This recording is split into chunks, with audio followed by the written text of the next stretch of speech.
605-248-2314. Olson Plumbing in Pierre provides complete plumbing and drain cleaning services to commercial and residential customers. Olson Plumbing understands how the simple things in life are often the things we can't live without, and running water is the top of the list. Olson Plumbing offers 24/7 emergency services, and they can be at your location in under an hour in most cases. If you need help with your plumbing system, call Olson Plumbing 605-224-6436. You asked for it. Nonstop flights between Pierre and Minneapolis. Now you can book nonstop flights from Pierre to Minneapolis and Denver on Denver Air Connection. 1-hour flights on 50-passenger jets with fares starting at just $119 one way. Seats are limited and restrictions apply. Business, pleasure, a game, a winter getaway. It's easy when you fly from Pierre. Visit DenverAirConnection.com/Expedia to book your trip today. Skip the drive. Fly from Pierre Regional Airport. Minneapolis flights begin November 30th. At Jan Bussey Ford in Highmore, they've been building partnerships for life by treating customers right, offering a low-pressure sales process, no haggling over price, passing low overhead savings on, and providing a Ford-certified service department fixing it right the very first time. If you're looking for a new Ford, a quality pre-owned vehicle, a new or used ATV, or a trailer, stop by Jan Bussey Ford in Highmore and experience the difference. Jan Bussey Ford, building partnerships for life. This is what matters. This is beyond X's and O's. This is the difference mutual respect makes. This is what character looks like. This is what defines us in South Dakota. This is sportsmanship. School sports, it's not the outcome that matters most, but the way the games are played.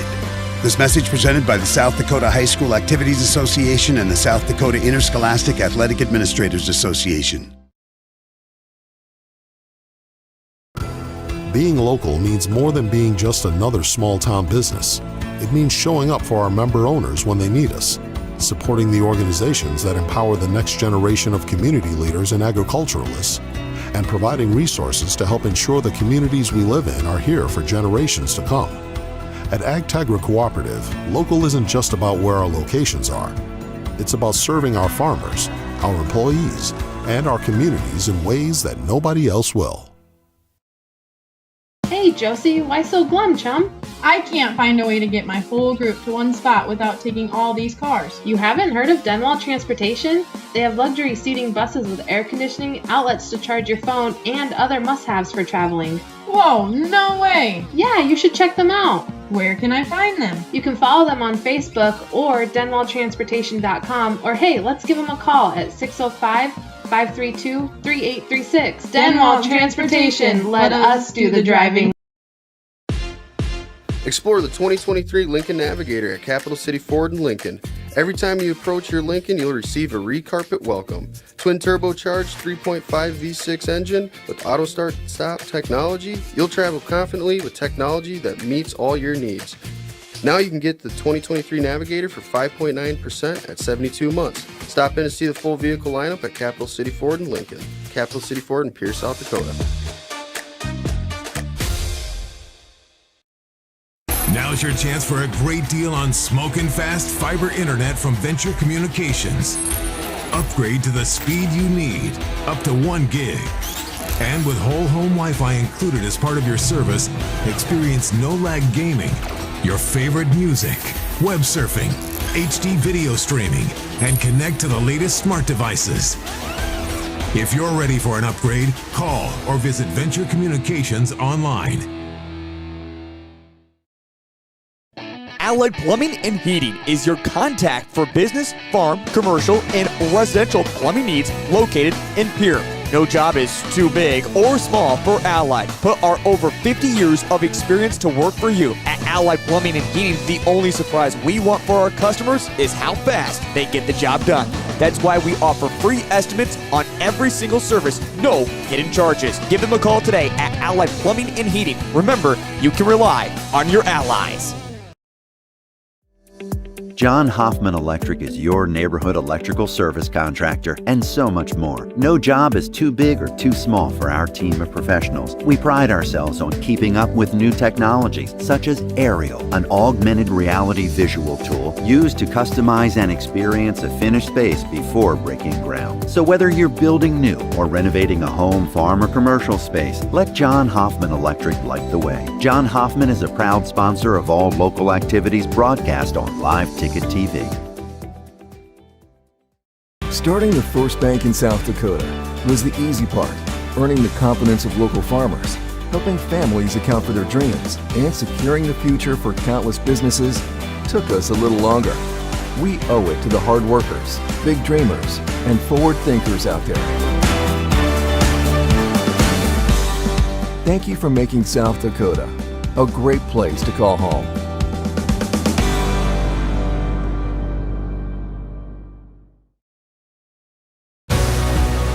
Protect what matters most with the Brittany Scheffelbein Agency, American Family Insurance. Our personalized insurance solutions ensure you're covered, no matter what life throws your way. From home and auto to farm, commercial, and life, we tailor policies to fit your unique needs. With our dedicated team and exceptional service, you'll have peace of mind knowing you're in good hands. Contact the Brittany Scheffelbein Agency, LLC.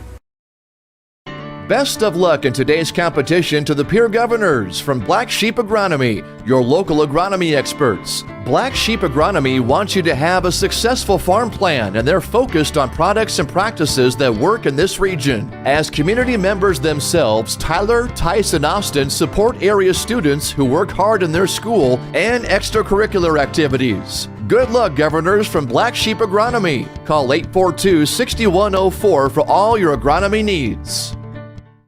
Stay in a beautiful Black Hills vacation home, the Summit on Dancing Sky near Leeds, South Dakota, in the popular Powder House Pass development. It's a modern rustic design with over 5,000 square feet, 6 bedrooms, and 5 baths for you to enjoy. You'll get gorgeous views of the Terry Peak Mountain Range. There's a community pool to enjoy, and you're close to all the attractions like Deadwood, Sturgis, Spearfish, and a whole lot more. The Summit on Dancing Sky. Visit them at DancingSky.com.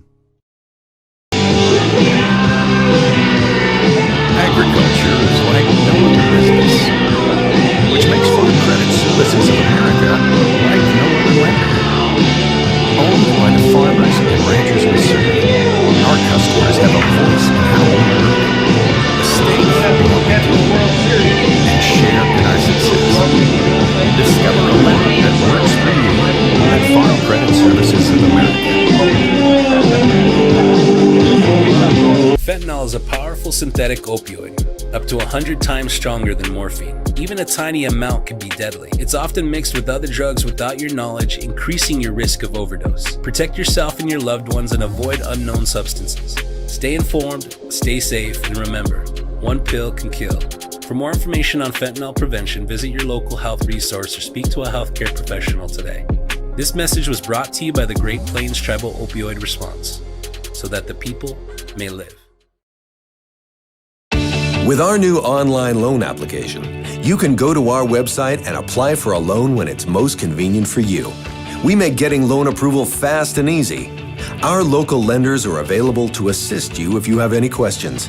We make it pain-free to get that loan you've been wanting. We're an equal housing lender. Oahe Federal Credit Union, your hometown credit union since 1955. Federally insured by NCUA. You need parts from Grossenberg Implement? Well, just go to grossenberg.com and in the upper right corner of our website, check out the customer portal. This allows you to order your parts anytime and pick them up when you need them. You order them, our parts staff pull them and put them in designated store drop spots. You come in and get them and go about your day. Perfect for the harvest rush and so much faster when you need to be in the field. Grossenberg Implement is where service is the Advertising can be a struggle. Where to spend your money? Are you reaching the right audience? If you are looking for an effective method that reaches a large fan base at once, then here's your ticket with Live Ticket TV. With over 90 schools in the state of South Dakota, we can help you advertise locally with just your team or reach the region and state. Plus, a portion of all sales go directly back to the school. Get a hold of Todd Sandel today and let's get started in building your brand with Live Ticket TV.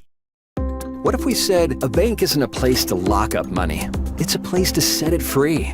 What if the point of banking wasn't to bank at all, but to put your ideas to work? What if your bank asked, what if a little more? Well, what if we told you we do? We're American Bank and Trust, where what if meets why not?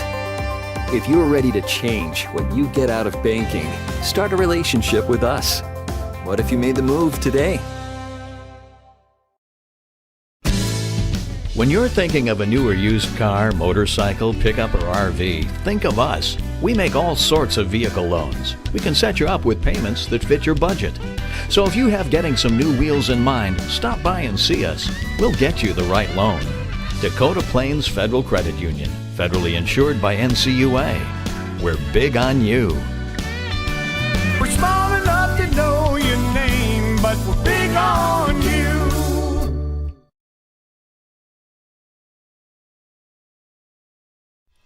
When you're in the need for high-quality replacement auto parts, look no further than Zander Auto Parts and Machine Shop in Pierre.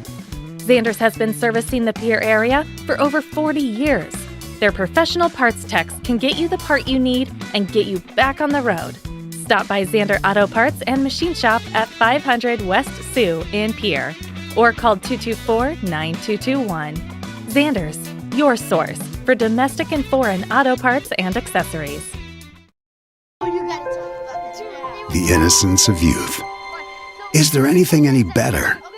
But soon they'll be in high school and facing all the same challenges you faced. How to make friends, how to fit in, how to be cool. We want our children to have everything they'll need to live fulfilling and productive lives. Make sure the kids in your family are among the more than 57,000 participants here in South Dakota who take part in high school sports or activities.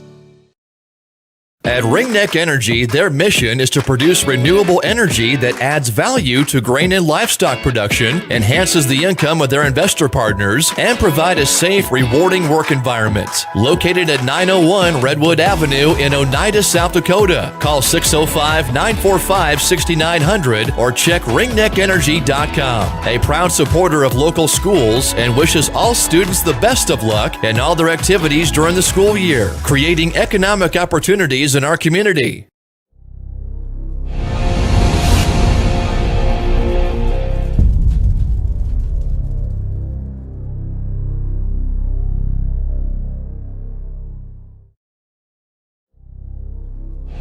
Titan Machinery is actively hiring service technicians to our Case IH team in Highmore, Miller, and Pierre. Whether you are an experienced technician or looking to start your career, Titan has a spot for you. Earn a competitive pay with the potential to make upwards of 6 figures. Titan Machinery offers company HSA and 401k contributions, free single health care, and a generous tool allowance. For more information, log into titanmachinery.com/careers or contact Titan Machinery, your Case IH dealer, at 701-356-0130.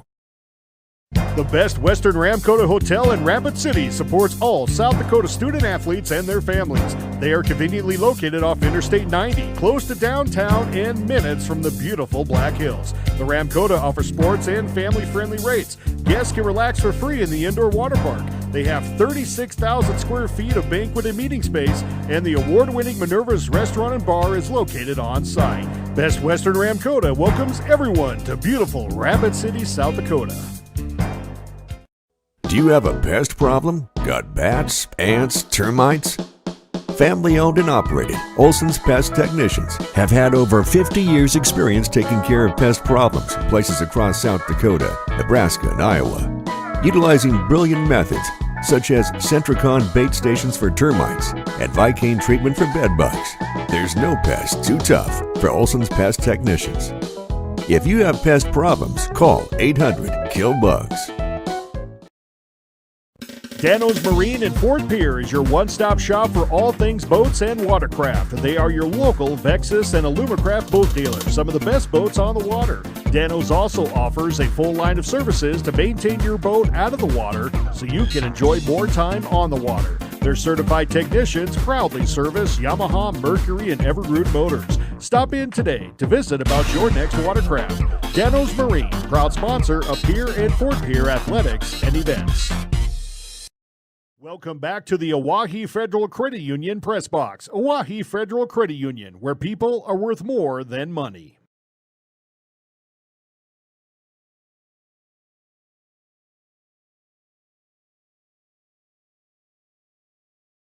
Welcome back to the Oahe Federal Credit Union Press Box. Oahe Federal Credit Union, where people are worth more than money.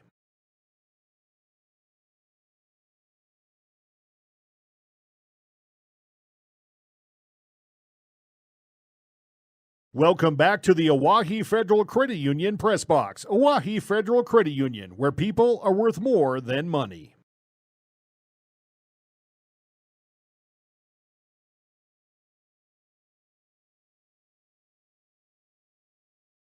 Welcome back to the Oahe Federal Fields tonight. The second season begins. It's the postseason for the Pierre Governors. And, of course, the Governors have already won 7 straight state 11AA championships. Tonight they officially begin their quest for number 8. They welcome in the same team they welcomed last year in the quarterfinal round, the Spearfish Spartans. Last year the Governors were at the top of the standings, but today, this season, they come in as a number 4 seed. Spearfish, off a successful regular season, 6-3, comes in as the number 5 seed in Class 11AA. Glad to have you aboard, along with William Wilson in studio. Jordan Ludmer is in the booth. He'll be running camera for us for Live Ticket. You can watch this match as well as hear it with our live video stream, courtesy of Live Ticket. We'll see it on drgnews.com and the River 92.7 page, the River 92.7 page of the DRG News app, and also at gogovs.live. And John Calda will join me as usual at home games here coming up in just a little bit. We'll talk about this game coming up. Lots to talk about, in fact, in our pregame show. Pregame comes to us courtesy of Bank West for the best in Pierre, but tonight's game is also brought to you within the broadcast tonight by Gale's Gas Service, by Cowboy Country Stores, Hermanson Endodontics, Family Dental of Pierre and Gettysburg, Wealth Partners, Ameriprise Financial, Coca-Cola Bottling, the South Dakota Office of Highway Safety, also by Comtech, the South Dakota Attorney General's Office, Envirotech, and Central Dakota Eye Care. And before we go to break, let's bring in John Calda to talk about our first impressions of what's to come tonight. JW, I mean, it's postseason time. It's Pierre Governor football. Usually that means, of late, of course, a trip to the Dakota Dome is imminent. We don't know about that this week, but right now I got the sense that the Pierre Governors are coming in very much a confident team, and probably a team that nobody wants to play right now, given the history, but also given how they're playing this season. Yeah, I mean, we called this game here a couple weeks ago, and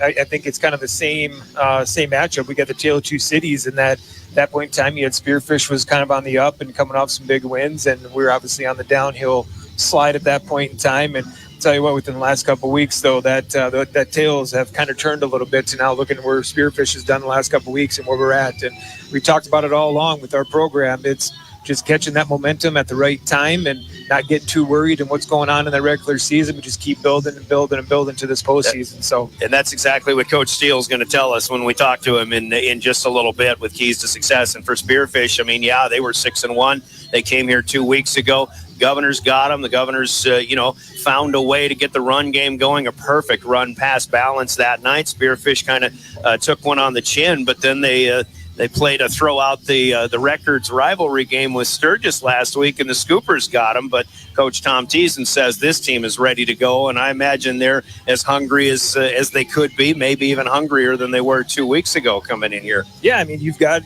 a successful season, and to them, it's kind of what kind of program are they trying to build right now? And it's like, they're not looking for 2 to 3 years down the road, and obviously that's any team's where they want to eventually end up, but for them, it's all about this season and the success that they've had this season, what they can finish this year out One of 4 games going on in Class 11 AA. It's quarterfinal night in all 7 classes of high school football in South Dakota. Coming up after a 3-minute timeout, we'll get into our Bank West pregame show, and the first thing we'll do is look around South Dakota, give you the full schedule of all games, especially in 11 AA. We'll give you the playoff scenarios and all of that. Coaches' conversations, keys to success, starting lineups, and a whole lot more on the way. In 3 minutes, your Bank West pregame show begins. You're listening to Pierre Governor postseason football and your official voice of the Pierre Governors, River 92.7 and drgnews.com.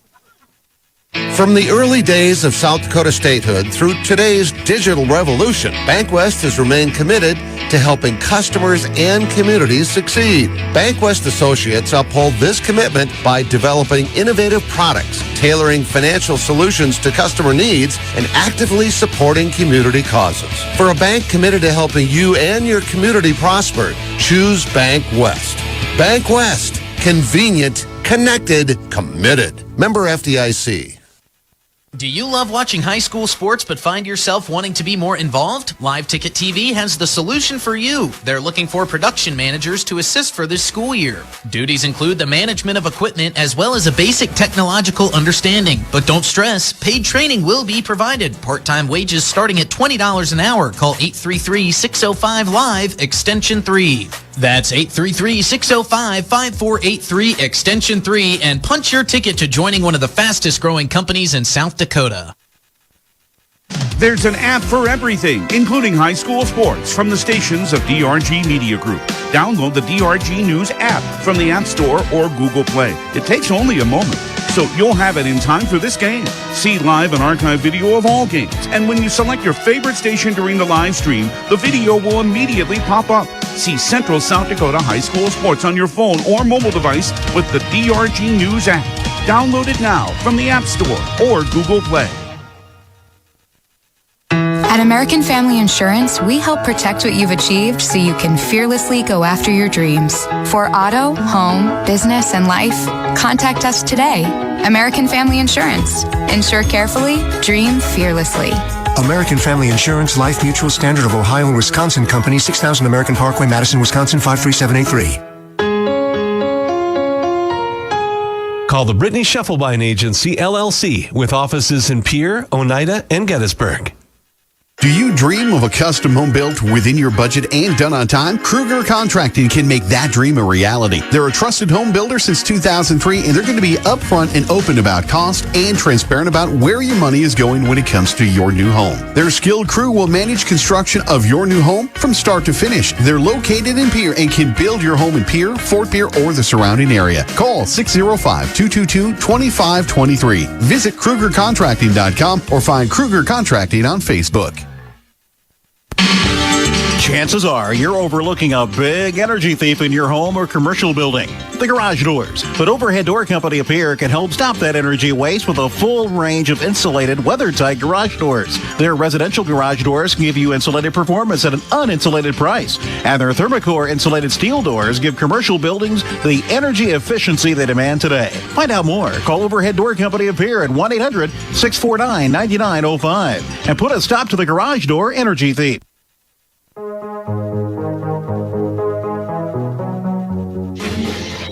Welcome back to Hollister Field. Welcome to our Bank West pregame show. The postseason is upon us, and it's Pierre and Spearfish number 4 hosting number 5 in the 8-team bracket that is Class 11 AA. We'll look at that momentarily, but we remind everybody who may be on the road this weekend for whatever purpose, and no matter how far, the South Dakota Office of Highway Safety reminds us all to buckle up every trip, every time from the South Dakota Office of Highway Safety. Tonight, the Spearfish Spartans come to Hollister for the second time in 3 weeks, and looking over their season, we talked about what they had going on 2 weeks ago. They came in 6-1. They started the season with a very eye-opening and impressive win at home over T area 39-29, scuffled to a 26 22 come from behind win at Rapid City Central in week 2. Took care of Mitchell 43-0 in the third game of the season. Then they went to Aberdeen Central and suffered their first loss of the season 14-6. Aberdeen Central, pretty good defensive team, and Spearfish's big play offense didn't quite get off the ground that night. They had a tight one with Spearfish on September 27th, 14-7. They get the win there, and then another signature win going on the road to Watertown, and it took overtime, but Spearfish went home happy with a 27-20 win. Then they get a 58-0 drubbing of Douglas. That brought them in here to Pierre on October 18th. And a 6-1 record, but the Governors got off to a great start and controlled the line of scrimmage throughout, got a running game going. Pierre won that game 35-15. And last week, the Spartans hosted Sturgis. And as we were just saying, throw out the records when those two teams play. Sturgis we saw as a pretty good team when the Governors struggled with that team, but they got the win 15-10. Unfortunately, the Scoopers didn't make the postseason. They ended their season 3-6, and that comes losing 3 of their 6 games, 6 losses by 3 points to the Governors and by 1 point each to Huron and Aberdeen Central. Sturgis certainly could have been in the playoff field here starting tonight. Meanwhile, for the Govs, they started on August 31st at Aberdeen Central with a 20-14 win, had an impressive second half and a runaway win over Huron 48-6. Then, for the first time in a long time, the Governors lost to an 11 AA opponent on September 13th when Watertown won here 28-14. Govs go to Brookings and were shut out 13-0. Speaking of first time in a long time, been a long time since the Govs had been shut out in a game, and Brookings' defense was up to the task that night. Homecoming night came next, and the Govs hosted Yankton, a rematch of last year's state 11 AA championship. The score was the same, 35-7, but of course Yankton won it this time around. Then O'Gorman, the Governor's AAA opponent, beat Pierre 42-14. 4 losses in a row in the middle of the season. Then the Governors went out to Sturgis, had a hard-fought 17-14 win. Then the win over Spearfish 35-15. Last week, the Governors ended their regular season with a 34-7 win at Douglas, and second and third stringers got most of the second half in that game as well. So as we take a look at the state of football in Class 11 AA, it's Yankton, Watertown, Brookings, the top 3 seeds, all finishing the regular season 7-2, but Yankton the best power average, Watertown and Brookings at 2-3. Then come the Governors, even though they had a better record than Spearfish. Spearfish had the better record at 6-3. Pierre had the higher power average at 41.4 with a 5-4 record. Spearfish is 40.6667 is their power average, so they're the 5 seed. Meanwhile, Huron moved up to the T area. 5-4 is the 6 seed playing at Brookings tonight. Huron, the 7 seed, 4-5 on the year, going to Watertown. Aberdeen Central plays at Yankton tonight. The Golden Eagles finished 3-6, better power average than 3-6 Sturgis. Mitchell at 1-8, Douglas at 0-9, along with the Scoopers on the outside looking in to the 8-team bracket. Tonight, as mentioned, along with Pierre and Spearfish, it's Aberdeen at Yankton, Huron at Watertown, T area at Brookings. Here's the rest of the playoff schedule tonight throughout South Dakota. 11 AAA.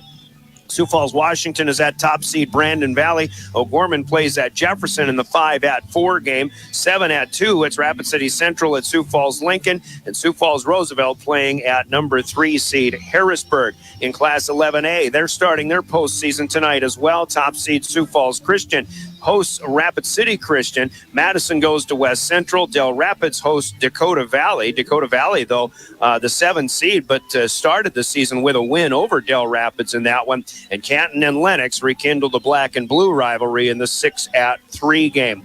In Class 11B, Mobridge Pollock is at Sioux Valley, the top seed tonight. That game on Star 99 up north and drgnews.com. Clark Willow Lake goes to Elk Point Jefferson. Winter will host Woonsocket Wessington Springs Sanborn Central. And Mount Vernon Plankinton is hosting St. Thomas More. In the 9-man ranks, top seed Parkston, after a win over Stanley County last week, hosts Leola Frederick tonight. Hill City, maybe the darling of 9AA. The 4 seed is hosting Freeman Marion Freeman Academy. Hamlin playing host of Viborg Hurley, and it's Elkton Lake Benton against Hanson. In Class 9A, Unbeaten Wall is the top seed. They're hosting Castlewood. Woolsey Wessington hosts Dupree, who is a a 12 seed in that bracket, but they beat Harding County on the road last week. The Tigers play each other, Howard and Ipswich in Howard tonight, and Warner is at home hosting Phillip area, and we've got that game on KPLO 94.5 FM.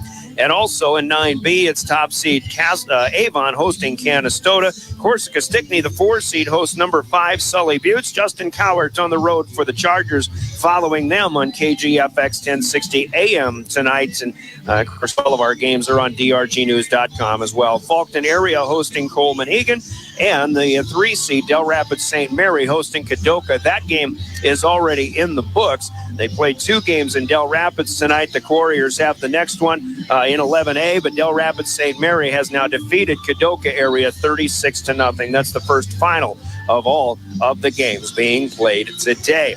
So there you have it, the state of football in the postseason, quarterfinal round, and we've got a big one coming up when the Pierre Governors play host to the Spearfish Spartans. Let's talk to the coaches. Keys to success coming up, our 3-minute timeout first, and Coach Steve Steele, the Central Dakota Eye Care, Keys to Success. We'll have that for you when we come right back. Pierre and Spearfish. Postseason football is on River 92.7 and drgnews.com.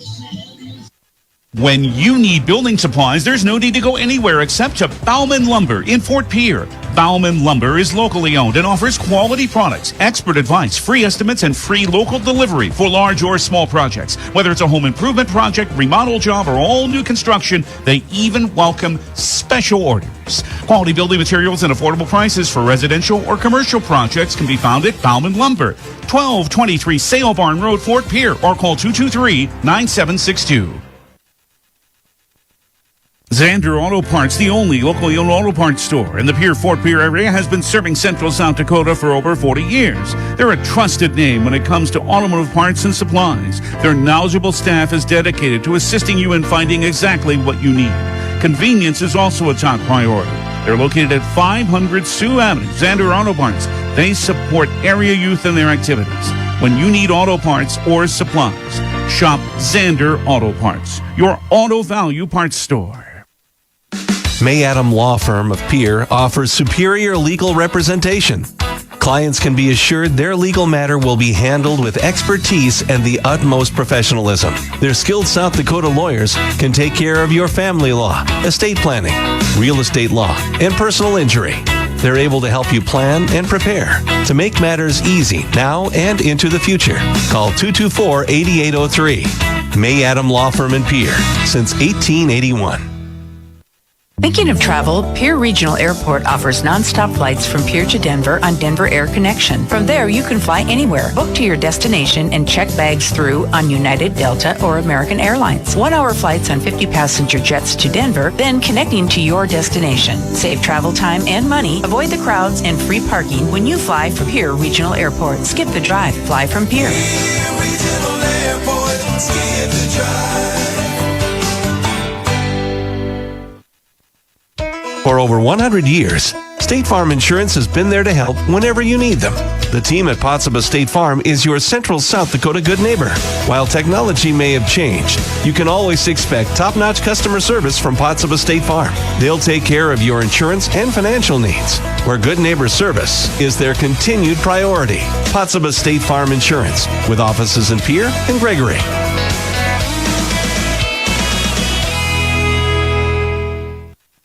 From the early days of South Dakota statehood through today's digital revolution, BankWest has remained committed to helping customers and communities succeed. BankWest Associates uphold this commitment by developing innovative products, tailoring financial solutions to customer needs, and actively supporting community causes. For a bank committed to helping you and your community prosper, choose BankWest. BankWest. Convenient, connected, committed. Member FDIC.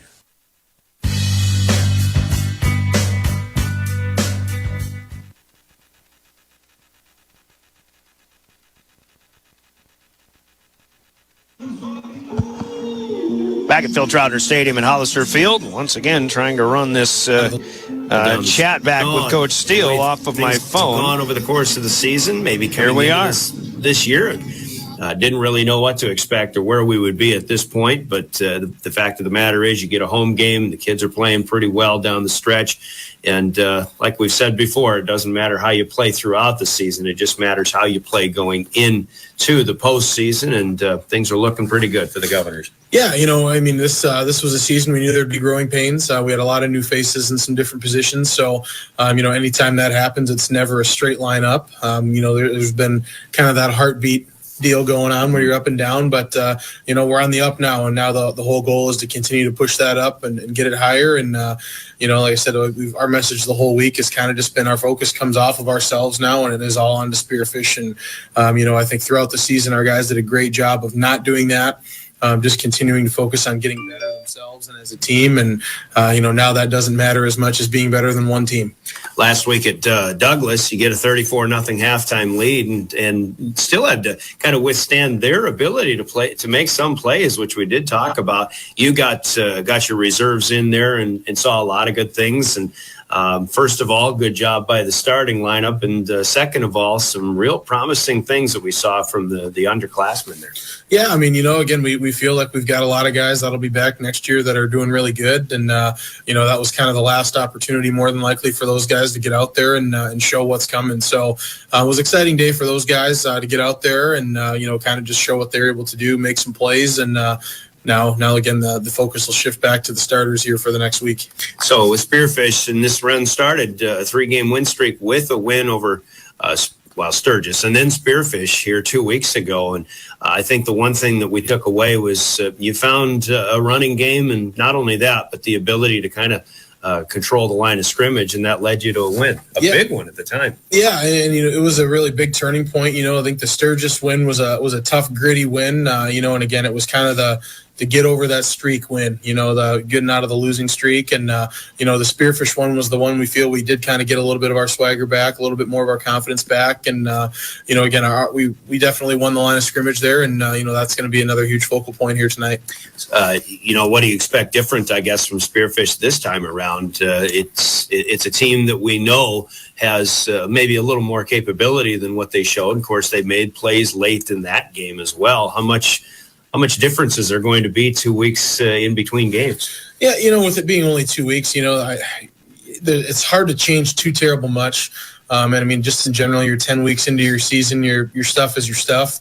But at the same point, there'll be wrinkles. I don't think either team in that game really used any surprise plays or trick or gadgetry. Where tonight, again, the season's over for one of us. So, I'd imagine that both teams will be willing to do that if it comes to it. And again, we mentioned this about Spearfish a couple of weeks ago, a team that's really hungry. And they're going to be, now that they've lost 2 games in a row, losing to Sturgis last week, I think a team that has got to find their focus. And if they do, and if they have that, along with really how much they want to win some postseason games now, they're going to be coming in here ready again. Yeah, and this is, as much as they've kind of closed on a couple losses here. This is probably the highest seed they've been, I'd imagine, in quite a while. Being in the 5 spot, so they should have a lot of confidence coming in on a really good regular season on their part. And so like I said, we've still got to find a way to combat that, and obviously we're kind of on the other end of that. So we've got to continue to keep our trend line going and continue to be better. But ultimately continue to find ways to be better than one team tonight. Yeah, and to be better, it's just about continuing to execute. And you were able to get them into some penalties a couple of weeks ago. Don't know if that's going to happen here tonight, but it's just you still got to just keep that focus on executing every play. Yeah, and really it just comes down to confidence in the moment. And I think that's been the really good thing the last couple of weeks is to see our guys build that confidence. The Sturgis game was a really tough win. There was a lot of things that didn't go our way in that game, but they persevered. They found a way to get the job done. And those are the little things that go a long way when you get into these high pressure matchups, because again, one mistake could cost you your season, and you don't want that to be on you. So that the discipline that you have to show in that is something that I think over the last 3 weeks, you've really seen our guys start to get. And with the guys that you have, as we boil down keys to success, is it, I think the last few years you've had guys that really don't make a postseason game any bigger than a regular season game? Do you have to remind your kids of that tonight? I think a little. I think we do a little bit have to remind them of that because, the season's over if we don't win tonight. There is no practice tomorrow. There is no practice on Monday if tonight doesn't go the way that it needs to go. I think we do need to add a little bit more of that pressure, and part of that is they're ready for it now. So hopefully they can take that to heart and come out and play their best game of the season. Coach, we're looking forward to it. They'll get it started, right? Thank you. Steve Steele, the Governor head coach, with comments and keys to success, sponsored by Central Dakota Eye Care. We'll hear from them momentarily, but let's ask John Calda about JW the last time these two teams met. The Governors had their best example of run-pass balance, and to me that's kind of a big deal because you just never know as a defense what kind of a play you need to be ready for. You got to be ready for everything, and I think if the Govs can do that again tonight, then you really know how confident of a team they'll be in their quest to move deep into the postseason. Yeah, we go back to the last game. There's multiple things that worked well for us, and the one I'm going to throw out is going to be the penalties that we were able to get off of Spearfish on just their activity of play or their level of play and how anxious they were to get across the line of scrimmage. And again, I think we've talked about it all year that we have, we finally found that identity. We found that balance you talk about quite a bit of where we know we can use Merrill, we know we can use Rounds. That's going to basically soften things up a little bit in that secondary. And then, tonight it's going to be which Caleb Lonsberry are we going to see in terms of, are we going to try going deep ball, or are we going to be able to look at Cooper Chilberger and some of those guys over the middle that can, again, sustain that nice long drive for us? We'll see how that goes. We'll talk more about that as the game progresses. But let's hear from Tom Thiessen, the head coach of Spearfish. We'll do that in 30 seconds after we hear this from Central Dakota Eye Care in Pierre. Your Central Dakota Eye Care keys to success continue. This is Governor Football. Did you know 16 million Americans suffer from dry eye? Hi, this is Dr. Nick Marso of Central Dakota Eye Care. Along with providing comprehensive eye exams evaluating vision and health of your eyes, we now offer IPL dry eye treatments. OptiLight IPL is a new innovative light therapy treatment for dry eye and is FDA approved. Also available at our clinic are dry eye products and supplements. Call us today, 224-6128 for more information and to schedule an appointment. Central Dakota Eye Care, 640 East Sioux Avenue in Pierre. Better vision for a great life.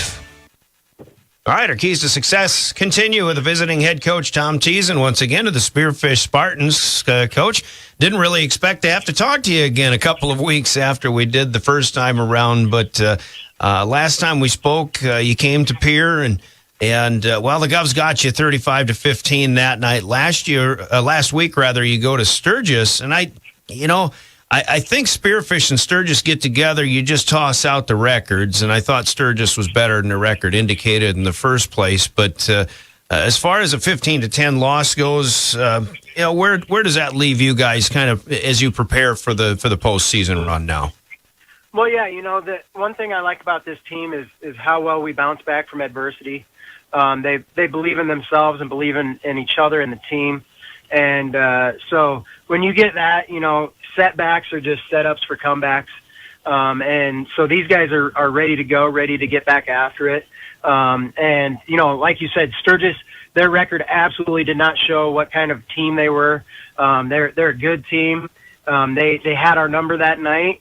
We didn't execute again for a second week in a row, and we weren't as consistent as we need to be.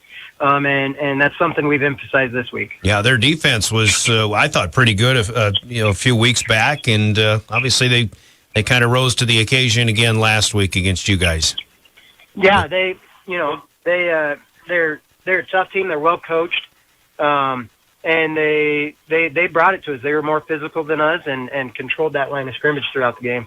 Couple of losses for you now.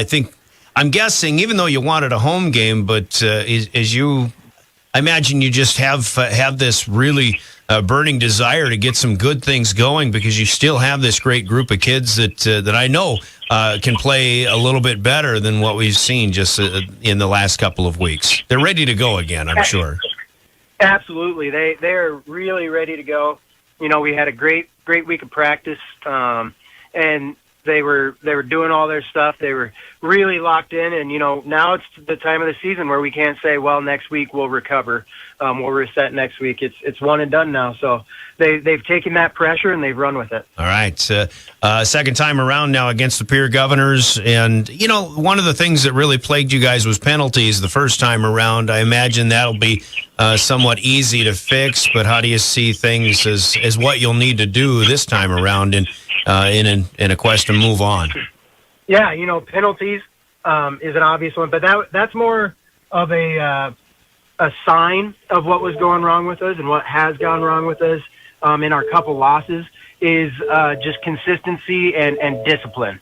Not going to the right spots, not blocking the right people. When we're not locked in and consistent, it's tough to let your ability truly shine. So that's something that, as an indicator, penalties was a good indicator of that, and we're keeping working on fixing that. We saw a running game that kind of showed up for the Pierre Governors that particular night too, and that's kind of got them, a little bit better on the run-pass balance. I'm sure you're looking at that as something you'll have to stop as well in keys to success for this game. Absolutely. Anytime you can't control that line of scrimmage, you're in for a long night. So we've seen what we need to do better, where we've been hurt, put a scheme in that we think we can have success with, and our guys are chomping at the bit to get after it. Okay, and I'm sure keys also include trying to get a little more done on the offense. I thought late in the game you guys were moving the ball quite well, but it was just, you'll just need more of a complete game offensively this time. Right, yeah, we need, in order to beat a good team like Pierre, you got to put all four quarters together and have a complete game. And so one nice thing is that I don't think we've put a complete game together yet this year, and now's the time of year to start doing that. Absolutely. Any other keys to success for you?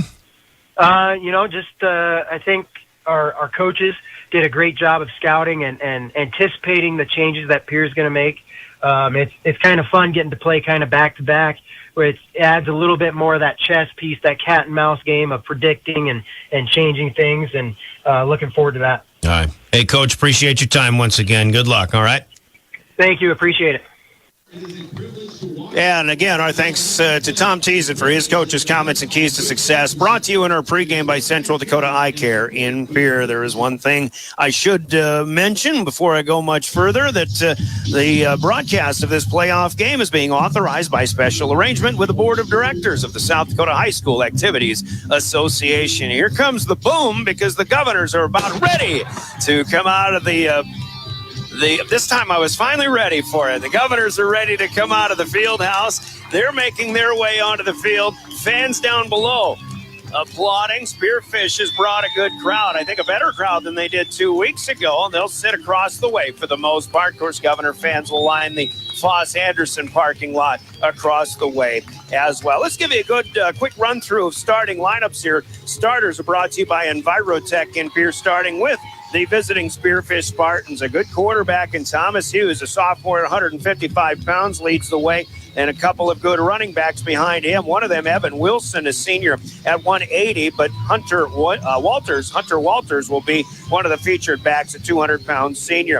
And the wideouts, too. And this is the lineup that they had 2 weeks ago. I actually didn't ask Coach Teason for an update for this week. Probably should have. Dylan Doran, a senior 200-pounder, very good wideout. I understand he did get a little dinged up in that Sturgis game a week ago. We do expect him to be ready to go tonight, and we'll update if that is not the case. Along with Carson Sire, who played a great defensive game a week ago. He's a sophomore, 180-pound receiver. Cade Vavruska, a sophomore at 155. Offensive linemen include Samuel Marcus, a junior at 220, Reese Botts, a junior 240, Asher Peel is a junior at 265, Matthew Medina, a senior at 240, and Lathan Loop, a 250-pound senior. That's the offense of the Spearfish Spartans. As we get set for our national anthem here at the field, we'll check the defense and the other starters after this 90-second timeout. You're listening to Governor Football.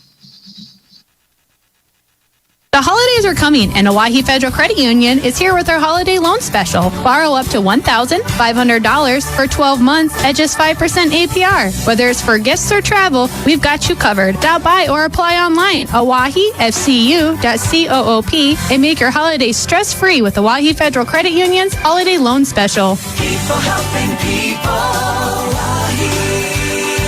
Owyhee Federal Credit Union.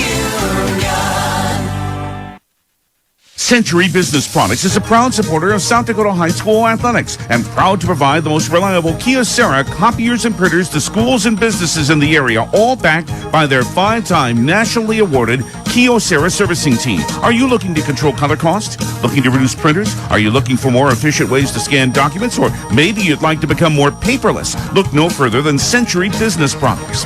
Call 800-529-1950 and see how they're powering business technology.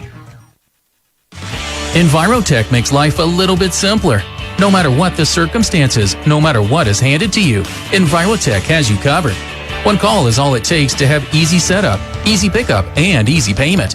Call Envirotech at 224-4804 or use their website to pay your bill online at envirotechwaste.com. Use the mobile app Waste Connect. Check their website or receive a robocall for collection schedule due to weather or holidays.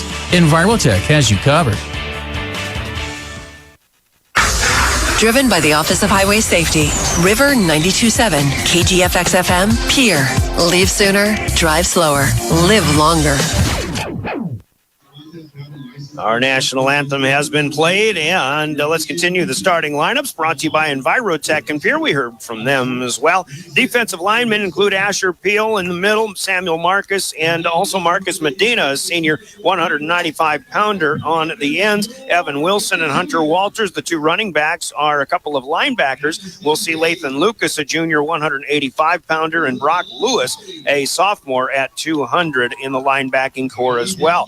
Defensive backs are Aiden Meverton, a senior 170-pounder in the backfield, along with Carson Sire, who had 2 pickoffs in the game 2 weeks ago against the Governors. Cade Vavruska, Dylan Doran, the other defensive back. So pretty much the wide receiving core also playing in the defensive backfield for the Spearfish Spartans. And again, we'll update those as we go along. If we see anything different, we'll mention those. Tom Thiessen, the head coach of the 6-3 Spearfish Spartans. Here are the starters for the Pierre Governors. The 5 seed coming in at 5-4, beginning with Caleb Lounsbury, the junior quarterback, 170-pounder. The tailback is Carter Merrill, the junior at 175. George Stalley, the senior, 175 as a wide out, along with Carter Shufflebine, sophomore, 155. Lincoln Dilgis, the senior, 160-pounder, is the third wide receiver. Cooper Terwilliger back for more, a tight end, a sophomore at 225. And on the offensive line, Bryson Wallman starting, the sophomore at 205 is the center. The guards are Jacob Mickinen on the inside, senior, 255. Zayden Rounds, the 260-pound senior, on the outside. Also Max Bogenhagen, the 235-pound junior, on the nub side. And then Ty Michael, the senior at 240, is the tackle for the Governor O-line. Defensively, the nose tackle is Baxter Schremp, the senior at 265, flanked by Ty Michael and Jacob Mickinen. Defensive tackles, DNs, whatever you want to call them. The outside linebackers, I should say, E.J. Bucci, the senior at 225. Of course, we'll see E.J. playing some quarterback and running the football probably at several junctures tonight. Lincoln Schoenhardt played a huge game against the Spartans last time around, a junior at 160 pounds. Coulter Babcock is back. He was injured, had a dislocated elbow in the Sturgis game 3 weeks ago, but he is back and ready to go tonight. 220-pound senior. Trevor Rounds at 185. The senior is the other middle linebacker, and we'll still see plenty of Max Hunsley, who will be in there to give all 4 of those guys a break from time to time. Porter Hunsley is also back to start at a corner, 160-pound freshman. George Stalley is playing at a cornerback spot as well. Carson Stoser is the strong safety, 160-pound senior, still playing in place of the injured Kellen Hansen, and Sutton Sonnenschein, the sophomore, at 160 is the free safety. For the Pierre Governors, head coach by Steve Steele, assisted by Thor, Nye, Spoor, Magic, Schleck, Kaiser, Trau, Schleiss, Royer, and Dinger. Those are the assistant coaches, as we affectionately refer to them as well. Governors 5-4, the number 4 seed hosting the number 5 Spearfish Spartans. The starting lineups are brought to you by Envirotech in Pierre. Another starting lineup is the naming of today's game officials. Our game officials are sponsored by the South Dakota Attorney General's Office and their Division of Consumer Protection. Tonight's game officials are coming to us from the Rapid City area, and the referee will be Lyle Talsma. I believe Randy Stanton is the umpire. The side judges will be Alan Schmaltz and Royce Wurtzer, and the back judge is Bo Garcia. We always thank our game officials for doing what is very oftentimes a thankless job in officiating high school sports. So once again, Lyle Talsma, Randy Stanton, Alan Schmaltz, Royce Wurtzer, Bo Garcia from the Rapid City area. Tonight's game officials, tonight's law on the field. Sponsored by the Attorney General's Office in the state of South Dakota, more specifically their Consumer Protection Division. Hear this important message. We pause for 2 minutes, and we're kicking it off. Into the postseason we go. Pierre Governor postseason football and your official home of the Govs, River 92.7 and drgnews.com. Every day you share personal information about yourself with others. You may write a check, charge fuel, rent a car, mail your tax return, schedule a doctor's appointment, or post something on social media. Each transaction may share some sort of personal information such as bank or credit card account numbers, social security numbers, name, address, or phone number. There are unscrupulous individuals, identity thieves, targeting these routine transactions trying to gain your information to commit fraud. If you think someone has stolen your identity, contact Consumer Protection at 800-300-1986.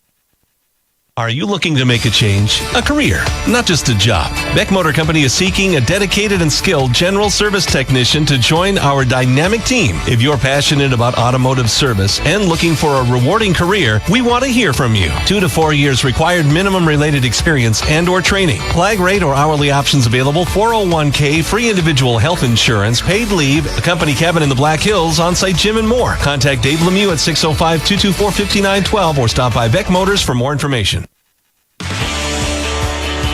Do you love video games and want to compete with a team? The Boys and Girls Club of the Capital Area is starting a new esports academy for students in grades 4 through 12 to learn and compete alongside their team against other clubs across the state and country in games like Rocket League, Super Smash Bros., and Valorant. For more information and to sign up, go to bgccapearea.org/programs/esports-academy. We can't wait to have you on our team.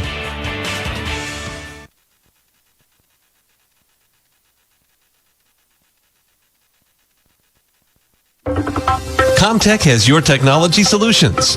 Check out their showroom located right off the truck route on Irwin Street. Come in and see what you've been missing. A large selection of TVs, sound systems, and smart speakers, PCs, desktops, and tablets, home and business security, and telecommunication systems. Comtech is your all-in-one solution for any technology needs. Wishing all athletes the best of luck in today's competition. Comtech. Come see what you've been missing.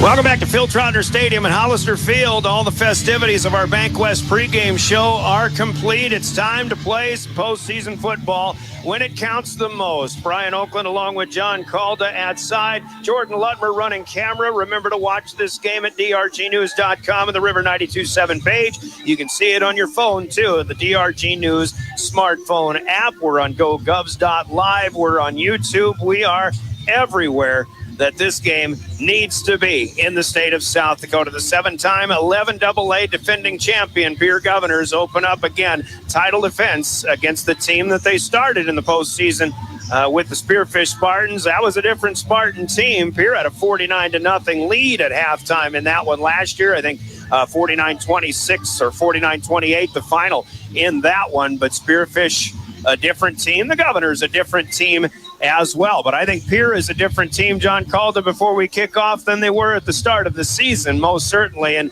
again, a team that nobody wants to play this time of the year. Yeah, no, a lot of change in just attitudes and even talk throughout the school here the last couple of weeks. I can just tell that momentum's starting to build and a lot of confidence in these kids. So it should be a good game tonight. The opening kick is brought to you by Comtech, and a big one by Samuel Marcus. Backs the Governor deep man, Carson Stoser, all the way back to his 1 yard line. He'll come up the near hash mark. He's hit at the 15, but he'll drag a couple of tacklers all the way across the 20, brought down at the 23-yard line. We see number 16, Drace Eisenbarth, in on the stop, among others. 71, perhaps Asher Peel, who's going to have to play a big game defensively tonight. So here we go. And the Governors starting 1st and 10 at their own 23-yard line. I think right off the bat, we will see if the Governors are able to control the line of scrimmage the way they did and pound the ball on the ground the way they did 2 weeks ago. They do start with wide outs both ways on the near hash mark, and Carter Merrill, the single setback. He'll take the handoff. He goes to the right side.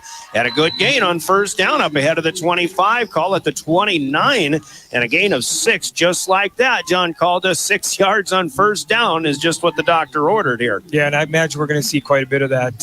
Just looking at how much success we had there. Great job by Mikkonen on the edge there, basically, again, just opening up that hole for him. And one of those things where one of those plays, no matter who you put back there, I think we were going to get positive yards out of that. In between the 29 and the 30-yard line, ball in the middle of the field, 2nd down and 4, and they'll stay on the ground. Merrill comes left side to the near side. Spearfish has this one snuffed out. And Lathan Lucas in on the stop, number 22.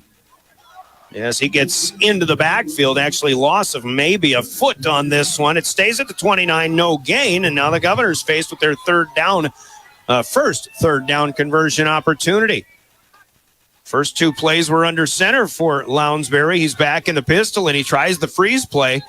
Spearfish jumped on that to the tune of about 7 5-yard penalties 2 weeks ago. Not this time. Lounsbury rolls out. He throws high, and it's to Cooper Terwilliger, caught at the 45-yard line. Lounsbury floats this one over 2 defenders who were right in the way, but Terwilliger at 6'5", 220, catches it at the 45. He turns it upfield into Spearfish territory across the 50, brought down out of bounds at the Spearfish 46-yard line. That is a 25-yard gain. You can't throw it any better than Caleb Lounsbury just did. No, I mean, we've seen so many differentiation out of him this year in terms of his passes. Sometimes, pretty quick and hard, and sometimes often made a good choice on that one. Obviously, easily picking up a target that's 6'5" out there as well, but great pass over 2 defenders. And it's just another thing that the Governors are doing so much better now as they're getting good quarterback play. Lucas came on the blitz, but this is a handoff to Merrill. He'll cross inside the 45, down to the 41, a pickup of 5 here on 1st down. The Governors with a big chain mover to get into Spartan territory. Merrill now with 11 yards on his first 3 carries. Still 10-15 to go, quarter number 1. We're just underway. Spearfish won the toss, and, Spearfish kicked off. The Comtech opening kick actually did not catch who won the toss. Here's a freeze play. There's some flinching, but Spearfish doesn't bite. This time, 2nd and 5, the ball on the far hash. The Governors are in black on black, coming with the intimidation look tonight. Still green helmets, white numbers. Here's a pitch pass to George Stalley, left to right. Starts upfield, and then he cuts back, but then he'll just stay into the alley between the hash mark and the numbers. And he's got a good gain inside the 35, brought down at the 33, pickup of 8, technically a pass play. Yeah, good run by Side there, too, going to the short side of the field. A lot of times you want that play to maybe extend out a little bit, but obviously not a lot of room there. And just utilizing his speed and quickness to cut that up, that first seam that he's seen. Good positive yards. 6 o'clock kickoff time gives us a little more daylight than obviously a 7 o'clock start would have. Here goes Merrill to the loaded side, short side, which is the far side of the field. Around the right side of the line of scrimmage, outside the numbers this time, but still inside the 30-yard line, brought down to the 28. That's 5 more. And Samuel Marcus in on the stop. 4 carries for Carter Merrill. He got stuffed once, but he's had 6, 5, and 5 on the other 3. Governors can do a lot of things on 2nd and 5. Under 9 minutes to go. First quarter, first drive of the game. 2 wide outs. Stalley in the slot. Lincoln Dill just wide left. Here goes Shufflebein from the right. This is a pitch pass to him. 30. He cuts it up the hash mark. Near side. Inside the 25. Down to the 21. Another decent gain. And this is going to be another chain mover. First down pickup. 7 yards for Carter Shufflebein. Just methodical, JW here.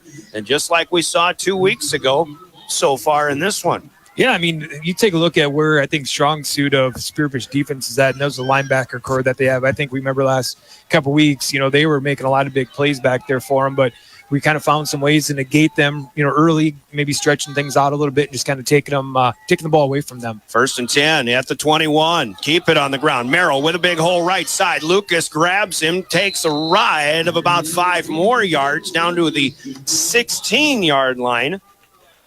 You talk about the linebackers for Spearfish making plays last time. It was actually especially Carson Sire, who was a defensive back, picking 2 passes off. The Governors haven't put it in the air except for the one to Terwilliger on a rollout play so far tonight. And then just a couple of those little pitch passes. Here's another nice gain for Merrill. He'll put him at the 15 and a gain of 6. 2nd and 4. Governors have had 2nd and 5 or less every sequence so far. This is a pitch out to Merrill. Far side he goes to the 10.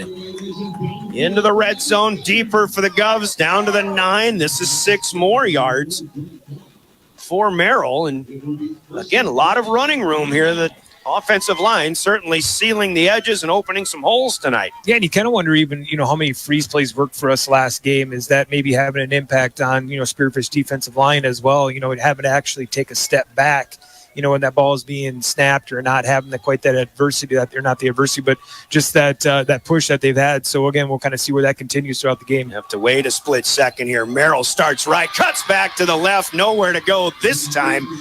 And coming up is Hunter Walters. There's a linebacker making a big play for Spearfish. That was on 1st and goal at the 9.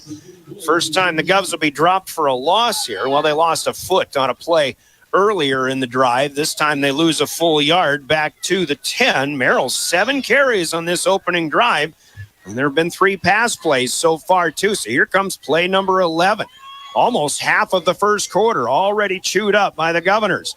In ball control, pitch it to Merrill this time, up the middle of the field to the 10, and a flag will come in from behind the play. Dylan Doran takes a hit for Spearfish. He's a little bit slow getting up. I mentioned Coach Steve Steele, in watching the Spearfish Sturgis game last week, noticed that Doran got dinged up against the Scoopers. He was dinged up when he came here to Pierre from the previous game before, actually previous 2 games. There's a holding penalty that'll go against the Governors. So the first thing in this opening drive that doesn't go Pierre's way, and they'll be marked back 10 yards, back to the 20. Doran was hurt in the Watertown game, didn't play against Douglas, and then came back and played a great game against the Governors, but again, banged up last week. Spot the ball at the 18-yard line here. Turned out to be a 2-yard gain and then a 10-yard loss for Carter Merrill. 2nd down and goal. Actually, it should. Into the corner it goes to the pylon looking for Stalley. And this pass is knocked down. And a nice play out there. 30, Aiden Meverden.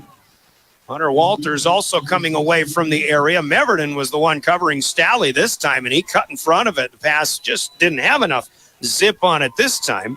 Lounsbury was actually kind of, checking his reads there. He had a couple receivers to the left that he was looking at right away, and, was able to catch Stalley kind of towards the tail end. I think if he would have caught him about a split second earlier, there was a definite wide open pass there. But again, just through his reads, just wasn't quite able to get there quick enough. I kind of caught myself second guessing what down it was, and it said 2nd down. It is now 3rd down, and I've caught up myself. Now looking to the left side. In the end zone, it's a jump ball for Terwilliger. He catches it, but his foot comes down on the back end line, and he is rightfully ruled out of bounds. Jump ball, good idea with Terwilliger. But on 3rd and goal at the 18, this is an incomplete pass. That is what I saw. I think I'm pretty sure I saw him come down with his left foot, which was his first point of contact to the ground on the end line. So, or the back end line of the end zone. So Pierre is going to send out Carter Templeton in a very promising opening drive, halted or hindered by a holding penalty in the red zone. Templeton ready to kick from the 25. Here comes a 35-yard field goal attempt, but Spearfish will jump, and there is no play. Templeton ended up kicking it. They blow the whistles to whistle the play dead, but the question's got to be, is there encroachment or is it just offside, in which case the play probably should have been let go. We'll hear it from Lyle Tolsma. Yeah.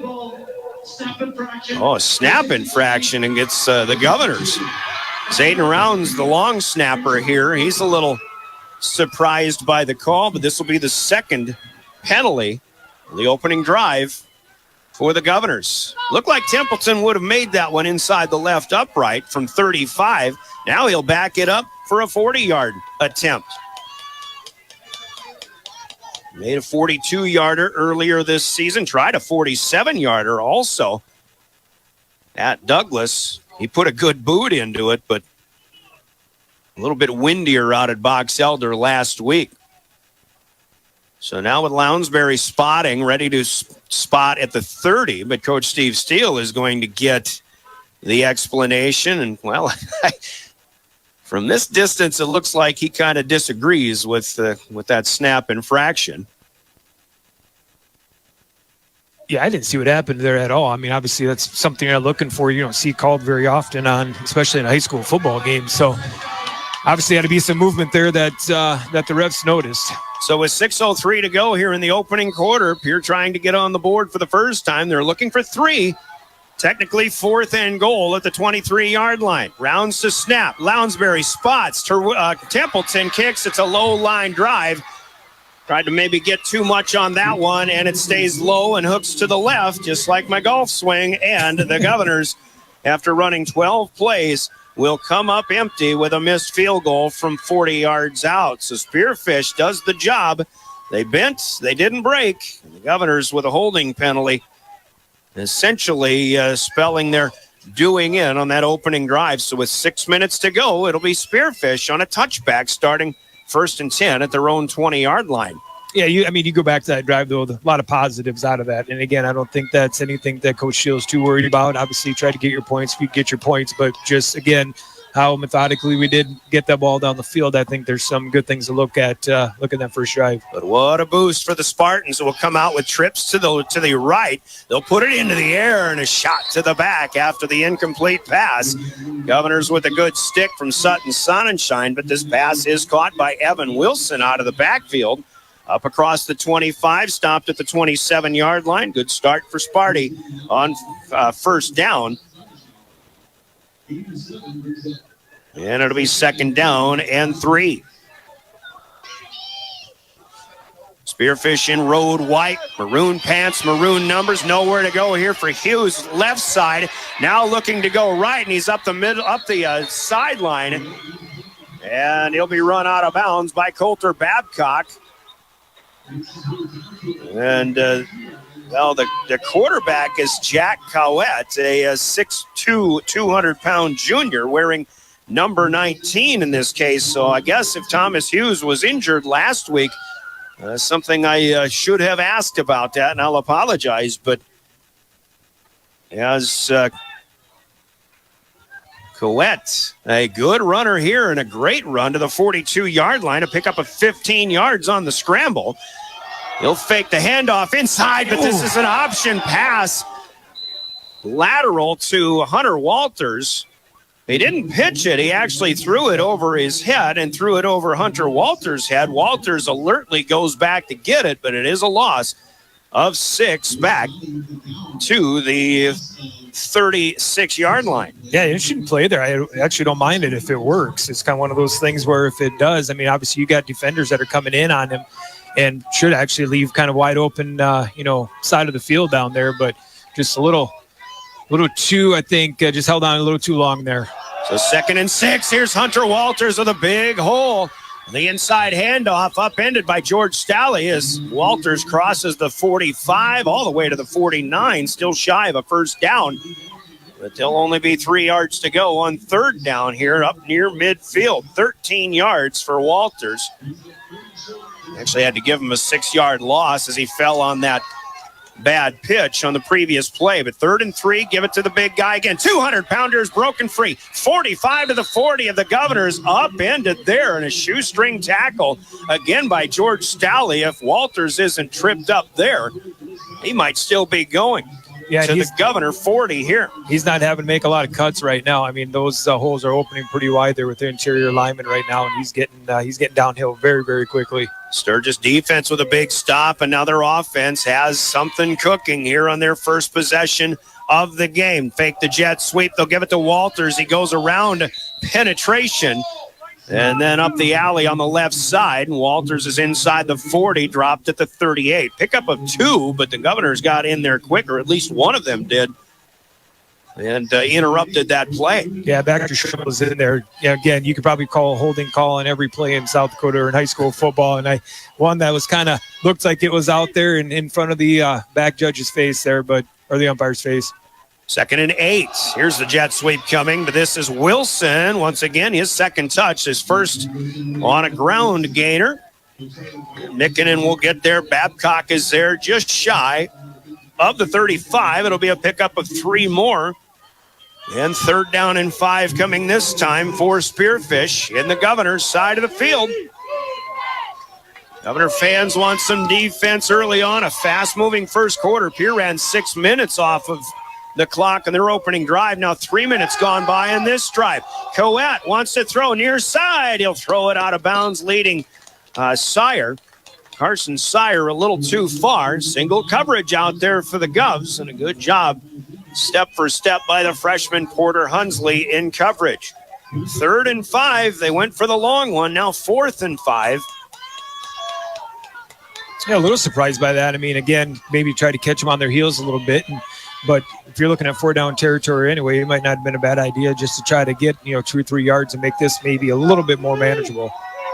So Jack Coette, the junior quarterback, sends 3 receivers left, the ball at the 35-yard line. Sire single receiver to the right, near side, and Spearfish is just going to call a timeout. Maybe tried to get the Governors to flinch with 2:50 to play. Quarter number 1, no score yet. We'll see what Spearfish decides to do on 4th and 5. Let's take a Coca-Cola timeout. Pause for 30 seconds. We'll be right back. You're listening to Governor postseason football on River 92.7.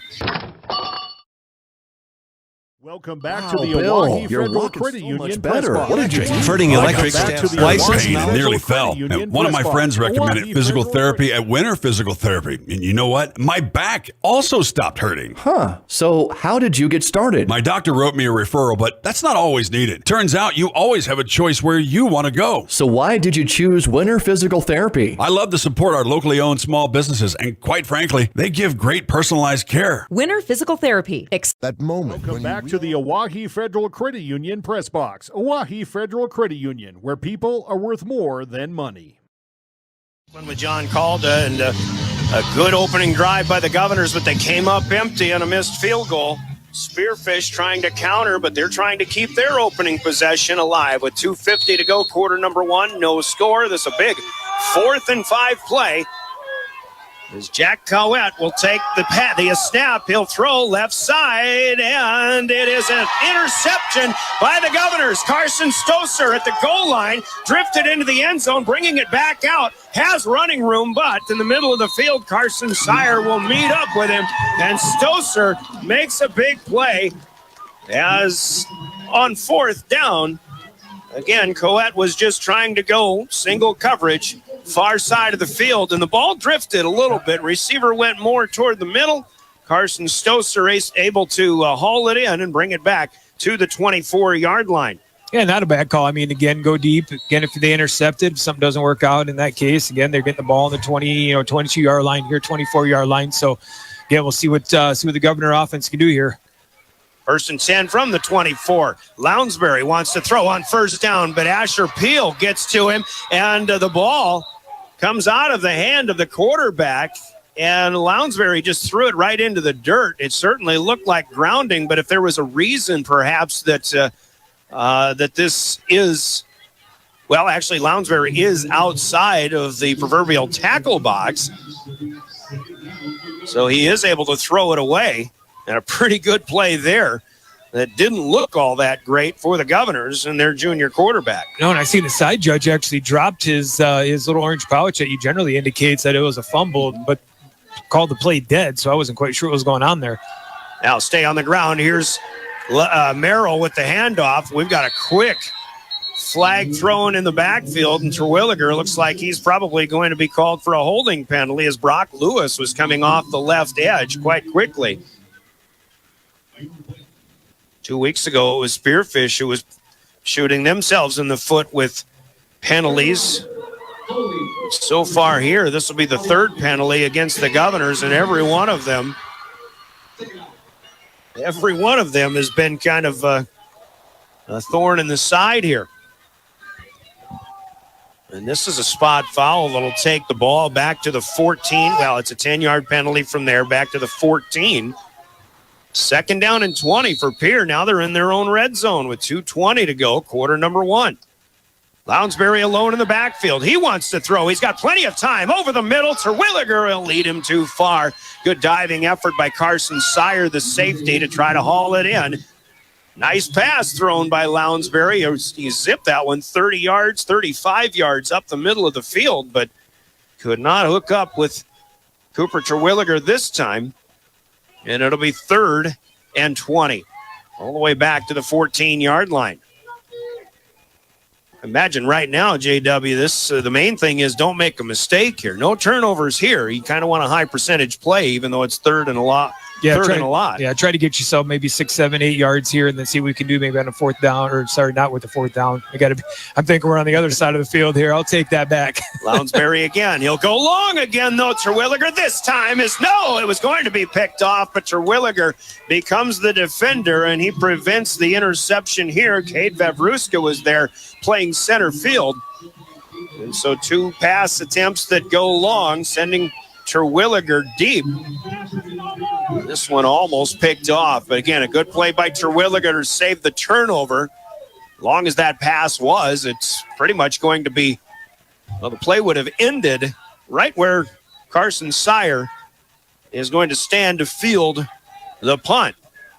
This one from Lounsbury, and it's a low line drive, and it'll bounce inside the 35. It'll trickle ahead to the 40, 41-yard line, downed out there by Merrill. A 27-yard punt, but Spearfish has great field position. They'll start on the Governor's side of the 50 at the 41-yard line. No score yet. Governors go 0 for 2. They missed a field goal on their opening possession. One that they ran 12 plays and took 6 minutes off the clock. Spearfish ran 9 plays, but they were intercepted on 4th and 5. On a long pass at the goal line. But now Spearfish has it first down in Pierre territory. Jack Coet, the quarterback, hands off on the inside to Hunter Walters. He'll bring it out on the sweep. Outside, he bounces off of one tackler and then advances inside the 30-yard line, run out of bounds by Max Hunsley. Lincoln Schoenhardt in the area. It was Sutton Sonnenschein who made first contact, but Walters running well, and he's got a 15-yard gainer to the 26-yard line of Pierre. Yeah, just a strong kid. Again, on those tackles, it's going to probably either take more than one guy, or we really got to wrap up and make sure we're driving through. Just again, he's got the ability to break tackles. He's got the speed to go along with it, but just his power is it's pretty impressive to watch. So Coet again will take the shotgun snap. Another inside handoff. Same play, other way perhaps. Hunter Walters goes left this time. Is inside the 25, down to the 23. Ball comes out, but well after the whistle. And a 3-yard gainer here. 6 carries, 38 yards for Hunter Walters. Spearfish, tell you what, they've got a ground game here. And Coach Tom Teason said they had a new scheme that they put in. I don't know if it's anything brand new, but maybe that it's something they've utilized in a different game, and feeling maybe they could use it against the Governors here, although they need to run another timeout here. The second charge timeout saw Mick Bosch, a smaller running back, coming in. But on 2nd and 8, Spearfish will take a break, a Coca-Cola break at that. We'll take it with them. 30-second timeout, still no score with 1:13 to play in quarter number 1. You're listening to Pierre Governor Football. Your furnace is stone cold busted. We're talking a real put on every sweater you own, I can't feel my feet, penguin predicament. But fear not, there's an expert for that. Let your local heating experts at Pites Service Experts keep you warm with $50 off any furnace repair. Like it toasty? There's an expert for that. Call Pites Service Experts at 866-EXPERTS. See website for license details. Welcome back to the Oahe Federal Credit Union Press Box. Oahe Federal Credit Union, where people are worth more than money. 8 after the second timeout used by Spearfish here in the first quarter. Mick Bosch, the running back, takes the handoff up the far hash mark. Yeah, Bosch in stature, much smaller here at 165, just 5'5", so he does pack a punch in his smaller frame. Got a 3rd and 5 coming up from the 22-yard line. Yeah, something we didn't really get to see that first game out of them was a pretty well-established run game. It seemed like they were just trying to go big play after big play when they could. But, again, you kind of start to mix this into the mix. That could possibly open something up for them here in the future. 3rd and 5. This is Bosch again, countering out to the outside, but he runs right into E.J. Bucci's kitchen, and he'll advance to the 20-yard line. 4-down territory perhaps for Spearfish. They tried a field goal 2 weeks ago. That didn't go so well on that one particular spot. 2-yard gain, 3 yards on 2 carries for Bosch, the junior, but now 4th and 4, and the ball rests in the middle of the field at the 20-yard line. Be interesting to see what Spearfish does here. They could kick a 37-yard field goal. They're going to wait, though, till the end of the first half. I see that's what the hesitation is. So 0-0 on the board. First quarter, I should say, is done. Not the first half. We've got quarter number 2 coming up. Scoreboard brought to you by Gale's Gas Service in Pierre, although it has nothing but goose eggs on it so far. We'll take a 60-second timeout. We're back for the second quarter postseason football for the Governors on River 92.7 and drgnews.com. For over 70 years, Pitt's Design Build has earned our reputation locally for serving communities across South Dakota. We provide design and building services for schools, hospitals, churches, commercial offices, multifamily housing, and so much more. Pitt's Design Build is conveniently located in Pierre, Mitchell, and Sioux Falls to serve you and your organization. We bring value to our clients by facilitating the design and/or construction process. Give us a call today and check us out at pittsdesignbuild.com for a free building consultation. The corner station back to the Oahe Federal Credit Union Press Box. Oahe Federal Credit Union, where people are worth more than money. The 6 o'clock kickoff, all of 11 AA is either at 6 or 7. In fact, the other 3 games going on tonight all kick off at 7. So this is the only game going on in the class at this point. We'll go to the second quarter. It's 4th and 4 for Spearfish. They want to go for it. Look out for Hunter Walters in the backcourt and the backfield. But here's E.J. Bucci on a slant pass thrown by Jack Coet. And it is Bucci with his hands in the air, and he'll knock it down, and the Spartans will turn it over on downs. Yeah, that's your sheer athleticism, too. Obviously he's coming in and possibly trying to, get a tackle on a line or on a running back of some sort, but just recognizing that pass coming out, getting a good hand extension and knocking that pass down. So Coet is 1 for 3 rather. Did throw an interception on 4th down in their opening possession. 0 for 2 for both teams so far. And the Governors will take over on their own 20-yard line. But a loss of a yard for Carter Merrill on the opening play of this drive. Asher Peel once again coming off the defensive end. That is an athletic D lineman for the Spearfish Spartans. Yeah, able to shoot a gap there and just not even give a running back any time to even make a move. And the longer the Governors stay on the ground, it seems like Spearfish might be figuring things out defensively. They'll have to make plays through the air, I'm sure. 2nd and 11 here. Merrill still in the backfield. 2 tight ends set. Wideouts both ways. Shuffle by the near side. Staley on the far side of the field. They'll pitch out to the left and follow Terwilliger. Big hole for Merrill, 40 to the 45. This last man to beat gets him. That's a good play for Vavruska to get him down. There might have been a safety help, but a big gain for Carter Merrill, who ran through a big hole up across the 45 to the 46. Give him 27, and the Governors a fresh set of downs and some new life here.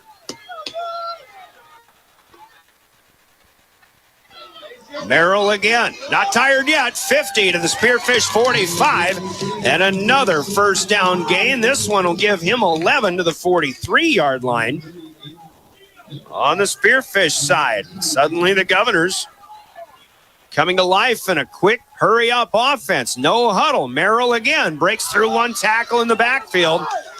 A flag thrown by the umpire probably means holding. But another nice run here for Carter Merrill inside the 40 to the 38-yard line, a would-be 5-yard gain.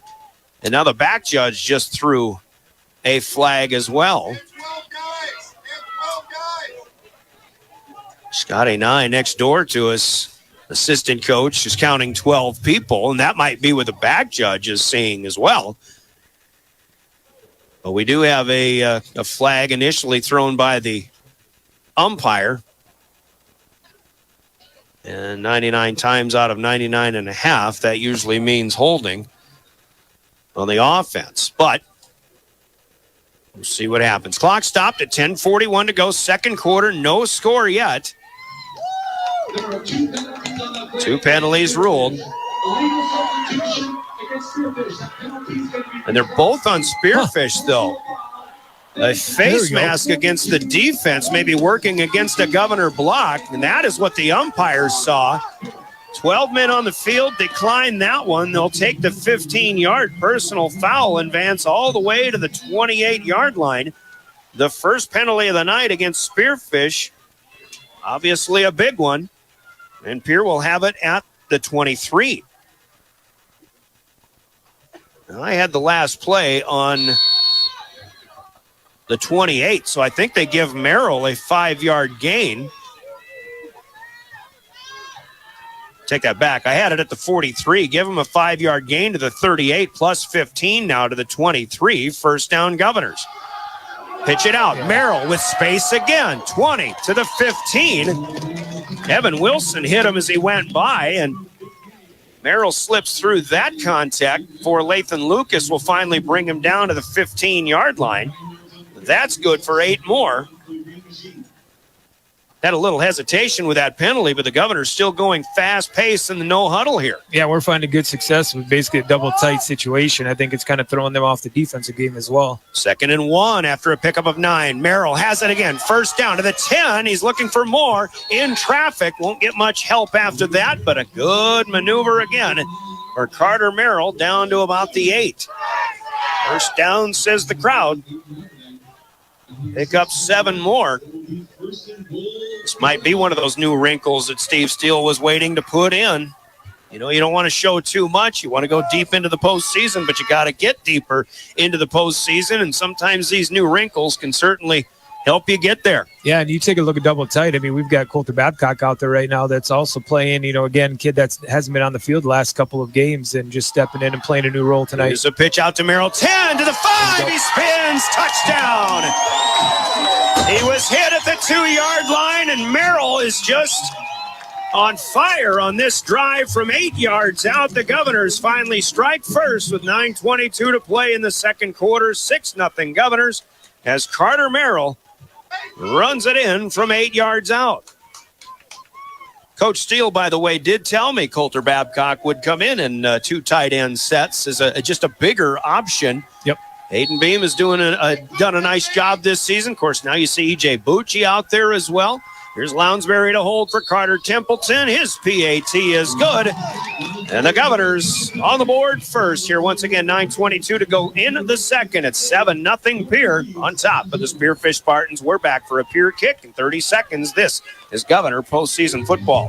And the Crossing Pub are both conveniently located on Pleasant Drive in Pierre, South Dakota. At the quarter station, grab your favorite hot and cold beverages and snacks while filling your vehicle up with Cenex brand gasoline. The quarter station also features a super tunnel car wash to keep your vehicle sparkling clean. At the Crossing, grab a cold beverage and check out their selection of appetizers while watching the Stanley County Buffaloes and Pierre Governors live on their big screen televisions. Best of luck to all area students from the quarter station and the Crossing.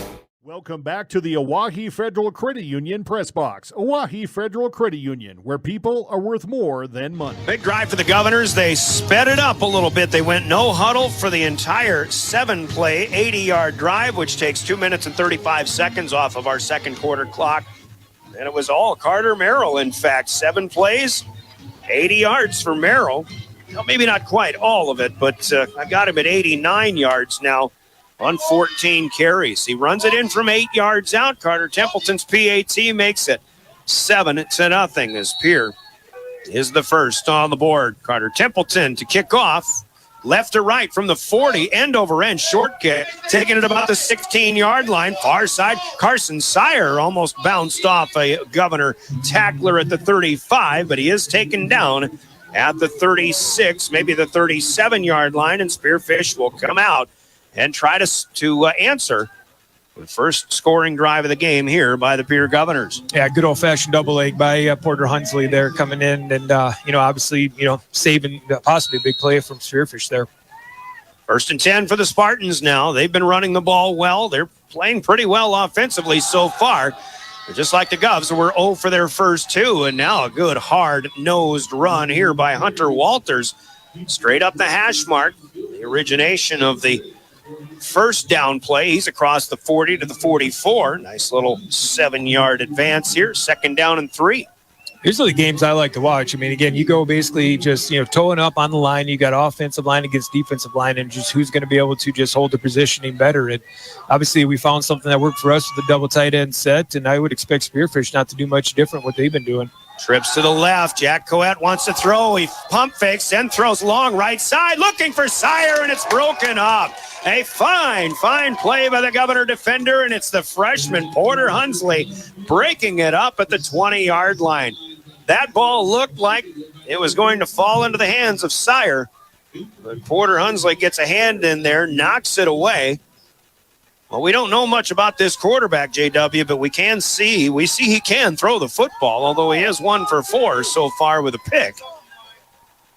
Yeah, he threw a good ball there, but give credit to Hunsley again. You just go back and watch that as a defender, and just step to step, hip to hip, and was able to knock that ball out at the last second. 3rd and 3 now from the far hash mark. Spearfish moving right to left, east to west, and Hunter Walters is gone. 40 to the 30, far sideline, cuts back at the 20, 15, 10, 5, touchdown. No flags on the field. There's your big play, strikeability by the Spearfish Spartans. This one going 56 yards. And just like that, Spearfish bounces right back and answers a touchdown to the Governors with one of their own. Yeah, not only is he big, he's fast and he can move. He's shifty. Holy smokes. And going back and watching him again throughout, the year with Watertown and Aberdeen and some of those guys, those are the same big plays that we've seen. They weren't all pass plays that we were expecting from him, but just, again, those runs. And when he gets to the outside, he's going to finish the deal. Sam Marcus, the kicker, one of the offensive linemen, but he's got a big boot. Yes, he will try to tie this one up. The snap is bobbled. They finally get it down, but a little pooch over everybody, and it only falls into the end zone. Marcus couldn't get anything on it with only a half a step to go. And so the kick is missed, and the Governors will maintain a 7-6 lead. 8:25 to go. Back-to-back scores now in the second quarter. This Pierre will receive when we come back after this 30-second timeout. You're listening to Governor Postseason Football. DRG Media Group Sports is the official voice of the Pierre Governors. Knowles wants to run again, and he's got room. 40, 30, foot race to the 10, 5, and a touchdown. Pierre will come back and set up Avery Kaiser on the outside left through the block, and that's down. The official voice of the Pierre Governors, River 92.7, and also at the River 92.7 page of the DRG News app, brought to you by Golden Buffalo and DRGnews.com. Welcome back to the Oahe Federal Credit Union Press Box. Oahe Federal Credit Union, where people are worth more than money. Here in the second quarter, Pierre had an 8-yard run from Carter Merrill, plus a PAT. Hunter Walters on 3 plays goes 56 yards to cap a 63-yard scoring drive in just 53 seconds, but the Spearfish kick failed. And Marcus will kick it all the way into the end zone. The Governors will have a touchback with 8:25 to go. John Calda just coming back to that break off the mic. You made a good point. This is the Spearfish team we expected 2 weeks ago. Yeah, I mean, again, I didn't really know what to expect coming to this game after what we've seen from them, but from the the games in the past, we've seen they've got a pretty good, relatively balanced run attack, and they can throw the ball when they need to throw the ball. But man, number 6, like I said, when he gets a little bit of open space, he can move. Hunter Walters, and he was bottled up by the Governor defense a couple of weeks ago. Had some bigger runs in the second half, but that was after the Governors already led by 3 scores. Right now, just a 1-point game, let alone a 1-possession game. Carter Merrill back in the backfield. Still that 2 tight end set for the Governors, 1 on each side, and Merrill running well. Here come flags, though, from 3 different directions. I think in this case, Coach, it's if everybody's seeing something, it's probably not a holding penalty this time. No, I couldn't tell if there's a face mask. Maybe something slipped off there, but Aiden Kroc is announced, and we've got a face mask coming in. So everybody saw it, and the Governors, they get 7 on the run by Merrill to the 27, then tack on 15 more.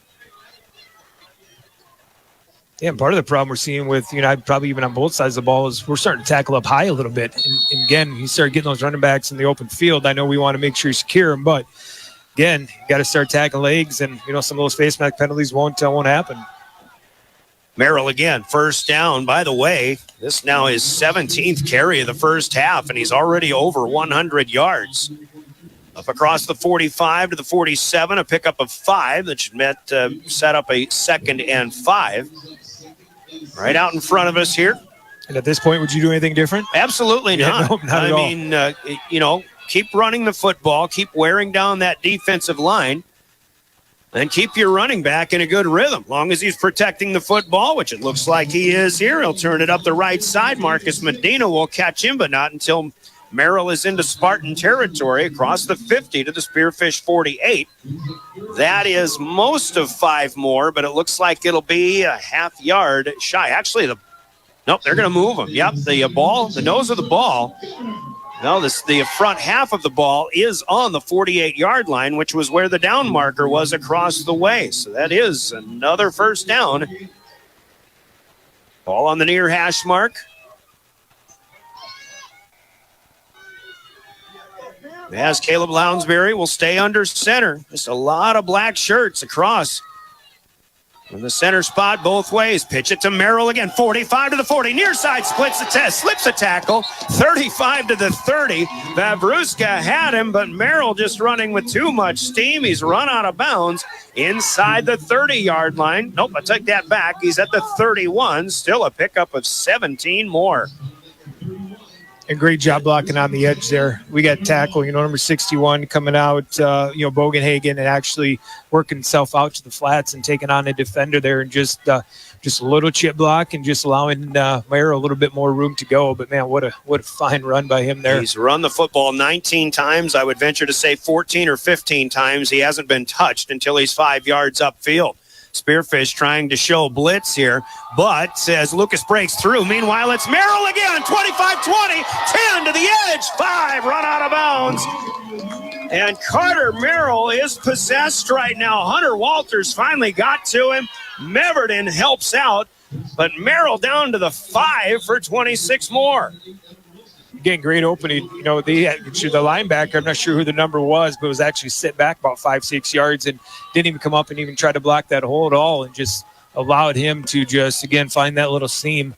6:50 to go. Now Lounsbury. No, this is Bucci, the keeper, to the end zone. Touchdown. Bucci went up the gut. He bounced out to the right side. And it is a 6-yard, make it a 5-yard touchdown for Elijah Bucci. And the Governors tack on 6. They lead 13-6 with a chance for one more. Bucci's first carry of the night. Merrill must have been tired after 20 carries so far. But EJ runs it in. Carter Templeton will try to tack on one more. Snap, spot, hold, the kick. It's all good. And it's 14-6. Governors triple scores now. Back to back to back. Pierre with 2, Spearfish with 1. Second quarter is becoming quite entertaining. 6:45 to go till halftime. 14-6 Govs. They kick when we come back with more Pierre Governor postseason football. Briggs Trucking and Construction in Fort Pierre provides quality freight transportation services, cargo hauling, excavation, and demolition services. They also specialize in dirt and gravel work for everything from commercial work to new construction. Briggs Trucking and Construction will haul everything from light poles to farm and agricultural supplies. The bigger the job or the bigger the load, the better, as that is where their expertise really shines. Contact Briggs Trucking and Construction at 605-280-2848 or email them at cbriggs25@pi.midco.net to visit about your next project. When life gets Back hard. to the Oahe Federal Credit Union Press Box. Oahe Federal Credit Union, where people are worth more than money.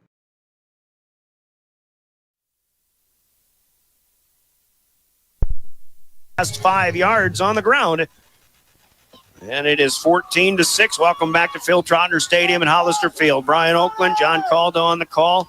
Jordan Lutmer's running camera. William Wilson in studio to keep us up and running as well. Glad to have you. The postseason is underway. Templeton kicks off. Low line drive taken on a hop inside the 15-yard line. Here comes Walters up near side, bouncing out. He'll take a hit right on the edge. Aiden Beam forcing him out of bounds, and a clean play there. Spearfish will start up once again.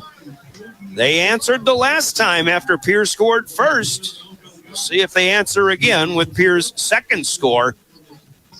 It'll be 1st and 10, Sparty at the 27, 6:41 to go.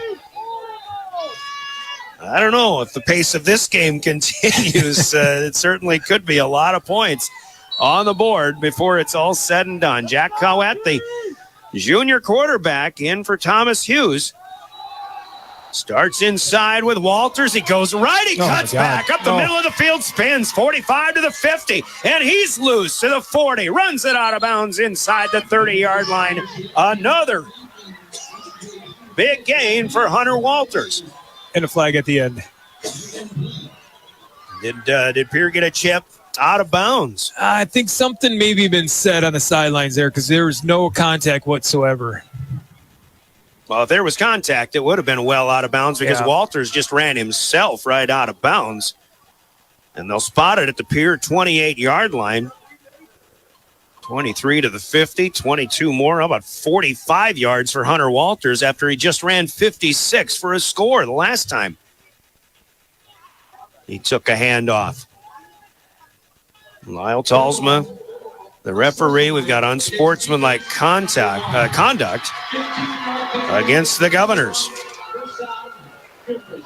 Did they specify what the issue was there? Not that we want to indulge in things like that, but nope, was said. So, inside the red zone come the Spartans on just one play plus a 15-yard penalty. They've got it 1st and 10. Actually, it'd be half the distance to the goal. It should be at the 14. Still 6.5 minutes to play in the second quarter. 14-6 Govs. Coet on the near hash mark. Walters in the backfield with him. They're going to throw quickly out to the far side and just try to get the receiver, Cade Vavruska, to make a play, but he can't make anybody miss. A good pursuit and tackle by Sutton Sonnenschein. Lincoln Schoenhardt out there. Spearfish going to lose a yard on this one, back to the 17. Yeah, both guys, especially Schoenhardt, were just able to cut inside and just elude the blockers that were out there, which is exactly what you need to do in that situation and come up for a tackle for a loss. Call it 2nd and 11 at the 16. It's a read option here. And again, E.J. Bucci knocks a pass down. Ball's loose. They want to return it. Trevor Rounds went after the loose ball too, but it was clearly an incomplete pass. And it's interesting there, a run-pass option this time, Coach, and I'm just surprised they just don't stick with Hunter Walters because that kid's just making all kinds of good things happen. Yeah, I mean, you take a look at the Pierce side of the ball, obviously finding something that's worked. And, again, why steer away from that when something's being successful? And, if they stop it 2 or 3 times, then you can maybe change things out a little bit. But obviously that little slant pass that they're trying to go with there, it's open, but Bucci's just doing a great job defending it. 3rd and 11. Coet to the end zone. He's looking. He's got a man. It's Evan Wilson. Touchdown. Wilson against the linebacker, Lincoln Schoenhardt. He had a step. The pass delivered perfectly. And Jack Coet with a touchdown pass of 16 yards. Wilson with his second catch, and Spearfish does answer, and they do answer quickly. A 4-play, 73-yard scoring drive. So Spearfish will go for 2 here to try to even this thing up at 14, currently 14-12. 5:45 to play, 2 men in motion. There's Thomas Hughes, the quarterback from 2 weeks ago, the sophomore. He's in the backfield. They look his way. Nowhere to go. Coet has to go out to the right side this time. Ball is tipped, and it'll fall incomplete out of the end zone on the far side. The Governor defense did a great job blowing that play up. Spearfish on a second attempt came up close, but they come up empty. They'll settle for 6 for the second time. So Pierre with a pair of 7s. That beats a pair of 6s for the Spartans, and it's 14-12. 5:45 to go. We're in the second. Governors receive again when we come back in 30 seconds. This is Governor Football. Our thoughts get too much to bear. Finding the resiliency within us can help us find healing. The 988 Suicide and Crisis Lifeline provides 24/7 free support for anyone in suicidal distress or emotional crisis. All texts and calls are anonymous and connect you to local resources that uphold cultural values and pave the way to healing. Find the strength within you. Find the strength within our culture. Reach out if you need help today. Graham Tire of Pierre is your Welcome premier. back to the Oahe Federal Credit Union Press Box. Oahe Federal Credit Union, where people are worth more than money.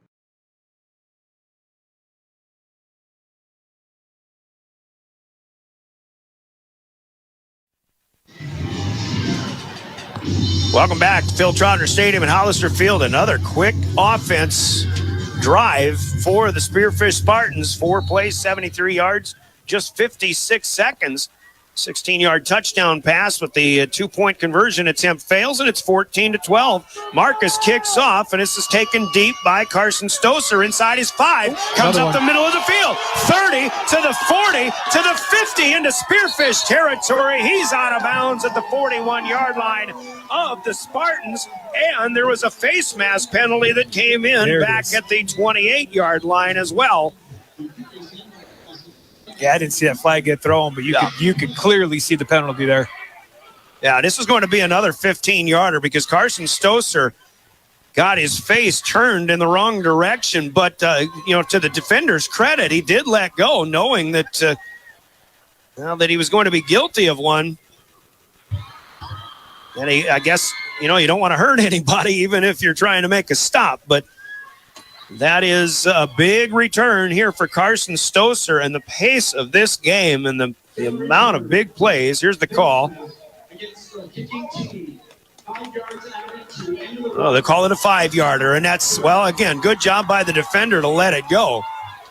I thought he got his head turned enough to, to be a 15-yarder. Doesn't matter. The Governors have it in Spearfish territory. They got it after the movement of the penalty to the Spartans 36. 2 big plays by Carson Stoser. He picked a pass off earlier in the first quarter. Now he sets the Governors up with a 36-yard field here. Caleb Lounsbury stays under center. They'll go back to the bread and butter. Carter Merrill this time is snuffed out, however. There is Brock Lewis, left outside linebacker, into the backfield, and he drops Merrill for a loss of a half a yard.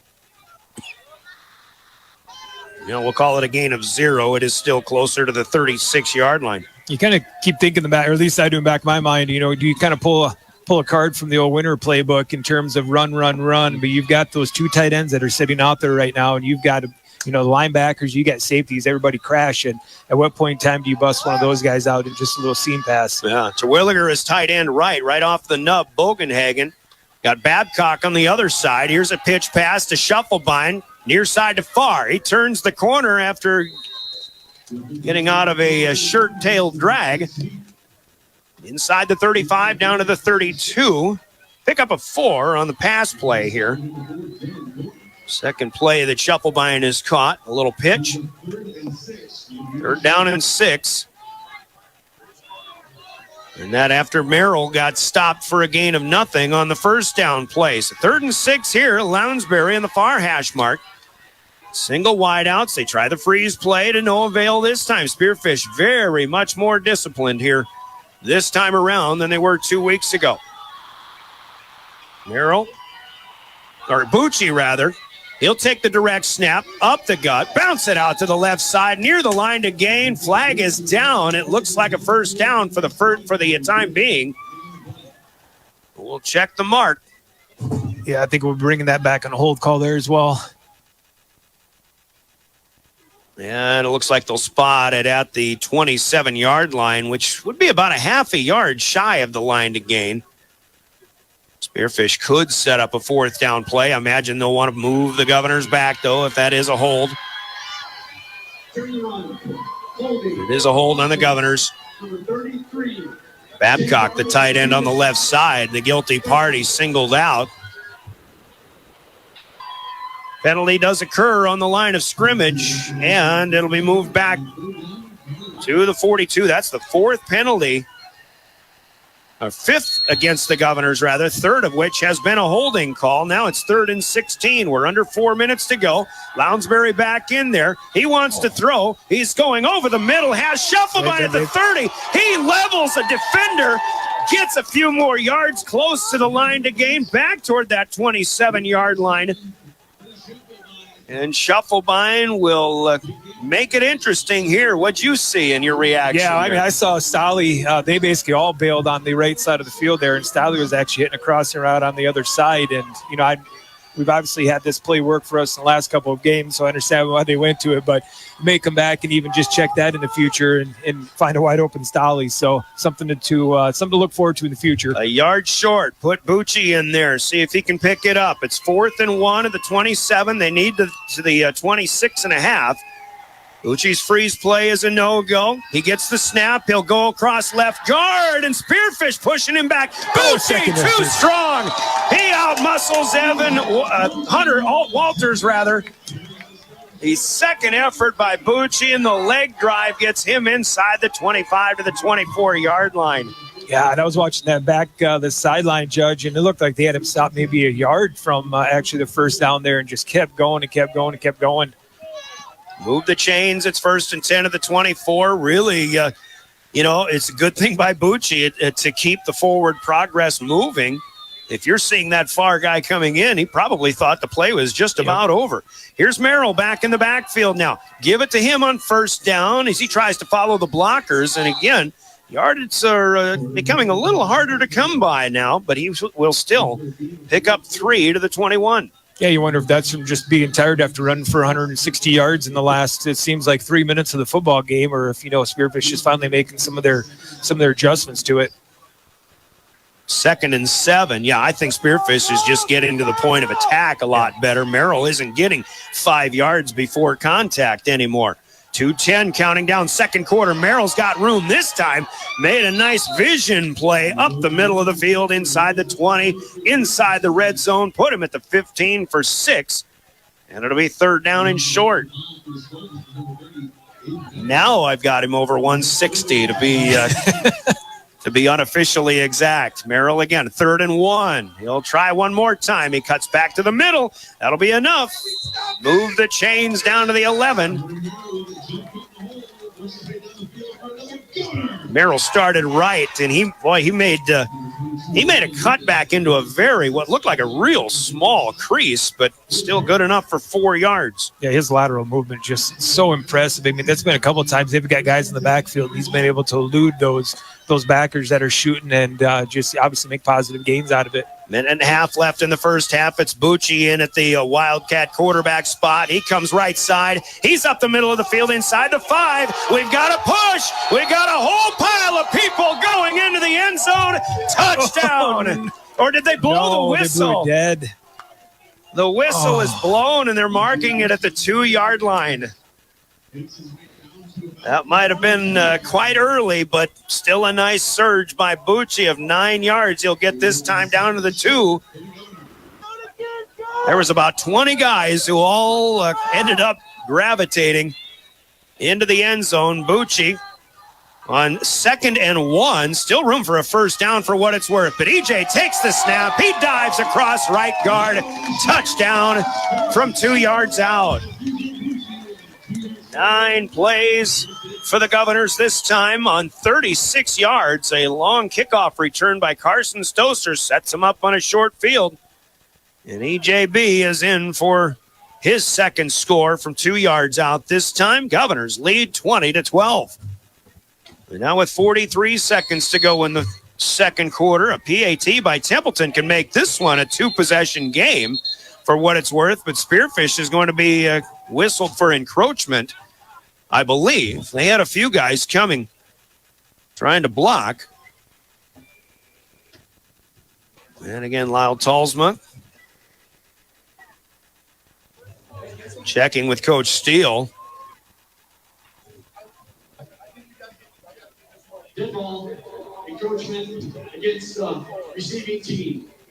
Be half a distance to go. Against Spearfish, they'll retry. So that was again, a dead ball when there's encroachment and contact across the line of scrimmage. So Templeton's kick that did go through was, well, essentially never happened. Governors will still kick, though, instead of going for 2. Templeton again is up and good.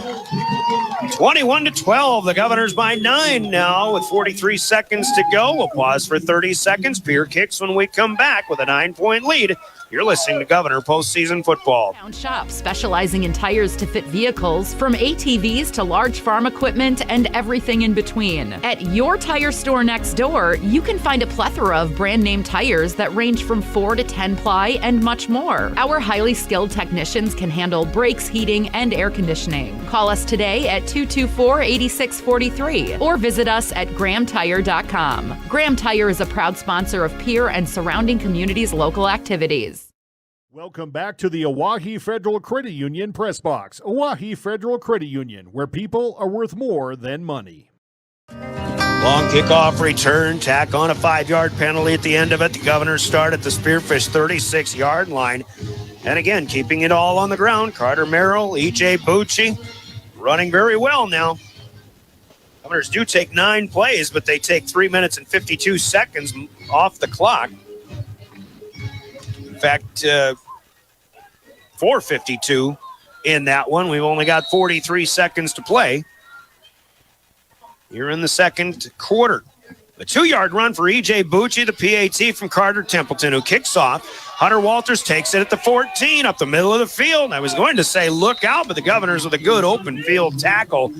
A job well done by Max Hunsley here, and Spearfish will have it just across their 30-yard line. See what they can get done. They've got 1 timeout to go here in the first half yet. They'll start on their own 33-yard line. 37 seconds to go, and Spearfish does get the football to start the second half. The Governors had the opening drive tonight. Boy, a lot of action, a lot of yards we're going to be adding up when we get to halftime here. To recap, most of it on the ground for the Pierre Governors. And for Spearfish as well. 2 big plays by Hunter Walters, a big key, plus a 16-yard passing touchdown on their last drive. Collette will take the handoff, or give the handoff to Walters. He'll spin his way up the hash mark, across the 40 to the 43, spotted at the 44. Gain of 11, first down. Spearfish wants to hurry. And they'll spike it. They take a shotgun snap and spike it. Now it's... Now, never mind. I'm overthinking it.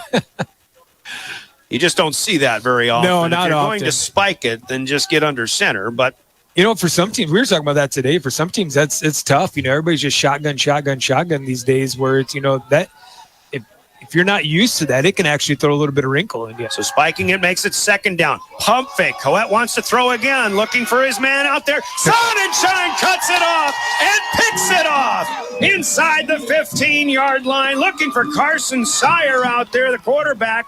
But Sutton Sonnenschein with helping defense, and it is the second takeaway by the Governors on the night, and they'll preserve a 21-12 lead.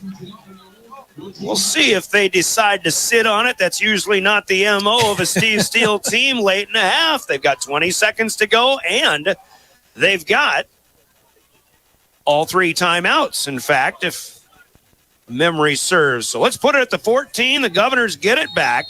Great play by Sonnenschein. Carson Stoser picked one off earlier in the first quarter, too. Pierre has it on the far hash mark. Lounsbury is in the backfield. He'll line up in the gun. All by himself out there. He'll quick throw out near side. Stalley will cut outside. He'll get out of bounds across the 20. Maybe right at the 20-yard line. Sire runs him out of bounds from there. 15 seconds on the clock now. 5 seconds tick away here. They'll give him only 5 to the 19. Well, the running game has worked so well for the Governors. Now you get a chance to see what they can do in 20 seconds through the air. Obviously a high percentage play on the first one. Near hash mark from the 19, now 2nd and 5. Lounsbury's looking left. He's flushed out, and he'll have to run, try to get to the edge himself, and he does, out of bounds. Marked at the 23-yard line. That'd be a gain of 4, but a yard shy of a would-be first down. Now 8 seconds left. Obviously, if you throw a long one, you're going to chew probably all of that 8 seconds off the clock. So it'll be interesting to see how they play it here. Well, they're going to keep it on the ground, pick up the first down. Lounsbury thrown down hard by Asher Peel, but he makes it to the 27, and the Governors call a timeout. Pick-up of 4. Time for one play. Timeout on the field brought to you by Coca-Cola Bottling and Pierre. Quick Coke break. Let's take a quick 30-second break. You're listening to Governor Football. Scott Darno with Lee Real Estate in Pierre is ready to help you find your dream home. There are 10 things you need to do to buy or sell your home. Number 1, call him at 605-220-2676, and he'll handle the other 9. As your resident realtor on a bike, he will make buying or selling your home feel like a walk in the park, not an Ironman triathlon. Find him on Facebook or email Scott at LeeRealEstatePierre.com. Lee Real Estate and Scott are proud sponsors of Central South Dakota Youth Sports and Events broadcast on Live Ticket TV. Lucky Welcome for back us. to the Oahe Federal Credit Union Press Box. Oahe Federal Credit Union, where people are worth more than money. 5 touchdown plays, 3 by the Governors, 2 by Spearfish throughout the second quarter. And Pierre might try to get, they're going to have to try to get one more done here, but they'll have to be careful with it. Spearfish will be ready to bring the heat defensively. Ball rests at the Pierre 27-yard line. They lead 21-12. 3 rushing touchdowns for the Governors, 1 rushing, 1 passing for Spearfish, all in this second quarter. Spread the receivers out. Now this is a pitch to Stalley. He can throw too, but he'll try to make a play. He's across the line of scrimmage. He'll just run the far side of the field, get a first down pickup, but he's out of bounds as time expires. Across the 35 to about the 38. For what it's worth, an 11-yard, maybe a 12-yard gain. And we have reached halftime. On the Gales Gas Service scoreboard, at intermission, it's Pierre 21 and the Spearfish Spartans 12. Scoreboard from Gales Gas Service in Pierre. Use their budget plan and keep full service to stay warm all season long with Gales Gas Service in Pierre. Halftime is up next. That's sponsored by Wealth Partners Ameriprise Financial in the Capitol Creek Center Plaza in Pierre. We'll hear from them. Take a 3-minute timeout. We're back with a halftime recap. Pierre 21-12, leading Spearfish. Your official home of the Governors is River 92.7 and DRGnews.com. Life is full of choices, big and small. They define us, make us who we are. And when it comes time for you to choose a car, home, your next big adventure, or start a new business, Farmers Union Insurance has the variety of coverage options to protect each perfect moment. Farmers Union Insurance. Contact your local Farmers Union Insurance agent today. Dakota Pro Air is a locally family-owned business that has been taking care of farmers' aerial needs since 2020. With locations in Letcher and Miller, Dakota Pro Air is able to provide service to a large area. Ground conditions too wet, or just don't want those sprayer tracks in your field? Give Dakota Pro Air a call for all your chemical and fertilizer application needs at 605-248-2314.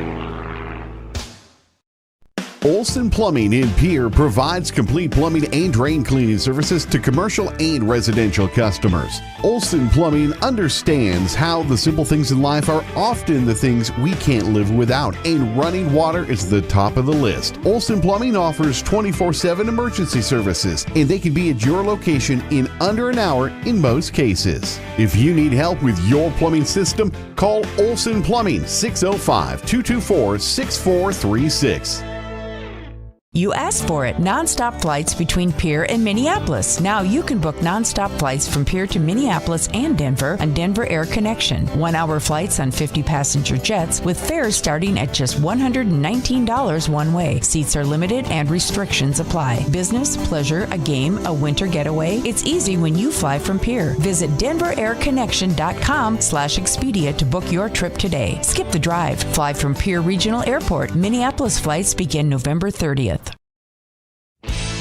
At Jan Bussey Ford & Highmore, they've been building partnerships for life by treating customers right, offering a low-pressure sales process, no haggling over price, passing low overhead savings on, and providing a Ford-certified service department fixing it right the very first time. If you're looking for a new Ford, a quality pre-owned vehicle, a new or used ATV, or a trailer, stop by Jan Bussey Ford & Highmore and experience the difference. Jan Bussey Ford, building partnerships for life. This is what matters. This is beyond X's and O's. This is the difference mutual respect makes. This is what character looks like. This is what defines us in South Dakota. This is sportsmanship. School sports. It's not the outcome that matters most, but the way the games are played. This message presented by the South Dakota High School Activities Association and the South Dakota Interscholastic Athletic Administrators Association. Being local means more than being just another small-town business. It means showing up for our member owners when they need us, supporting the organizations that empower the next generation of community leaders and agriculturalists, and providing resources to help ensure the communities we live in are here for generations to come. At AgTegra Cooperative, local isn't just about where our locations are. It's about serving our farmers, our employees, and our communities in ways that nobody else will. Hey Josie, why so glum, chum? I can't find a way to get my whole group to one spot without taking all these cars. You haven't heard of Denwall Transportation? They have luxury seating buses with air conditioning, outlets to charge your phone, and other must-haves for traveling. Whoa, no way! Yeah, you should check them out. Where can I find them? You can follow them on Facebook or denwalltransportation.com, or hey, let's give them a call at 605-532-3836. Denwall Transportation, let us do the driving. Explore the 2023 Lincoln Navigator at Capital City Ford in Lincoln. Every time you approach your Lincoln, you'll receive a re-carpet welcome. Twin turbocharged 3.5 V6 engine with auto start-stop technology, you'll travel confidently with technology that meets all your needs. Now you can get the 2023 Navigator for 5.9% at 72 months. Stop in to see the full vehicle lineup at Capital City Ford in Lincoln. Capital City Ford in Pierce, South Dakota. Now's your chance for a great deal on smoking fast fiber internet from Venture Communications. Upgrade to the speed you need, up to 1 gig. And with whole home Wi-Fi included as part of your service, experience no-lag gaming, your favorite music, web surfing, HD video streaming, and connect to the latest smart devices. If you're ready for an upgrade, call or visit Venture Communications online. Allied Plumbing and Heating is your contact for business, farm, commercial, and residential plumbing needs located in Pierre. No job is too big or small for Allied. Put our over 50 years of experience to work for you. At Allied Plumbing and Heating, the only surprise we want for our customers is how fast they get the job done. That's why we offer free estimates on every single service, no hidden charges. Give them a call today at Allied Plumbing and Heating. Remember, you can rely on your allies.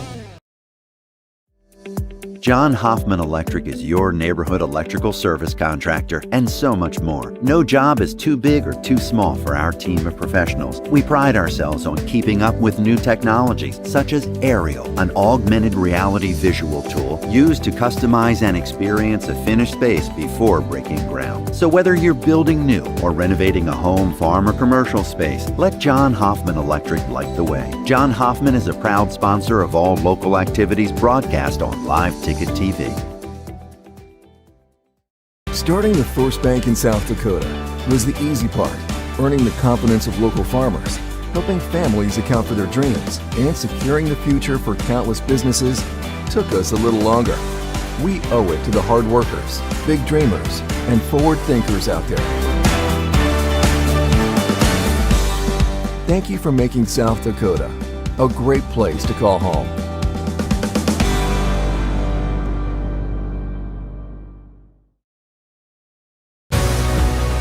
Protect what matters most with the Brittany Scheffelbein Agency, American Family Insurance.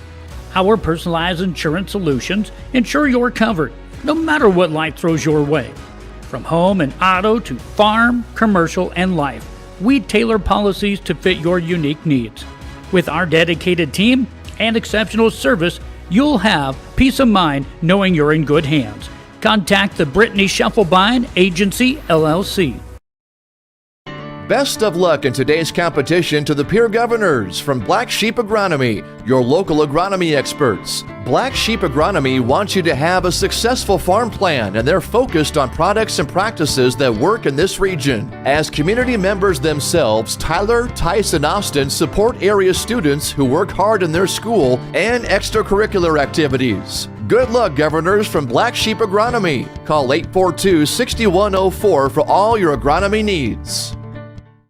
Stay in a beautiful Black Hills vacation home, the Summit on Dancing Sky near Leeds, South Dakota, in the popular Powder House Pass development. It's a modern rustic design with over 5,000 square feet, 6 bedrooms, and 5 baths for you to enjoy. You'll get gorgeous views of the Terry Peak Mountain Range. There's a community pool to enjoy, and you're close to all the attractions like Deadwood, Sturgis, Spearfish, and a whole lot more. The Summit on Dancing Sky. Visit them at DancingSky.com.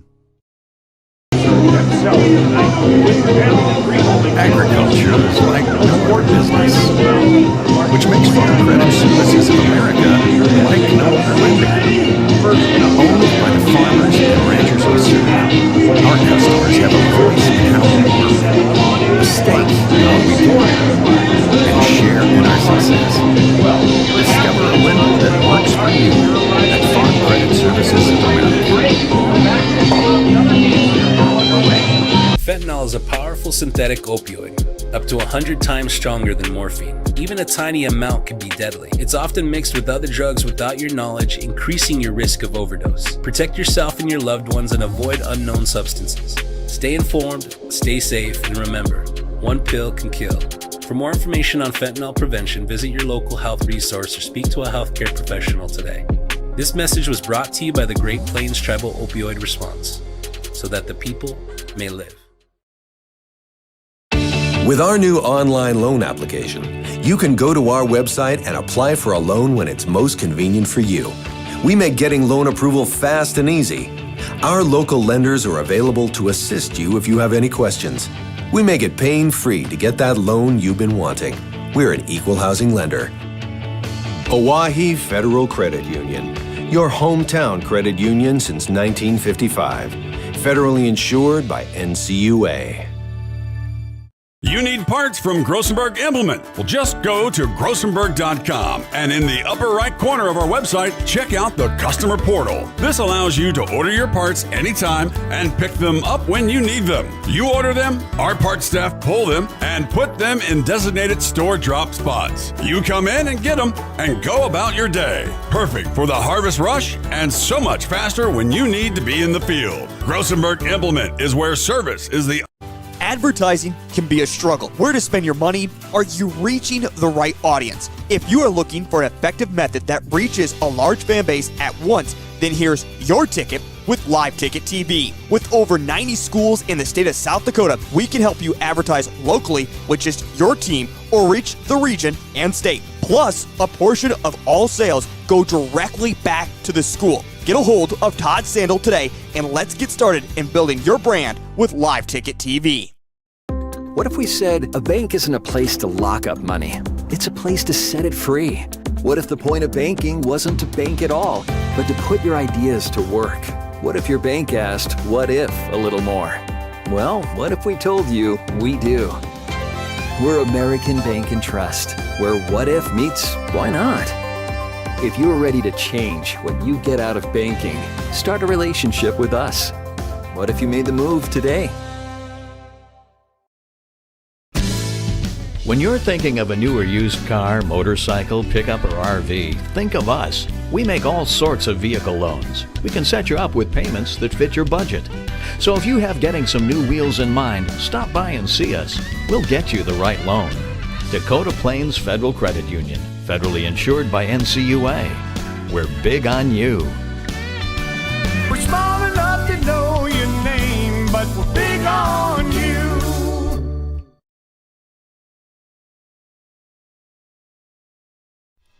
When you're in the need for high-quality replacement auto parts, look no further than Zander Auto Parts and Machine Shop in Pierre. Zander's has been servicing the Pierre area for over 40 years. Their professional parts techs can get you the part you need and get you back on the road. Stop by Zander Auto Parts and Machine Shop at 500 West Sioux in Pierre or call 224-9221. Zander's, your source for domestic and foreign auto parts and accessories. The innocence of youth. Is there anything any better? But soon they'll be in high school and facing all the same challenges you faced. How to make friends, how to fit in, how to be cool. We want our children to have everything they'll need to live fulfilling and productive lives. Make sure the kids in your family are among the more than 57,000 participants here in South Dakota who take part in high school sports or activities. At Ringneck Energy, their mission is to produce renewable energy that adds value to grain and livestock production, enhances the income of their investor partners, and provide a safe, rewarding work environment. Located at 901 Redwood Avenue in Oneida, South Dakota. Call 605-945-6900 or check ringneckenergy.com. A proud supporter of local schools and wishes all students the best of luck in all their activities during the school year, creating economic opportunities in our community.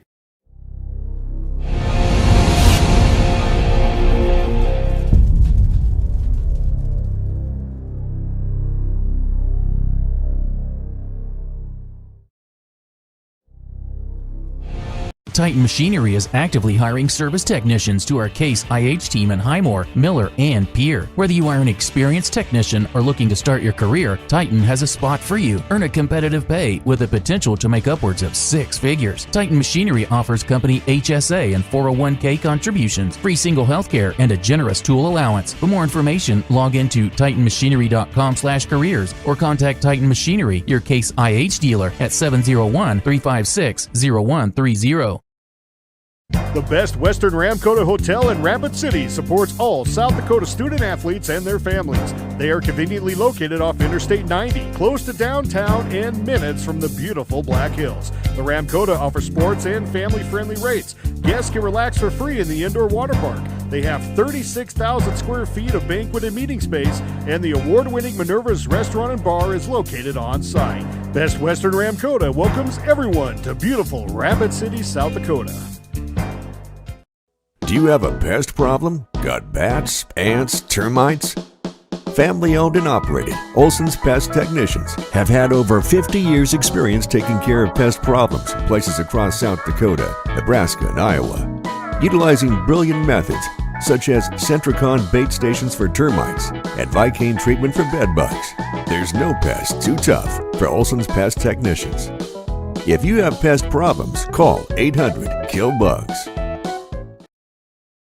Dano's Marine in Fort Pierre is your one-stop shop for all things boats and watercraft. They are your local Vexus and Alumacraft boat dealer, some of the best boats on the water. Dano's also offers a full line of services to maintain your boat out of the water so you can enjoy more time on the water. Their certified technicians proudly service Yamaha, Mercury, and Evergreen motors. Stop in today to visit about your next watercraft. Dano's Marine, proud sponsor of Pierre and Fort Pierre athletics and events. Wow, Bill, you're walking so much better. What did you do? Well, I got so tired of the pain and nearly fell. And one of my friends recommended physical therapy at Winter Physical Therapy. And you know what? My back also stopped hurting. Huh. So how did you get started? My doctor wrote me a referral, but that's not always needed. Turns out you always have a choice where you want to go. So why did you choose Winter Physical Therapy? I love to support our locally owned small businesses, and quite frankly, they give great personalized care. Winter Physical Therapy. Exceptional care. That moment when you realize your furnace is stone cold busted. We're talking a real put on every sweater you own, I can't feel my feet, penguin predicament. But fear not, there's an expert for that.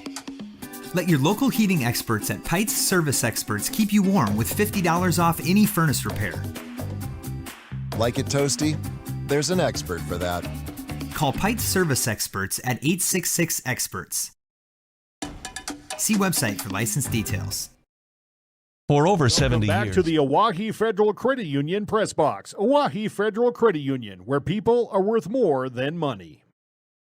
Woolsey Wessington is at halftime leading Dupree 48-20. A lot of scoring in that one. Warner is on KPLO against Phillip, and they're leading the Scotties 17-0. Aaron Boyle has that one. They're about halfway through the second quarter, 94.5 FM. And Wall shutting out Castlewood after one quarter so far, 23-0 out west. The Eagles are the top seed, unbeaten there.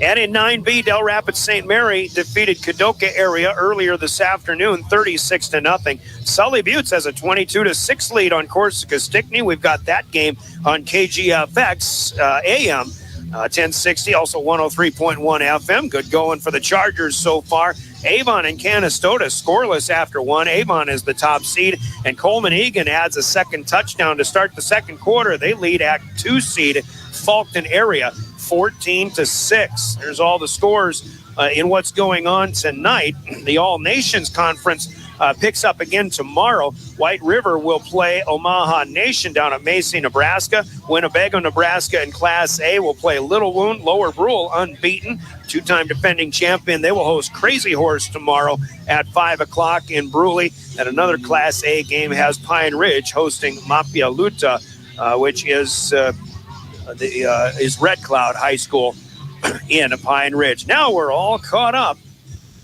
We're ready to go to the second half of play. It'll be Pierre to kick off. Halftime from Wealth Partners, Ameriprise Financial. Coming to an end, Spearfish ready to receive from Carter Templeton, who will tee it up on the near hash mark. And the officials probably got to cut Enter Sandman here so we can get going. Comtech opening kick of the second half. We'll see if we get more fireworks as Carson Sire will take the Templeton kick on the near side at about the 13-yard line. He goes back middle of the field. He is upended across the 20 to the 25. Max Hunsley, I believe it was, who comes in with a nice stop, and Spearfish will only have moderate field position to start our second half of play. And again, John Calda, if you're Spearfish, big plays or not, you just have to make plays and not turn the ball over like they did in the first half. Yeah, and I think this will be a pretty defining moment for them right now in terms of just being able to kind of close the gap on the score and, stay with that high-power offense that Pierre's bringing into the table tonight. Quarterback Jack Coette is still the quarterback. He looked a hand off, but there was nobody there. That might have been by design. He turns it up the middle of the field for a nice gain. It's a 5-yard keeper from the 25 to the 30. Second down and 5 coming up. And again, Coette, who we did not see 2 weeks ago. It was all the sophomore Thomas Hughes. But you said you saw him as you watched the Watertown game in yeah, mid-season. there's some films. They kind of seem to sprinkle him in and out, and along with number 9 there. So it's just kind of been here and there. Go ahead again with a snap. This time they'll give to Walters. We got a flag thrown on the near side, but Walters advances across the 35 and looks to have a first down for now to about the 37, but the near side official has some things to tell our referee in the white hat. And I wonder if there's a formation issue over here on the near side on the Spearfish offensive side of the football. Here's Lyle Talsma. Illegal shift. That usually is an official way to say 2 men moving at the snap of the football. Carson Sire is the one that ruled that time, and a 5-yard penalty will negate a first down pickup for Walters, and it'll take it back to the original line of scrimmage. 2nd down and 10. Just underway, still first minute of the third quarter. Phil Troutner Stadium at Hollister Field, 21-12 Governors. In the quarterfinal round, here's Walters. He will not get away from the Governor D line this time, and it's Bucci. Walters is going to break tackles from a lot of people, but usually not a guy like E.J. Bucci. Good for 3 yards here. Walters, 10 carries, 157 yards in the first half of play. Yeah, great play by Bucci there, too. He's kind of basically been reading a lot of outside stuff, kind of things in the backfield, was able to actually cut back underneath on that one, and I would say stopped a pretty big gain, because I think if he gets through Bucci, he's got plenty of yards to go after that. Just inside the near hash mark, Spearfish moving left to right, west to east. Wind isn't much of a factor. He looks to throw. A little dump off to Walters. He's got it to the 30, 35. He's ankle tackled, actually still on his feet until now. And finally finished off with a hit from Patrick LaRock. But down low, there was Porter Hunsley to make a nice stop. Still a first down gain. Nice little play call there. High percentage. Get it still into the hands of your best player if you're Spearfish, and they pick up 11. Yeah, did a good job. Generally, you run in one of those screenplays when you've got the defensive lineman that just constantly getting pressure in on you, and just kind of able to utilize a little bit of that speed and quickness from the Pierce side and just create a little bit of opening there in that screen pass. New spot is the 39-yard line. Walters will go from right to left. This is a high snap. It's tipped, and it's hauled in by Coet just in time as E.J. Bucci comes in from the edge and will level him to the ground inside the 35. Tackle for loss at the 32. We'll call that a quarterback sack. 7 yards to the negative, and it's 2nd and 13. We haven't seen many things like that to be negative, but that could turn into a big play to the negative for Spearfish, depending on how things go in this opening drive. Yeah, again, you look at possibly 2nd and 10, 2nd and 8 with the way the running game has been going, and now all of a sudden having to make up those 6-7 yard loss. They'll try to throw over the middle. Coet overthrows, and there's Sutton Sonnenschein. Interception number 2 on the night. Thomas Hughes, who was out there, will come down with a stop, and it looked like Coet just overthrew Cade Vebruska, or maybe led him too far. Your free safety is your center fielder, and Sonny makes his 2nd pick of the evening. Yeah, great play. I mean, again, just doing what that center fielder needs to do, just reading the quarterback's eyes, and he was locked onto the receiver the whole time, just able to sit back and make a great play on the ball. Turnover number 3 on the night for the Spartans. All of them are pickoffs by the Governors, and now it's Pierre football at their own 48-yard line.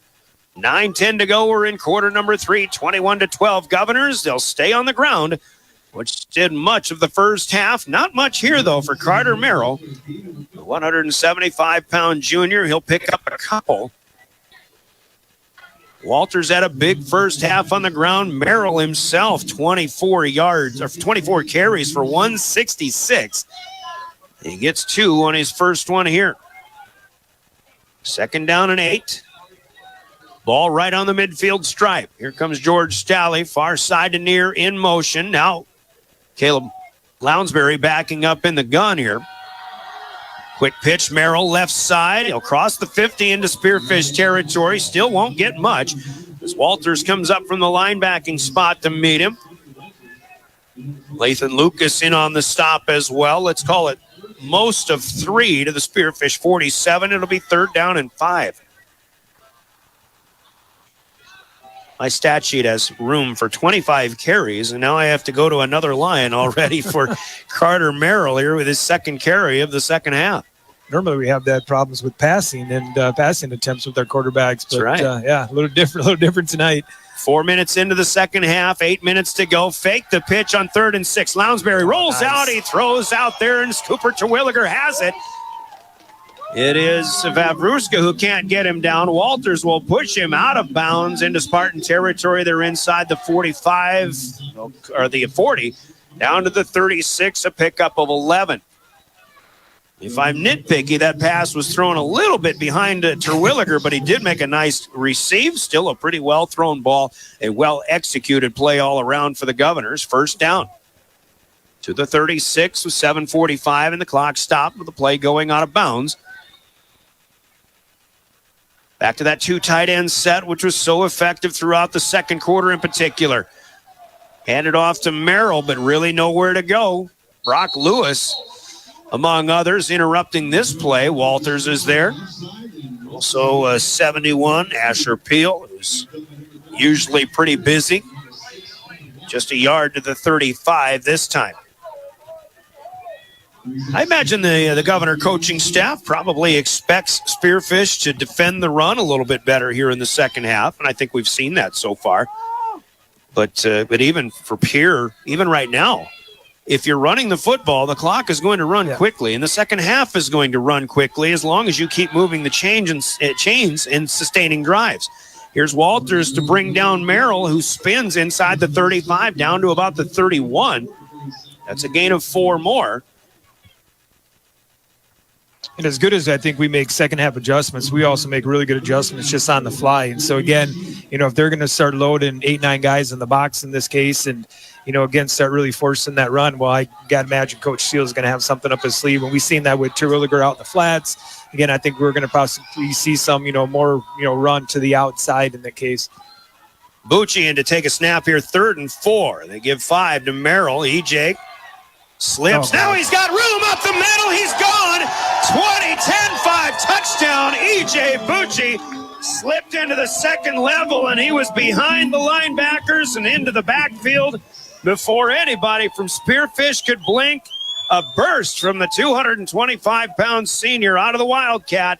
30-yard touchdown, 27-12 Governors. Booch with his 3rd touchdown run of the night. This one very impressive. He'll stay in there. Pierre's going to go for 2, which would give them a 17-point lead. EJ will go left side across the guards. He's into the end zone for 2 more. Your new score with 6:20 to go, 3rd quarter. Spear 29, Spearfish 12. We'll pause for 30 seconds. A Governor kick coming up when we return with more Pierre Governor postseason football on River 92.7 and drgnews.com. Pitt's Design Build has earned our reputation locally for serving communities across South Dakota. We provide design and building services for schools, hospitals, churches, commercial offices, multifamily housing, and so much more. Pitt's Design Build is conveniently located in Pierre, Mitchell, and Sioux Falls to serve you and your organization. We bring value to our clients by facilitating the design and/or construction process. Give us a call today and check us out at pittsdesignbuild.com for a free building consultation. Welcome back to the Oahe Federal Credit Union Press Box. Oahe Federal Credit Union, where people are worth more than money. The second half, they go 6 plays, 52 yards in 2 minutes and 50 seconds. They had a pass hook up between Caleb Lounsbury and Cooper Terwilliger for 11 yards to get a first down in there, but they go to the 30-yard line. And on 3rd and short, EJ Bucci busts through and goes straight up the gut for 30 yards to the house. He tacks on 2 by himself, and it's 29-12, 3rd touchdown for EJ tonight. Templeton's kick will be taken by Carson Sire at the 10-yard line. Near side, he cuts back to the hash mark, tries to come back out to the right, but the Governors have good pursuit. People like Aiden Beam helping to get him down. We see Rowdy Menning out there in the area, the end of that run back for Carson Sire. And Spearfish will have it 1st and 10 at their own 27-yard line. JW, I was so impressed with Carson Sire, especially in the defensive side. Kid was a playmaker 2 weeks ago. We really haven't called his name near enough for the Spartans tonight, though. No, I mean, when Walter's been doing what he's doing, too, it's kind of hard. I mean, really no need to change things up. I'm wondering if they'll maybe open that game bag up just a little bit here in this second half now with the score being what it is. First down run to Walters, and it's straight up the middle to the 29. This will be a gain of 2. And Patrick LaRock leading the charge. 2nd and 8 coming up now halfway through quarter number 3, 29-12. And you look at it, and I guess the reason to go for 2 was to keep it now a 3-possession game instead of what could have been a 16-point lead. That was pretty smart math there by Coach Steele and the bunch there. Near hash mark, left to right. Coette will take the snap. Quick fire out to the left side. Vevruska has it, and he's got the first down. He loses the football, though. Picked up by Pierre at the 50-yard line. Here is Stoser with another takeaway as he'll cut up the near sideline, taken down to the 40-yard line, out of bounds. A couple of Spartans will ride him out. Evan Wilson finally gets him down there, but it wasn't Stoser who made the hit. I think it could have been Stalley who was giving chase out there. But that ball slipped out of the hands of Cade Vevruska, and that was a nice 20-yard gain in the meantime, but picked up at the 50. Turnover number 4 here for Spearfish, and Stoser returns it all the way to the 37-yard line of the Spartans. So 5:22 to play. Here we'll start over. You usually want to go for the downs. Lounsbury has Terwilliger at the 23, inside the 15, dragging one man down to the 5. Another one comes in to help him out. It's Meverton who will finally get him out of bounds. Terwilliger, big and strong. And a Governor first down into the red zone. See where they spot it. I believe it's to the 5, which would be a gain of 32. The scoreboard says the 6. Terwilliger's 3rd catch of the night, 1st and goal. 6-yard line. Pierre can put it almost out of reach. If they punch another one in here, there's a pitch out to the right side. Merrill cuts, and Merrill scores. He's hit at the goal line and driven back, but the signal is made. Touchdown, Governors. Carter Merrill's 2nd trip to pay dirt tonight. And with 5:04 to go, the Governors now lead by 4 scores in the 3rd quarter still. They'll bring Bucci back in again, and they still want to maintain these leads that would be an extra possession. So 35-12, the current score. Bucci will take the snap.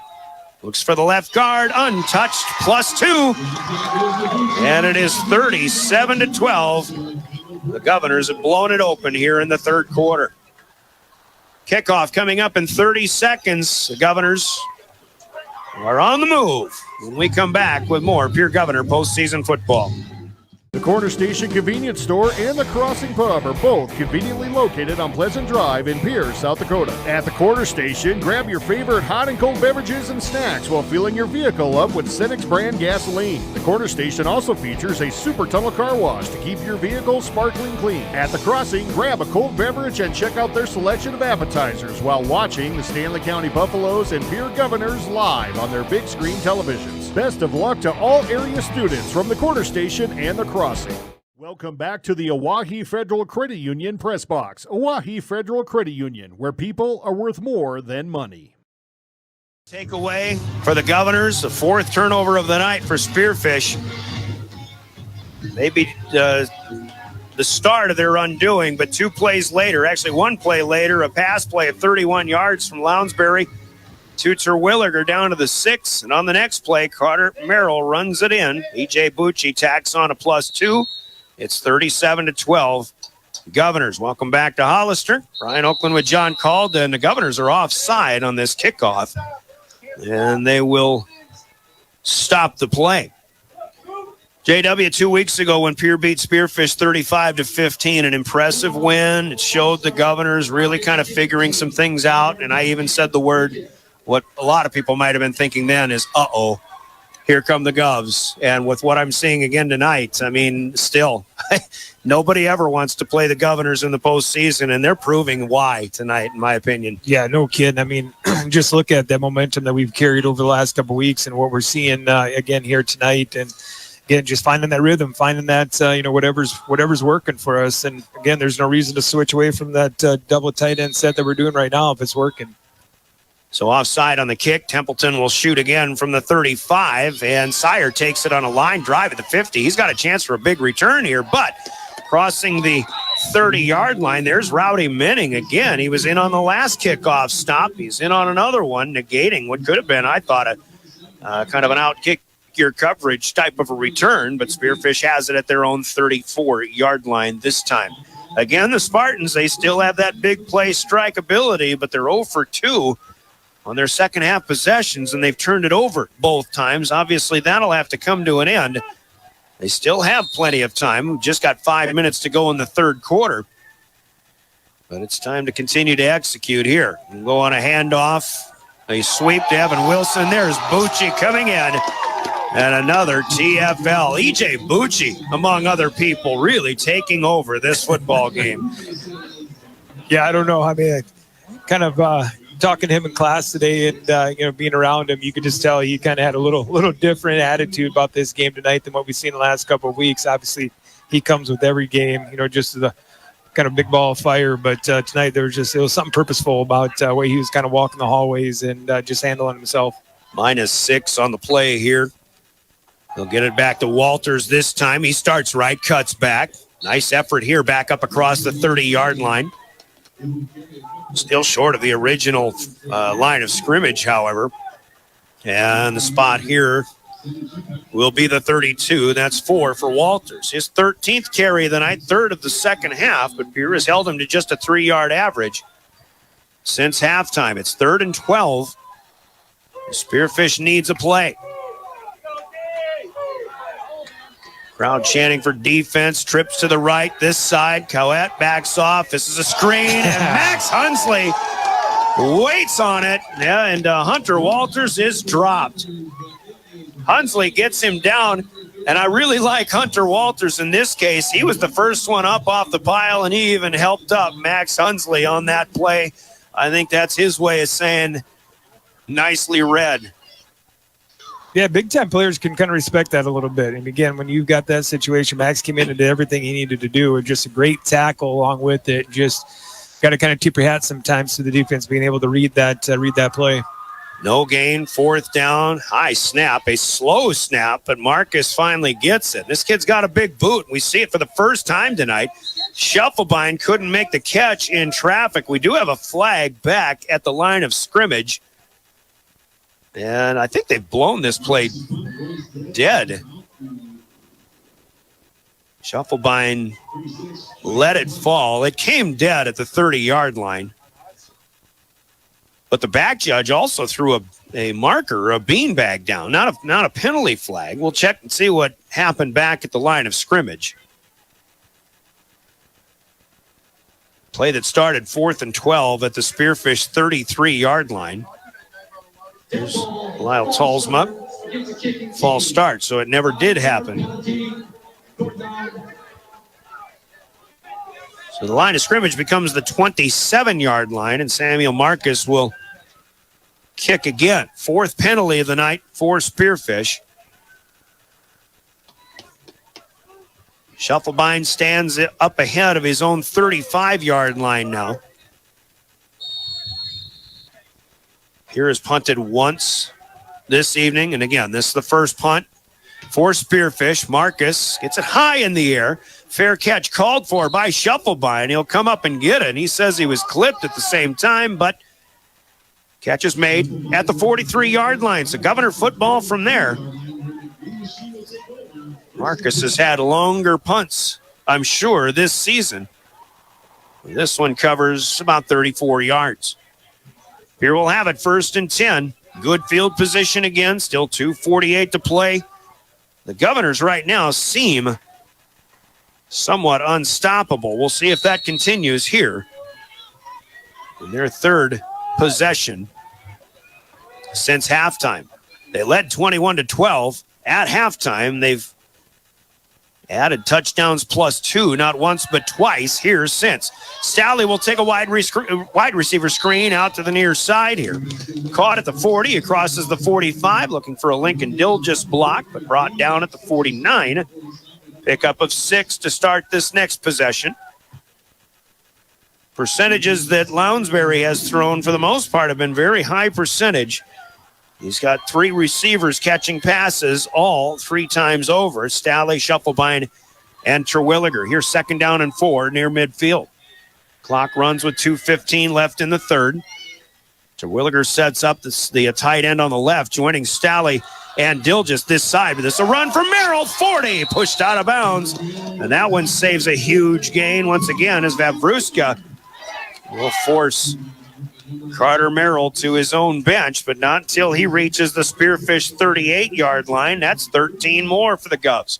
Yeah, going back to Lounsbury's percentages in his passes, the most impressive have been just Terwilliger over the middle. It seems like Spearfish has always had, 1 or 2 guys in front of Terwilliger on every pass. And, one time we saw a nice little touch. Next time, again, just getting that ball up high enough to where Terwilliger is the only guy that can get there.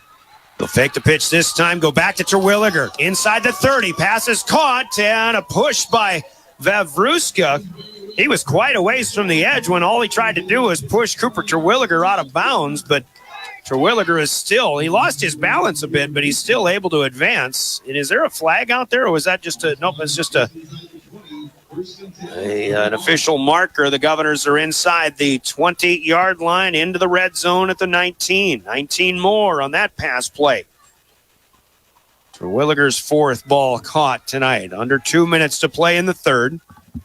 37-12, Governors with a handle on this one for now, as Merrill will get dragged by the shirt collar here. Not an illegal tackle, but he spins. It is Walters, who will spin him inside the 15 down to the 11, a pickup of 8. Merrill now, unofficially on his 31st carry of the night, is over 200 yards rushing. The way this season started, JW, if you'd have told me Pierre would have had 200 yards rushing as a team in a game, let alone with one individual, I would have said you're crazy. Yeah, and a kid we didn't even see in the backfield the first couple of games either. Nope. He's come on and just found a good niche in this game or this team right now. 2nd and 1 from the 11. It'll be a 1st down pickup. Starts right, spins back to the left. Walters, ever active. Just shout out for Hunter Walters, the 200-pound senior. I mean, this kid is a football player through and through, and I can't think of a better adjective or a better descriptor to give to a guy like this. No, he's got a big knack for the game. He's start looking at some of the backers we've seen in the past, and he's kind of ranking up there right now with the guys in the double A's in terms of just being all over the place and even on the offensive side.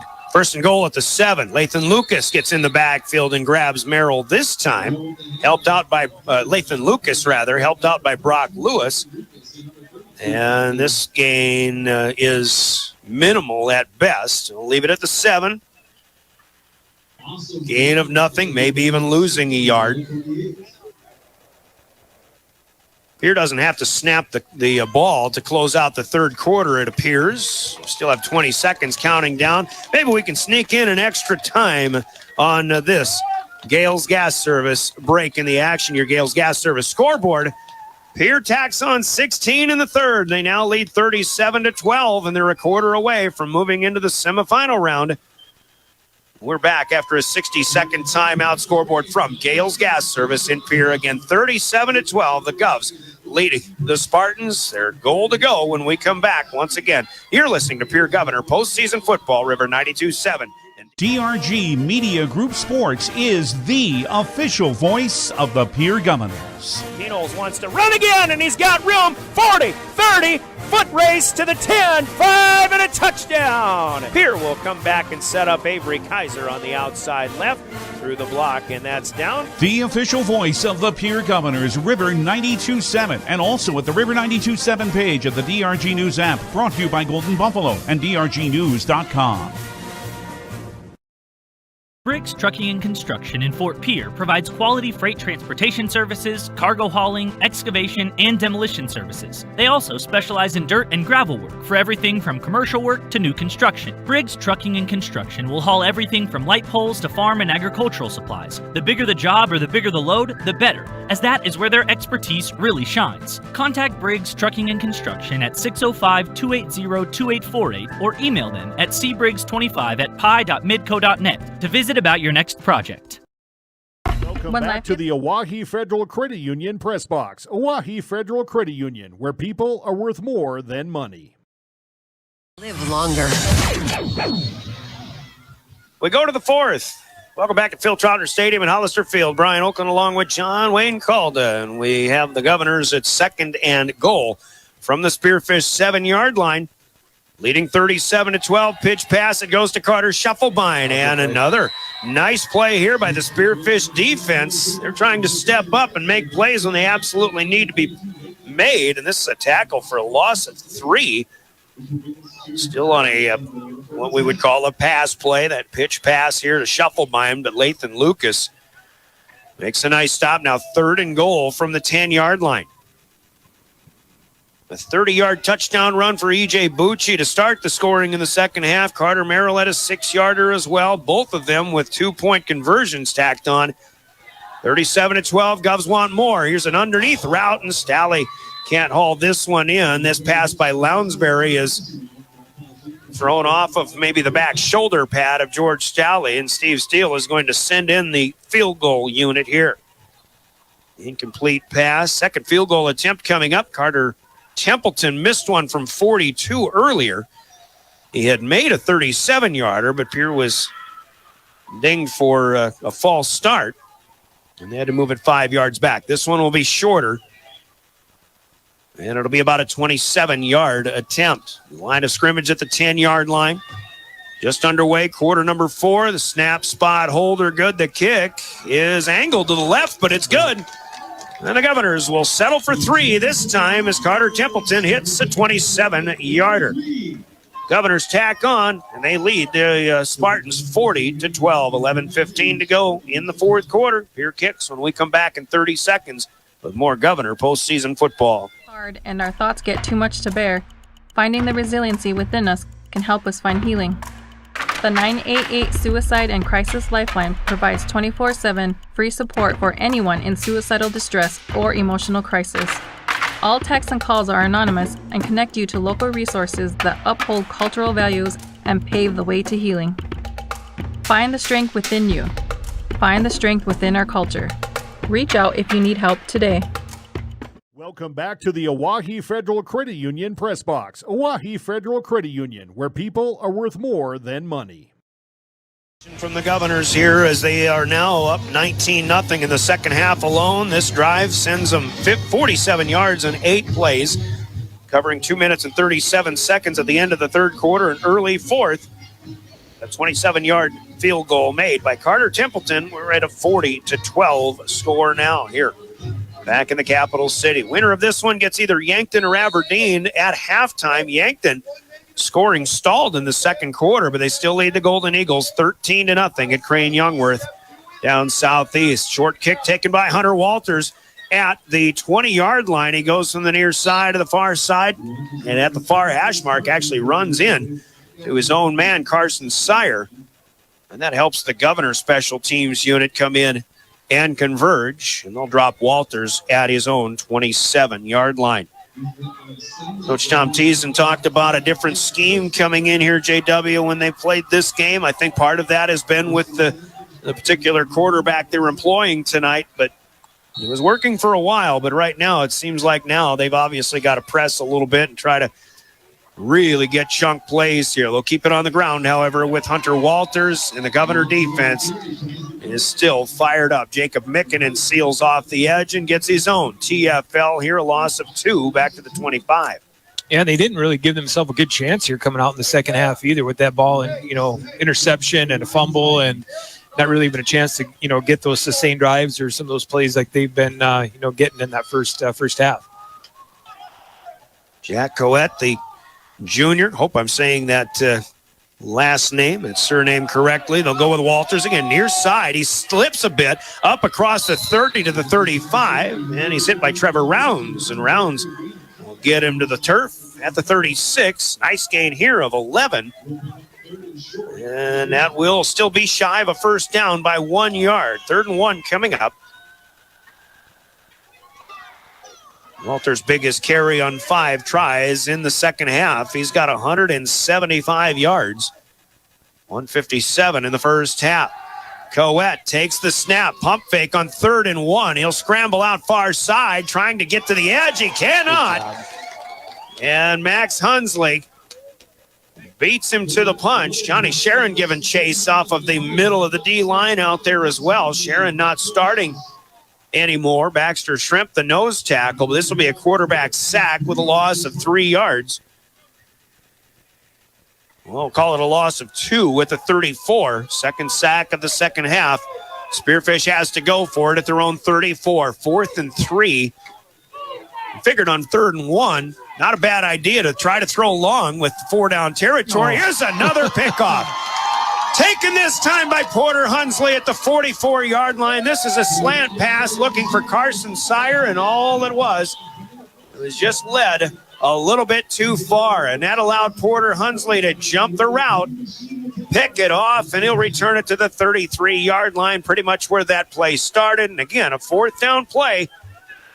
The Governors pick off their 4th pass of the night. The defense, just as much as the offense, coming up big here tonight. And they've been looking for that play all night, and you're actually able to get a pass out, and Sayre just wasn't even looking for the ball. There's an easy play for Hunsley. So the Governors at the Spartan 33-yard line with 9:37 to go.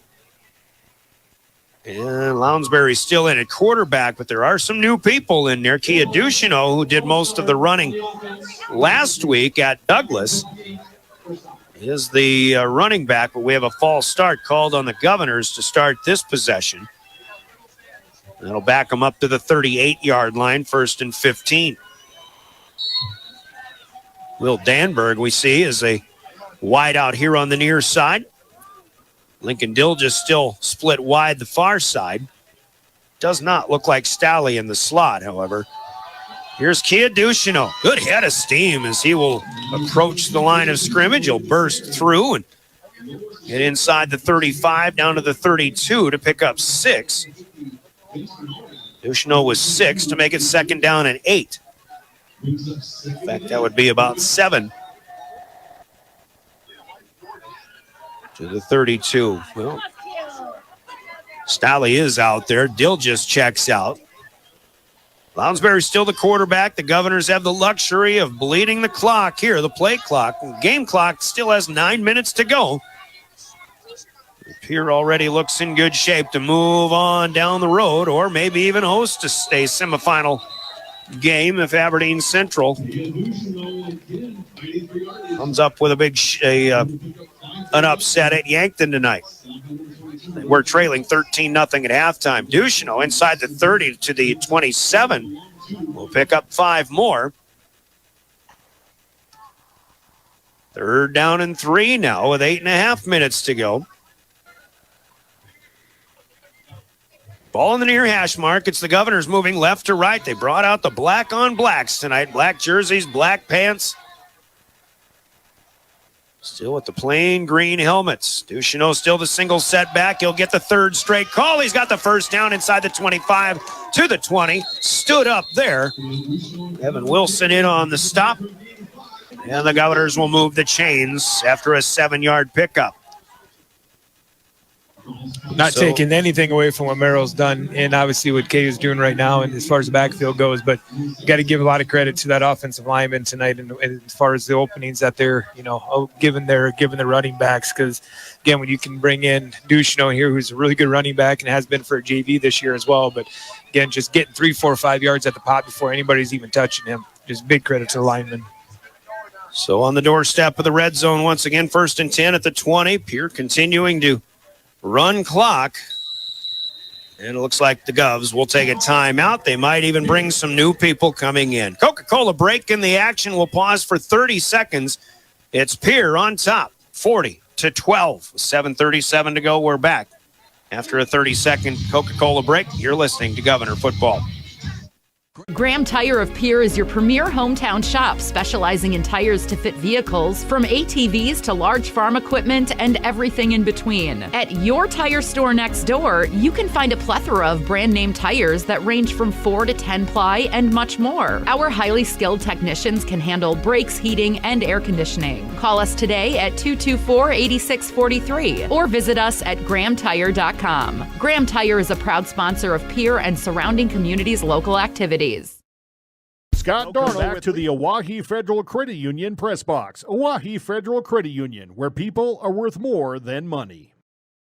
And we'll just check and see who comes in. We see number 4. Normally that could be George Staley, but in this case, it will be the freshman quarterback, Jaron Deal, who played the entire second half at Douglas last week. Certainly saw some good things from that young man. And he's in again. Kia Duchino still the running back. You got Deal here in the pistol. He'll take the snap, handoff. Duchino comes around left side of the line, and he'll be stood up. Aiden Meverden with a good stop. Also 45, Dalton Farrell in there for Spearfish. Backup senior defensive back making the stop. 4 for Duchino here. It'll be 2nd down and 6. Did you get a chance to see Deal play last week in Douglas? I'm sure you probably know some of his abilities playing at the freshman level anyway. Yeah, no, I watched a little bit of his game, but I can get a weekly check-in with the freshman coaches on him, and it sounds like this kid's got something special going on right now. He tries a freeze play, but Spearfish stands their ground. Credit Spearfish. They certainly have done a better job of that here this time around. Coach Steele's going to take another Coca-Cola timeout, though, with 6:49 to go in the fourth quarter. 40-12. We'll take another 30-second Coke break ourselves, and we're back with more Pierre Governor football. Real Estate in Pierre is ready to help you find your dream home. There are 10 things you need to do to buy or sell your home. Number 1, call him at 605-220-2676, and he'll handle the other 9. As your resident realtor on a bike, he will make buying or selling your home feel like a walk in the park, not an Ironman triathlon. Find him on Facebook or email scott@LeeRealEstatePierre.com. Lee Real Estate and Scott are proud sponsors of Central South Dakota Youth Sports and Events broadcast on Live Ticket TV. Lucky for back us. to the Oahe Federal Credit Union press box. Oahe Federal Credit Union, where people are worth more than money.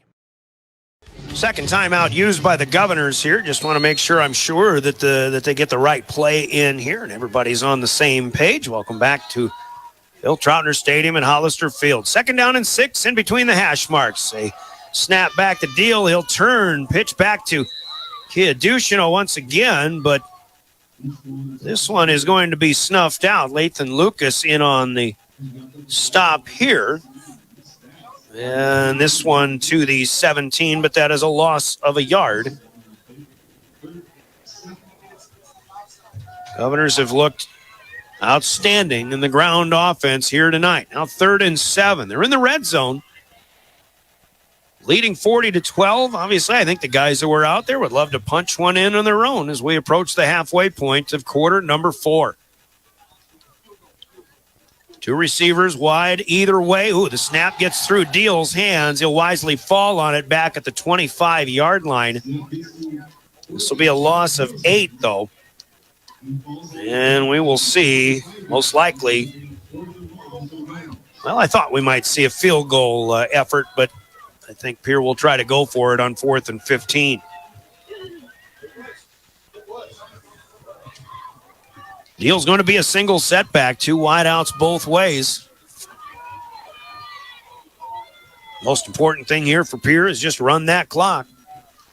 Get it moving to 000s as quickly as you can. Jaron Deal asking for the snap. He has it. Here come the Spartans. His pass is tipped, and it'll fall incomplete. Boy, Spearfish picks that off. You'll have a lineman running like crazy after that. And that was Matthew Medina, who was close to it. Not sure who got the paw up there, but a job well done here and a defensive stop by the Spearfish Spartans. So they'll take over. Still 5 minutes and 20 seconds to go, but again, it's a 4-possession game here as Pierre leads by 28.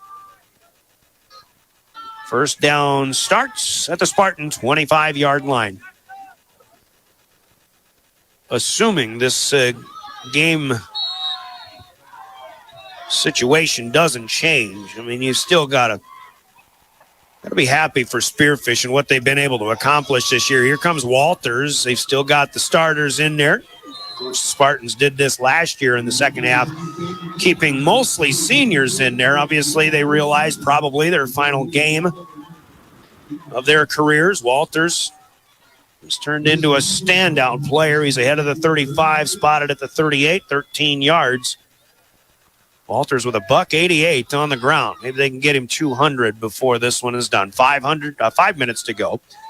3 receivers left to our near side as they head from right to left. This is a keeper, though, for the quarterback. Jack Coet will head out the other side. And there is a flag down ahead of the 40-yard line. Coet runs out at about the 42.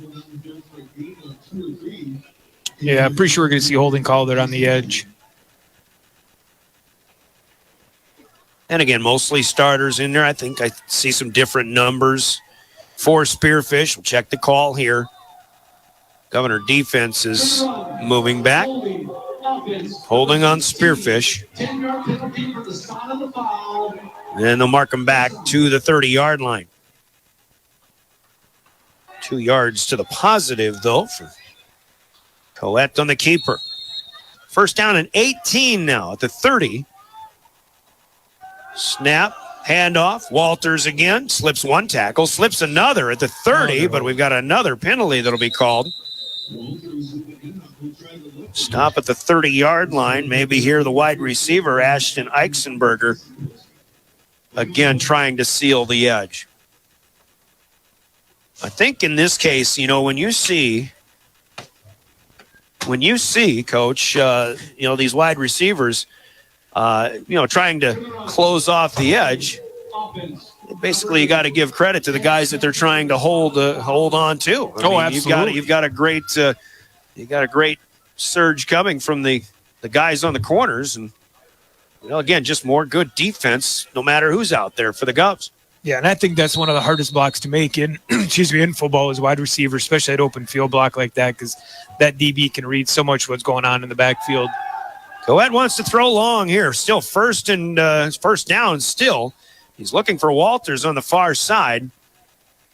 Or Evan Wilson. But pass is thrown out of bounds. As Spearfish got pushed back even further to the 22-yard line.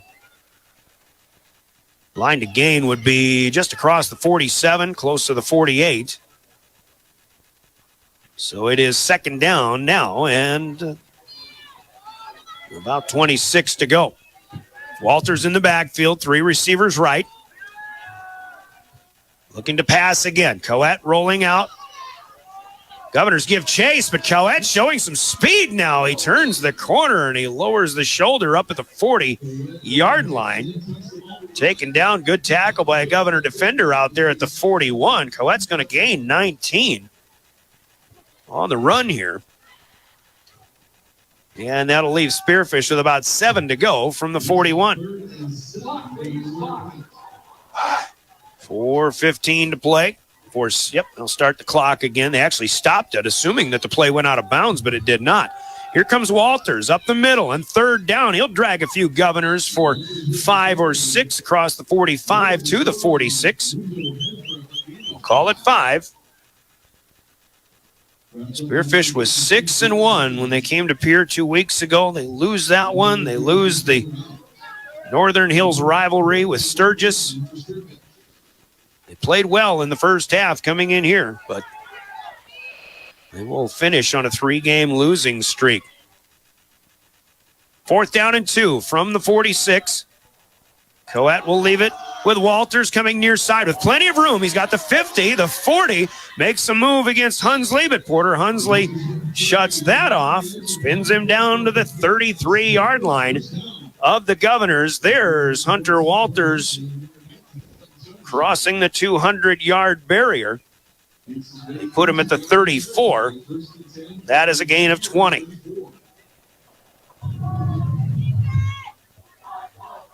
$213 I've got Hunter at.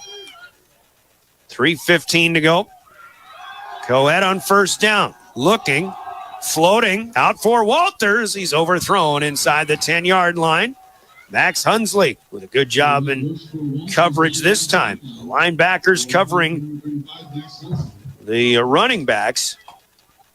You know, one time, JW, you had a linebacker, and I think it was Lincoln Schonard who got beat on the touchdown pass earlier on the pass to Evan Wilson. But, you know, the Governor linebackers are covering some pretty athletic backs for Spearfish tonight, and they're doing a heck of a job. Fake it to Wilson on the sweep, give it up the gut to Walters.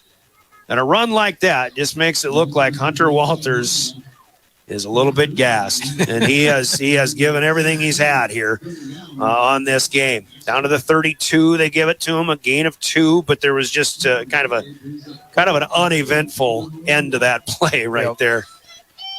3rd and 8 for Spearfish. And check in on that Governor or that Yankton Aberdeen score. That's the one the Governors that'll matter the most. Here's a screen back to Walters. He catches at the 30, goes left, tries to cut back against Porter Hunsley. And boy, there was a collision, I think, of heads in this case. And Walters is the one who bounces up, and it's Schonard who ends up on the turf. But a pass play to the 22 and a first down gain.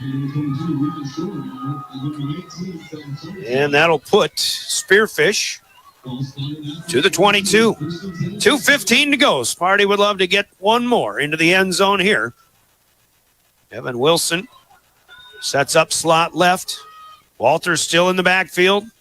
He'll take the handoff. He's got space. 20 to the 15 and spun down again. Good tackle this time by the Governors. Aiden Van Balen in on the stop. Walters to the 13 for 9 this time. That's his 20th carry. Half of those in the first half. Half of them in the second half. Here up 40-12. They'll improve to 6-4 on the season. Spearfish's season, though, will end at 6-4. Coed rolling out. He'll throw on the run to the back corner of the end zone, and Walters almost made a one-handed catch. Might have been out of bounds had he come down with it. Good coverage out there from Aiden Bowder. Bowder, a 140-pound junior. Clock stops with 1:26 to play. That was the 10th play of this drive. And again, the Governors do have a number of reserves on the field right now. Sending 3 receivers to the short side, left side, near side. Walters will run that way. Cuts in at the 10, breaks the tackle at the 5, caught at the 1, reaches. And I think it's a touchdown, wasn't it? I don't know. I'm not seeing any signal down there, but there it is. Okay. Well, if Munson says it, then it's a touchdown. Gotta be PA done deal. announcer Ryan Munson settling the score. It's a 13-yard score for Hunter Walters. And, well, that's good to see. He's had such a great season. You know, and as the Spearfish team has grown over the last 4 or 5 years, I mean, they've come a long way. They have come a long, long way, and hopefully they can kind of keep doing some good things. Looking for 2 as Walters dives. He's got 2 more. That'll make it 40-20 with 1:18 to play. The Governors will receive. When we come back, you're listening to Pierre Governor postseason football back in 30 seconds as the Govs will be moving on to the semis. Life is full of choices, big and small. They define us, make us who we are. And when it comes time for you to choose a car, home, your next big adventure, or start a new business, Farmers Union Insurance has the variety of coverage options to protect each perfect moment. Farmers Union Insurance. Contact your local Farmers Union Insurance agent today. Welcome back to the Oahe Federal Credit Union Press Box. Oahe Federal Credit Union, where people are worth more than money. Spearfish Spartans, they go 11 plays and 75 yards. Taking the clock from 5:20 down to 1:18. So a 4-minute and 2-second drive, capped off by a 13-yard run by Hunter Walters. He takes it in for 2 himself. Spearfish gets their first conversion of the night in 3 trips to the end zone, but they lead 40-20. And you are watching, you're watching an 11 beat. Yeah, just looking at scores and notice got one coming down to the wire with Mount Vernon Plankington and St. Thomas More. So all the scores coming up once we get into the post game. An onside kick tried here. Samuel Marcus hits one on a hop, and the Governor front line will take it just inside Pierre territory. A nice job in fielding the football here by number 18 for the Governors, Parker O'Brien. 150-pound sophomore. So the Govs can sit on it a couple of times and be thinking about what is next. The next game will be a week from tomorrow. Thursday night for the quarterfinals, Friday night for the semis, and if they should make it back to that Dakota Dome, that would be on Friday night, November 15th, as well at a 7 o'clock kickoff. One game at a time, though. Pierre has it at their own 46. E.J. Bucci coming out. Well, there is a flag on the field, and that's the delay here. Well, it seems like we still had a lot of flags tonight, but not of the helping variety of what Pierre was able to do to his Spearfish with that freeze play from a couple of weeks ago.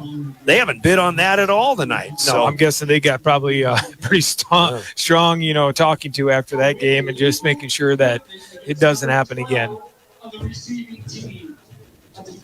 have a penalty against the Governors. I didn't catch what it was, but it will be a re-kick situation and a 15-yard penalty against the Govs. All intents and purposes inconsequential, but Sam Marcus will get another opportunity.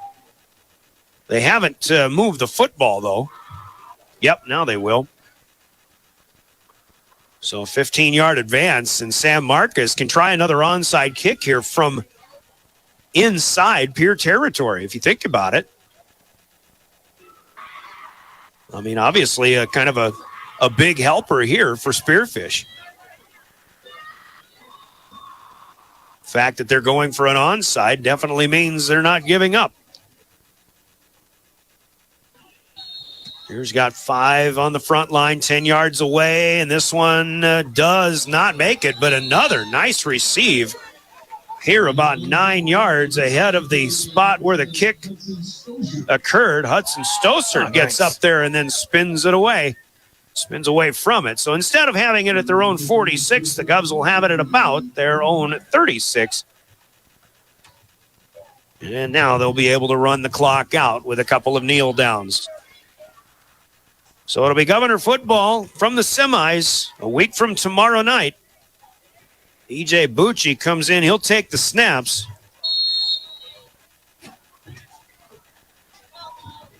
As the coaches are coming out of their respective boxes, Bucci under center, sits on it.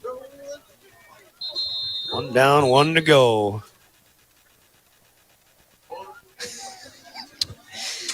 Magic. No, just talking about you, Coach. He comes out singing Rolling on the River, and I'm just thinking that's probably what the Governors are going to do.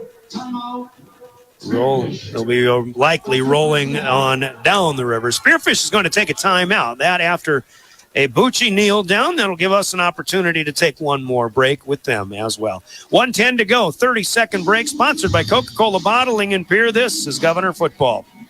Xander Dakota Pro Air is a locally family-owned business that has been taking care of farmers' aerial needs since 2020. With locations in Letcher and Miller, Dakota Pro Air is able to provide service to a large area.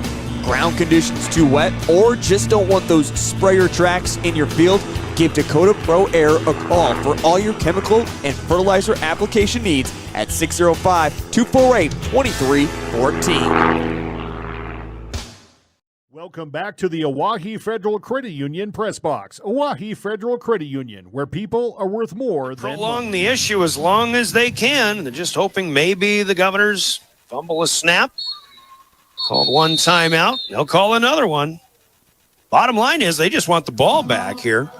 They still trail 40-20 with 1:07 to go. Another Coca-Cola timeout. Couple of kneel downs for Bucci. Governor fans will get a little bit restless, but,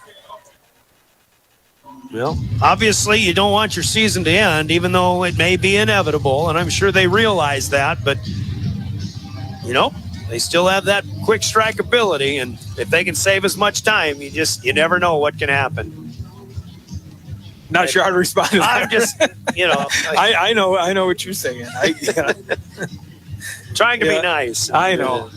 But anyway, we just looked at the Yankton-Aberdeen score. It was 13-0 at half. In fact, it was 13-0 Yankton over Aberdeen Central at the end of the first quarter. So Aberdeen's defense is doing a heck of a job. Their offense hasn't punched anything in yet, but just a little bit surprised for a Yankton team who put 80 points up on Mitchell last week. Granted, Mitchell not in the playoff picture, but boy, I tell you what, that's a Yankton team that has had some kind of offense all season long. Here's the third kneel down and the third and final timeout that'll be taken by Coach Tom Thiessen and the Spearfish Spartans. And the crowd cheers when Mr. Referee says it's their third and final timeout. Coca-Cola breaking the action here. Let's pause for 30 more seconds. One more time. You're listening to Pierre Governor Postseason Football. Olson Plumbing in Pierre provides complete plumbing and drain cleaning services to commercial and residential customers. Olson Plumbing understands how the simple things in life are often the things we can't live without, and running water is the top of the list. Olson Plumbing offers 24/7 emergency services, and they can be at your location in under an hour in most cases. If you need help with your plumbing system, call Olson Plumbing 605-224-6436. You asked for it. Now back to the Oahe Federal Credit Union Press Box. Oahe Federal Credit Union, where people are worth more than money. Ball game, and Coach Steve Steele will send in the backup punter. I believe it was McCoy Carey who was kicking last week, and a nice kick here. Carson Sire with a fair catch. It's taken at the 38-yard line, so Spearfish has one more possession as they trail 40-20 with an even 1 minute to go. 3-possession game. So once again, the Governors, if the score holds up in Yankton, they will go to Yankton, the top seed, a week from tomorrow night. Of course, it'll be right here on River 92.7. Live stream it through Live Ticket, gogovs.live. Spearfish still finishing up their personnel on the field. And they've still got their starters in there. They'll take to the air. Jack Coat looking on a timing pattern, and his receiver not seeing it coming. Looking for Ashton Eichsenberger on the near side. Pass incomplete. Spearfish has not gotten a lot of offense through the air tonight. They did get a 16-yard touchdown pass in the second quarter to make it 14-12 at the time, but obviously the Governors have turned the Spartans over. They've picked off 4 passes. Sutton Sonnenschein with 2 of them. Goes Evan Wilson in motion. And they're going to hand it off to Wilson. He stops, cuts up the hash mark, far side. He's across the 40. Dropped at the 43-yard line.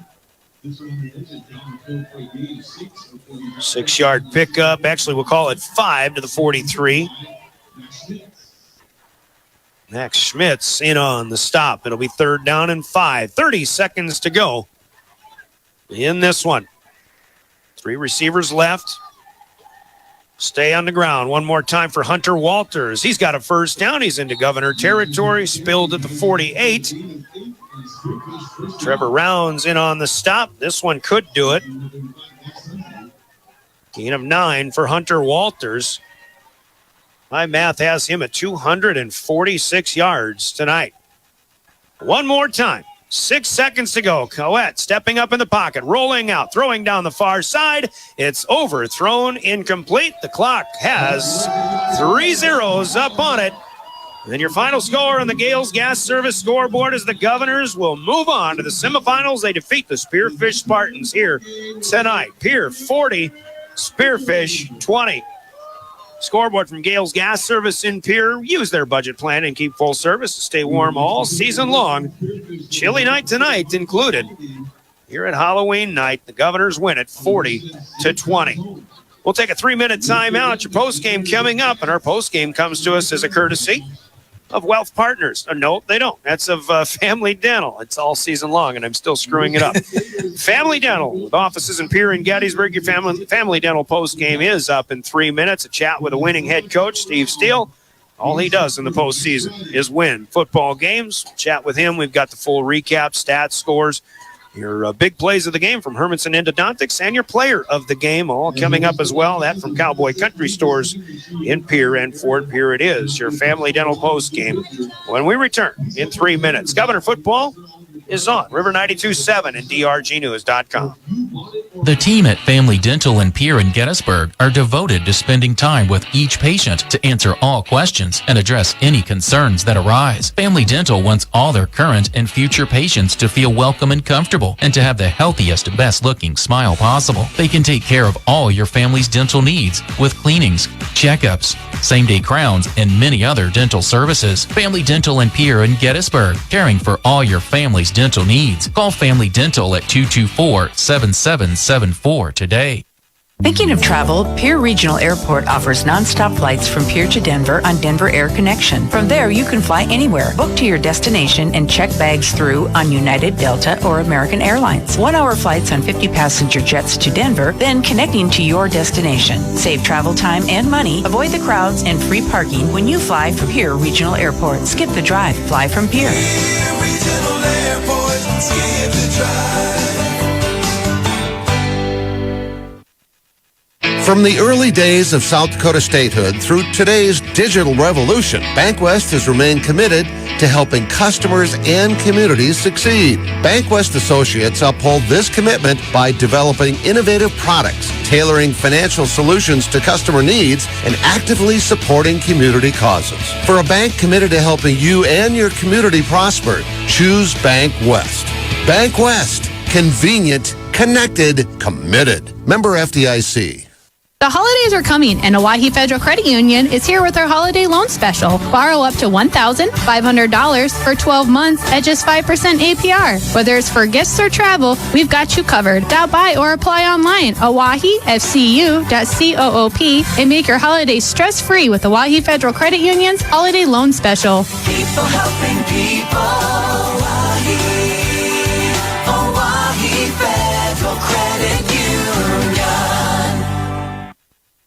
There's an app for everything, including high school sports from the stations of DRG Media Group.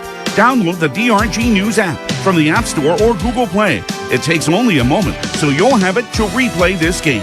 See live and archive video of all games, and when you select your favorite station during the live stream, the video will immediately pop up. See Central South Dakota High School sports on your phone or mobile device with the DRG News app. Download it now from the App Store or Google Play.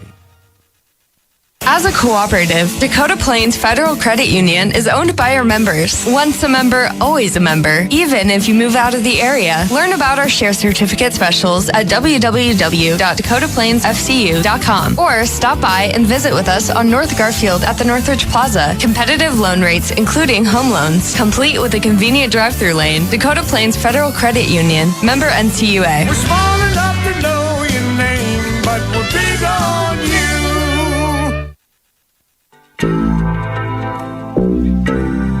Cubs win tonight, a 6 o'clock kickoff. It's the first of 4 in 11 AA that are complete. The other one's kicked off at 7 o'clock as Steve Steele already, we can see, starting to make his walk up here, but we've got plenty of time to chat. We welcome you to our Family Dental postgame. Pierre 40, Spearfish 20. Brian Oaken along with John Calda. JW, if the Governors run the football well and play good defense and win the turnover battle, they'll win 99 times out of 100. And that's, in a nutshell, exactly what happened tonight. Yeah, 100%. Again, I think there's a lot of confidence coming in, and obviously momentum's going in the right way. But I think they just kind of hit an extra gear tonight and found just a little bit different level with the squad that they have. So looking forward to, obviously, it looks like we're going to see Yankton next week, but looking forward to that game because obviously we know how that went the first time around. But I think we're a whole different ball team. I mean, seriously, if you see the improvements, and Coach Steele and I talked in his office today earlier about all of the things that are different now than the last time that Pierre played Yankton. All the people playing different positions. E.J. Bucci, I think, Exhibit A.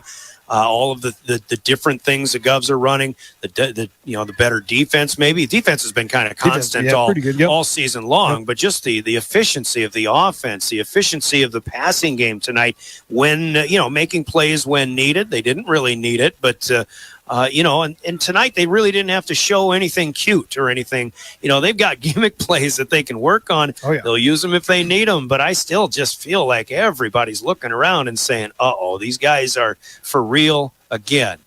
Yeah, I mean, again, if you're sitting in Yankton and you're looking at some of these other teams, I'd be thinking the exact same way. But just kind of hats off to the kids. I mean, camaraderie on the team, the morale, everything's just boosted right now. And kids filling those different roles, but yet they're seeing success with it. So that's obviously just going to keep bringing on more and more success and just positivity within the team, which is obviously something that we've been seeing just keep just increasing over the last couple of weeks. Can't wait to see what's next. We'll find out. The head honcho's behind you, so we're going to have you turn the microphone over. Thanks for your help tonight, JW. Coach Steve Steele up here to talk about this one, a 40-20 victory over the Spearfish Spartans, second time in 3 weeks here. Coach, you see this team, and again, you found the running game 2 weeks ago. You got going again tonight, and it looked like, I tell you what, when you kind of had that holding penalty, you missed the field goal in the first drive, and, I thought that could have been a big boost for them, but still the defense remains constant, and both teams found some fun things to do in that second quarter. But all in all, like I said with Coach Calda, you run the football, you defend well, you win the turnover battle, you win the game. Yeah, that's usually a winning recipe. No matter what game you're playing and who you're playing, that's usually a winning recipe. But very proud of the effort tonight. I think the line, again, they did everything we talked about in the pregame. They took control of that game and made it really, really good to run the football. Carter was a champion back there. I don't know how many carries he had him at. I think we had him at 23 or 25 in the first half. That was a big load to put on a kid, but he did a fantastic job back there. EJ had some good timely carries again, got us in the end zone. And Caleb did a great job taking care of the football, getting everything set up and getting the runs going in the right direction and managing the game. So, it was an all-around good performance there. And defensively, outside of 2 plays, they did really well. Yeah. 33 carries, 210 yards for Carter Merrill. And, that's workhorse. And a lot of those carries, he's not even contacted until he's 5+ yards downfield. Yeah. Upfield or whatever. That's fun. When you can get to that, and again, that makes everything else so much easier because now they've got to really, it's one of those boring, monotonous things. And then all of a sudden, when you need to pop one off, on a little play action, then, we had Caleb made a couple great throws to Cooper to get some first downs, one really good one to Carter down the field to get us into striking distance to get another 4th down conversion.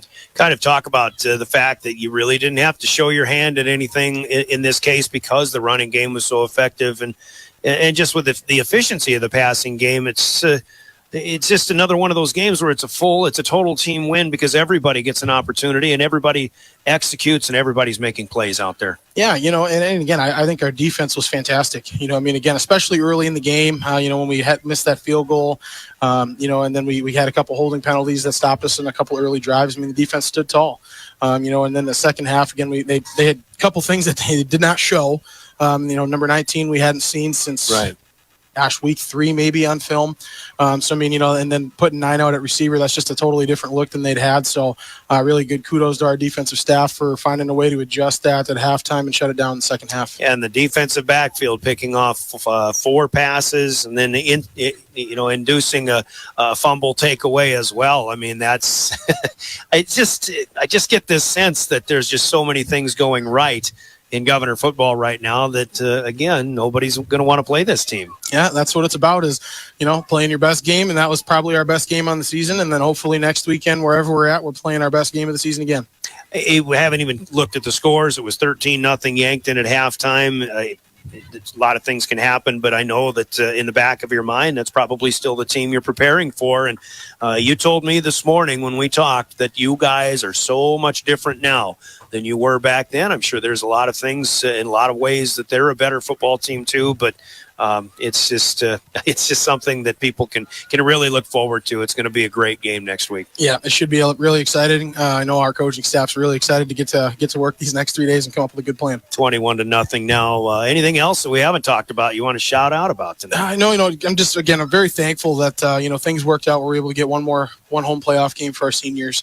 Really, really special group. This was obviously a challenging year at times. We had a big losing streak there in the middle of the season.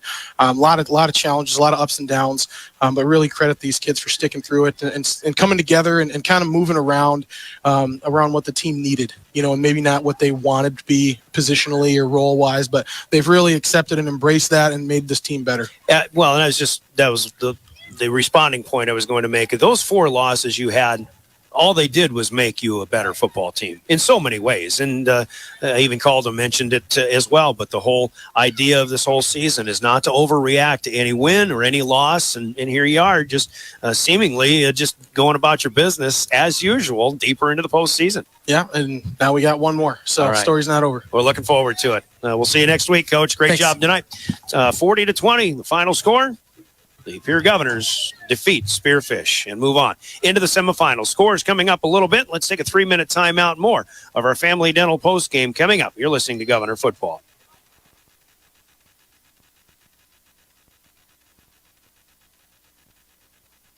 From the early days of South Dakota statehood through today's digital revolution, BankWest has remained committed to helping customers and communities succeed. BankWest associates uphold this commitment by developing innovative products, tailoring financial solutions to customer needs, and actively supporting community causes. For a bank committed to helping you and your community prosper, choose BankWest.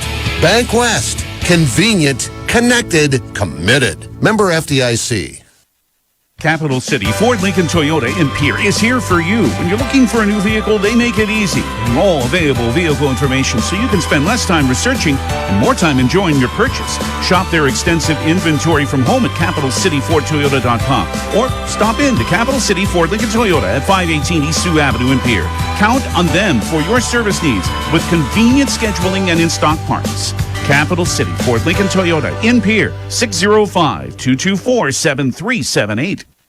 With medical clinics strategically located throughout South Dakota and southwest Minnesota, Access Health provides comprehensive medical care for all ages, regardless of ability to pay. Whether your need is for a routine wellness checkup, attention for an acute illness or injury, or chronic disease management, the friendly staff at Access Health stands ready to serve you. At Access Health, your family will receive the high-quality, personal, customized medical care that you deserve without the wait. Access Health, where you are our priority. Contact your local Access Health clinic today. May Adam Law Firm of Pierre offers superior legal representation.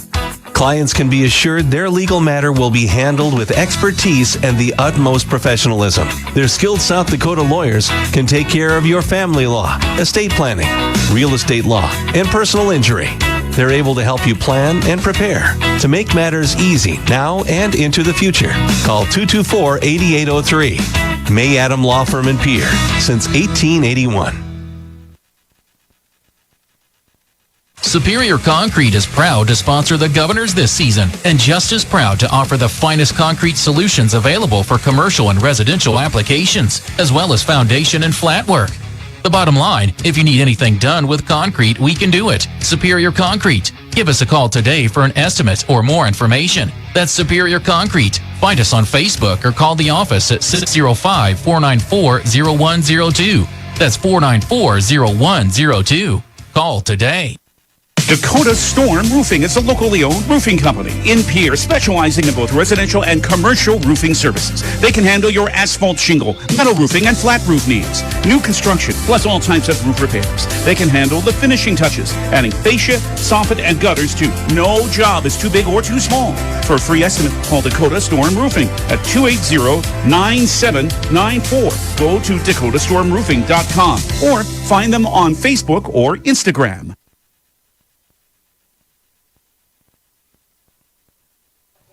Superior Concrete is proud to sponsor the Governor. Welcome back at Phil Troutner Stadium in Hollister Field. Our Family Dental post game continues. Brian Oakland here with a recap coming up. And again, the Govs win it 40-20. Yankton leading Aberdeen Central would be the next opponent. Right now, that score is now 21-0, and they just started the fourth quarter. Still keep tabs on that, and we'll give you all the scores coming up a little bit later on in the postgame. Here's how it all went down tonight. The Governors had a long, sustained drive, 6 minutes in the opening drive, but they ended up missing a field goal. They were pushed back because of a holding penalty in the red zone. They did miss a 40-yard attempt or so, but Spearfish comes back, and as they progress to the 35, they tried a 4th and 5 and a long pass to the goal line. And Carson Stoser picked one off from there. But after a Pierre punt, Spearfish was turned away on downs after the first play of the second quarter. And then that's where things got real interesting. Pierre goes 80 yards in 7 plays. Carter Merrill with an 8-yard touchdown run to make it 7-0. Next drive for Spearfish, a 3-play, 63-yard drive, a 56-yard touchdown run for standout senior Hunter Walters. That made it 7-6. The snap for the PAT was bobbled, so the kick failed. And then Pierre goes on another 80-yard drive in 6 plays. E.J. Bucci finishes it off. His first carry of the night turned out to be a 5-yard touchdown run to make it 14-6. Spearfish comes back with a 4-yard drive, a 4-play drive, 73 yards. That was started by another long run by Hunter Walters, but it was finished by a Jack Coette to Evan Wilson's 16-yard touchdown pass, and they tried for 2 to tie it, but failed on that, and it was 14-12. The Governors then get a 9-play, 56-yard or 36-yard scoring drive, and that chewed more time off of the second quarter clock. Bucci gets his second touchdown run, 21-12, and that was our halftime score. And it was preserved as Sutton Sonnenschein picked a Jack Coette pass off late in that second quarter of play. Pierre did get time for 4 plays from their own 14-yard line, but ran out the clock when George Stalley finished a run at the 38-yard line. And then Spearfish had the possession to start the second half of play, but on the 5th play of the drive that started at the 25-yard line,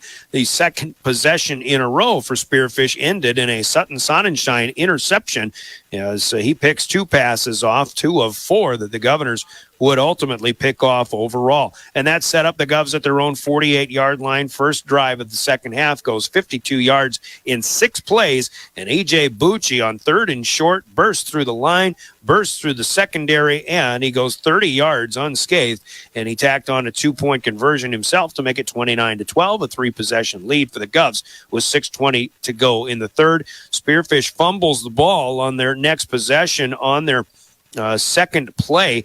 It was a nice pass out to the far side, turning it upfield, but somebody from the Governors strips the ball from the receiver. It was picked up from there by Carson Stoser. He returned it to the 37-yard line, and on the first play from there, a Lounsbury to Terwilliger pass play of 31 yards set him up at the 6. Next play, Carter Merrill runs it in from 6 yards out. Another E.J. Bucci run for 2-point conversion makes it 37-12. That with 5:04 to go. Spearfish unable to respond. They had to punt on a 3-and-out, and the Governors get a third scoring drive of the second half, starting at their own 43. They go 47 yards. They stall at the 10. They kick a 27-yard field goal. It was good for Carter Templeton, who was 1 for 2 on the night from field goal attempts.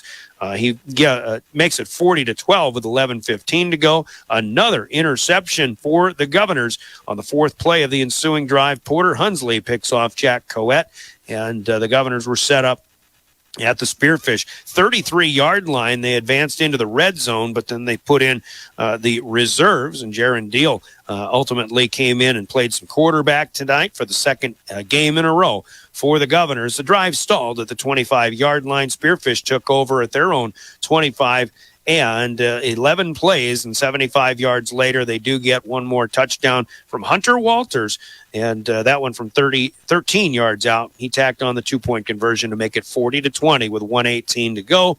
Both teams had another possession, but the game clock runs out, and Pierre wins it by 20, doubling up the Spartans here tonight. As we take a look at the stats, there's a lot of offense for the Governors, a lot of ground offense, something we really have not seen in a long, long time. And as we told the coach, 33 carries, 210 yards for Carter Merrill. 2 touchdowns on the board tonight from 8 and 6 yards out.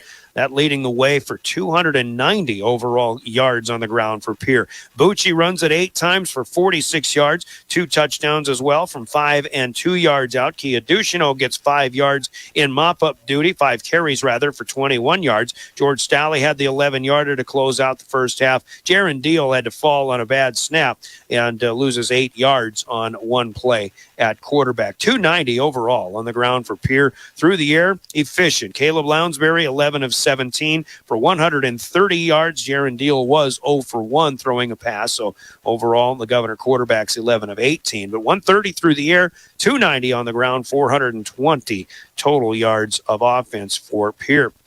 Cooper Terwilliger and Carter Shufflebein catch 4 passes each. Terwilliger with... all told, let's give it quick math. I didn't add these up, but 86 yards on 4 catches for Cooper Terwilliger. Big weapon tonight. Carter Shufflebein, 23 yards on 4 catches. George Stalley, 19 yards on 3 catches. And again, the pitch passes and sweeps are part of the passing offense in this case. 8 penalties against the Govs for 74 yards marked against them, but 22 first downs gained. When you're running the ball effectively, that is getting the job done. And like Coach said, a recipe for success. Also, 0 turnovers for Pierre.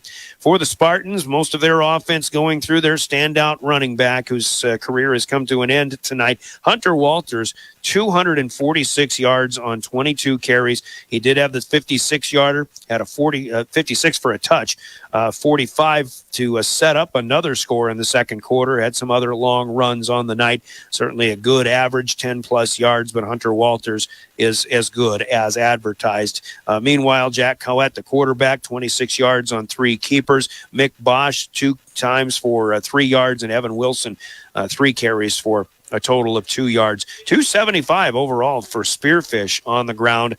Through the air, Cowett just 6 of 18 for 42 yards. He was sacked twice for losses of 9, so 33 net passing yards with the 275 on the ground. I've got Spearfish at 308 total yards. There was a touchdown pass from Cowett to Evan Wilson, who catches 2 passes for 23 yards overall. Hunter Walters, 3 catches for 21 yards. Cade Vevruska caught a pass but was tackled for a loss of a yard. And all told, Spearfish penalized 6 times for 50 yards against them. They've got 11 first downs in this game, but the biggest number in the game, in my opinion, 5 turnovers by Spearfish, 5 takeaways by the Governors, 4 interceptions, and then 1 fumble taken away as well. And Pierre wins it 40-20. Spearfish is done this season at 6-4. The Governors move on with their 6-4 record, winning their 4th straight. Now, closing out the season and getting into the postseason. Should be Yankton next weekend. Again, we'll look at the scores coming up. But let's talk about big plays of the game first. Big plays are brought to you by Hermanson Endodontics in Pierre. Plenty of big plays to discuss, and we'll give you those when we come back. You listen to this from Hermanson Endodontics in Pierre. This is Governor Football.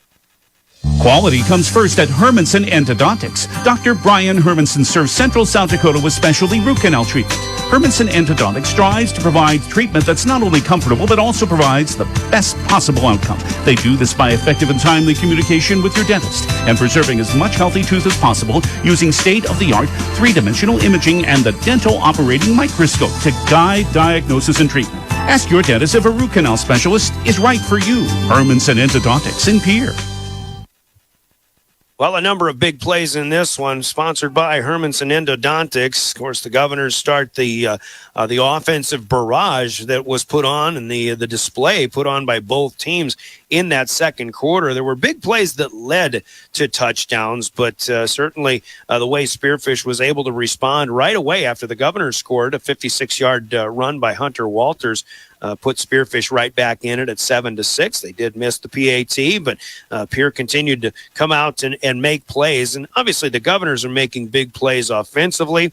I think the 30-yarder from E.J. Bucci, just a burst that put Pierre up 29-12 early in the third quarter, actually about halfway through the third quarter. I think that one was as big as any to really put the wind out of the sails. Of course, that came off of a turnover, a Sutton Sonnenschein interception. And I think the combination of that to start the second half, when Spearfish certainly felt pretty good about how they played in the first half, you'd have to feel pretty good, I think, if you're Spearfish. But the interception taken away by Sonnenschein, the 30-yard run by Bucci, Pierre's up by 17.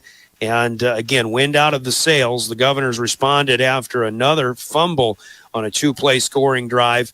I think the takeaways are the biggest plays of the game tonight. 2 interceptions for Sonnenschein, 1 by Carson Stoser, 1 by Porter Hunsley, and a fumble picked up by Stoser, induced maybe by George Stalley, I think it was, in that game. Those are your biggest plays of the game, the defense just stepping up once again. And sure, there was some of the interceptions turned into easy plays, but Pierre is defensively in the right place at the right time, where they should be on each of those successive plays to turn in our biggest plays of the night, sponsored by Hermanson Endodontics in Pierre.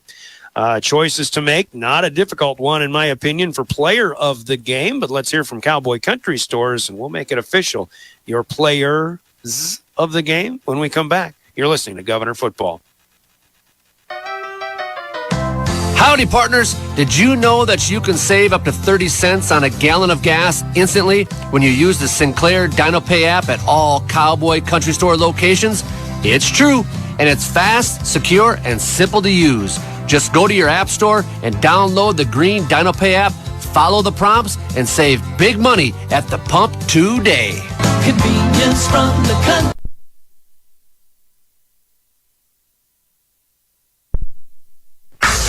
Driven by the Office of Highway Safety.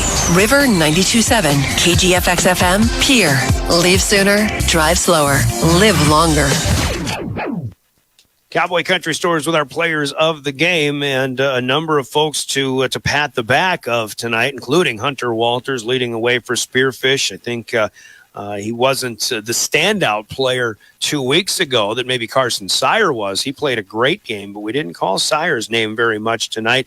Walters with those 246 yards on 22 carries, couple of touchdowns tonight, ending a fine career. Just a great athlete for Spearfish, and there were certainly other great efforts here tonight for the Spartans, but their season coming to an end. On the Governor's side, it is E.J. Bucci, just that added threat in the offense, and that's huge. I mean, let it not be understated what a weapon the Governors have with a 225-pounder out of the quarterback position, just picking up yards seemingly whenever and however many they need, whenever they want to, including a 30-yard touchdown run tonight.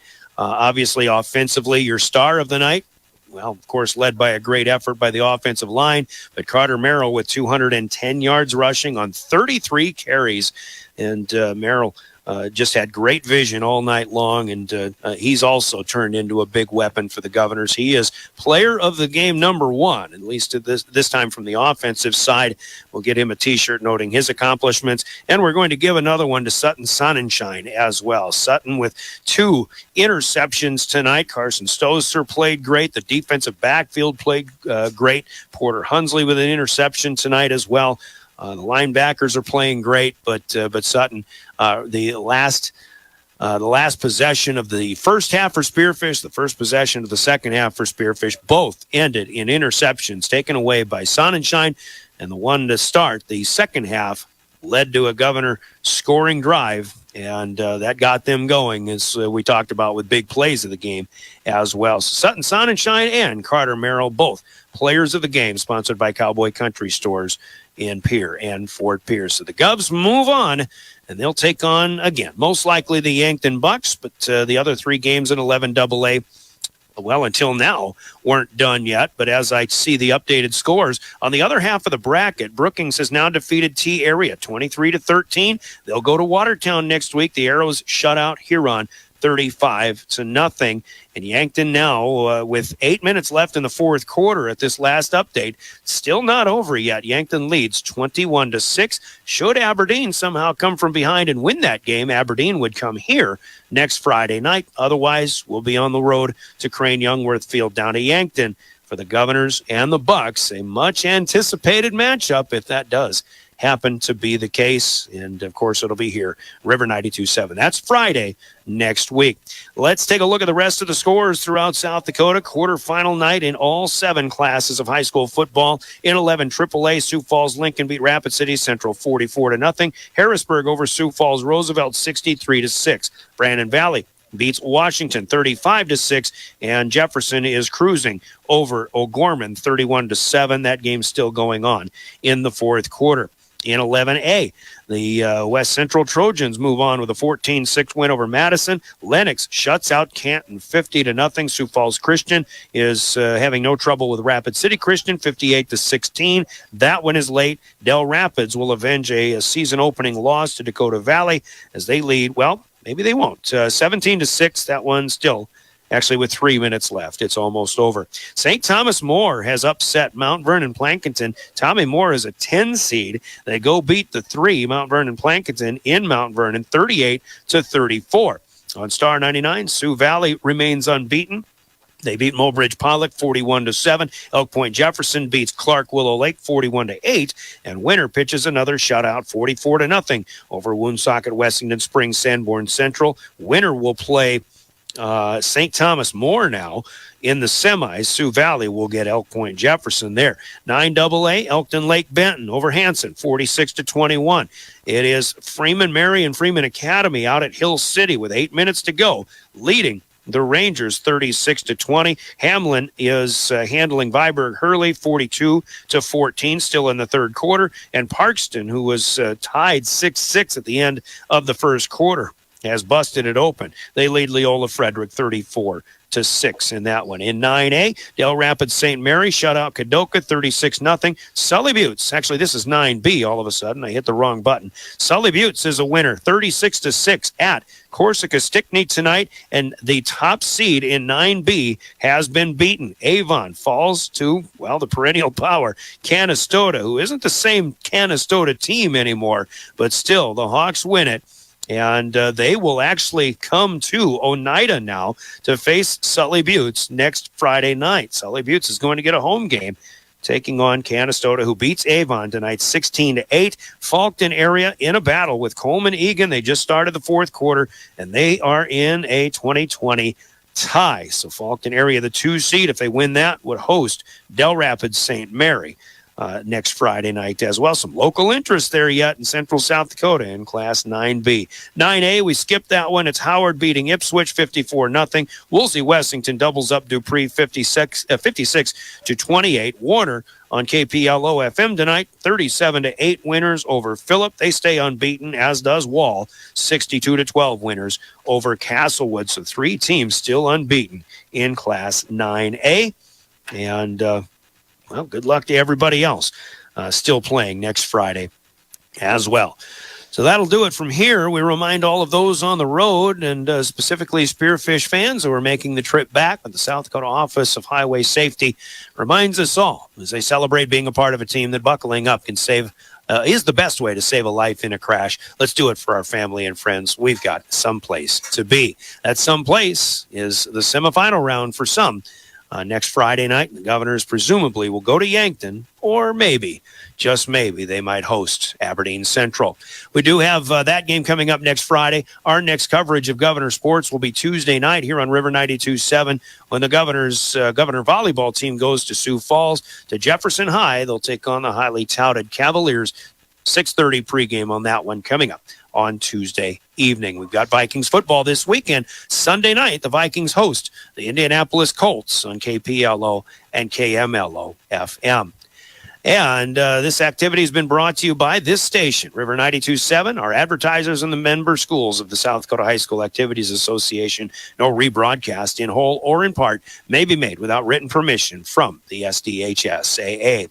Big thanks to William Wilson running the show in studio and technical direction, for Jordan Lutmer on camera for Live Ticket. A good one to rewatch. You can do that at drgnews.com, the River 92.7 page. Thanks to our friends at Live Ticket. The Governors win it tonight, 40-20, your final score on the Gales Gas Service scoreboard. For John Calda, who helped us out on call tonight as well, I'm Brian Oakland.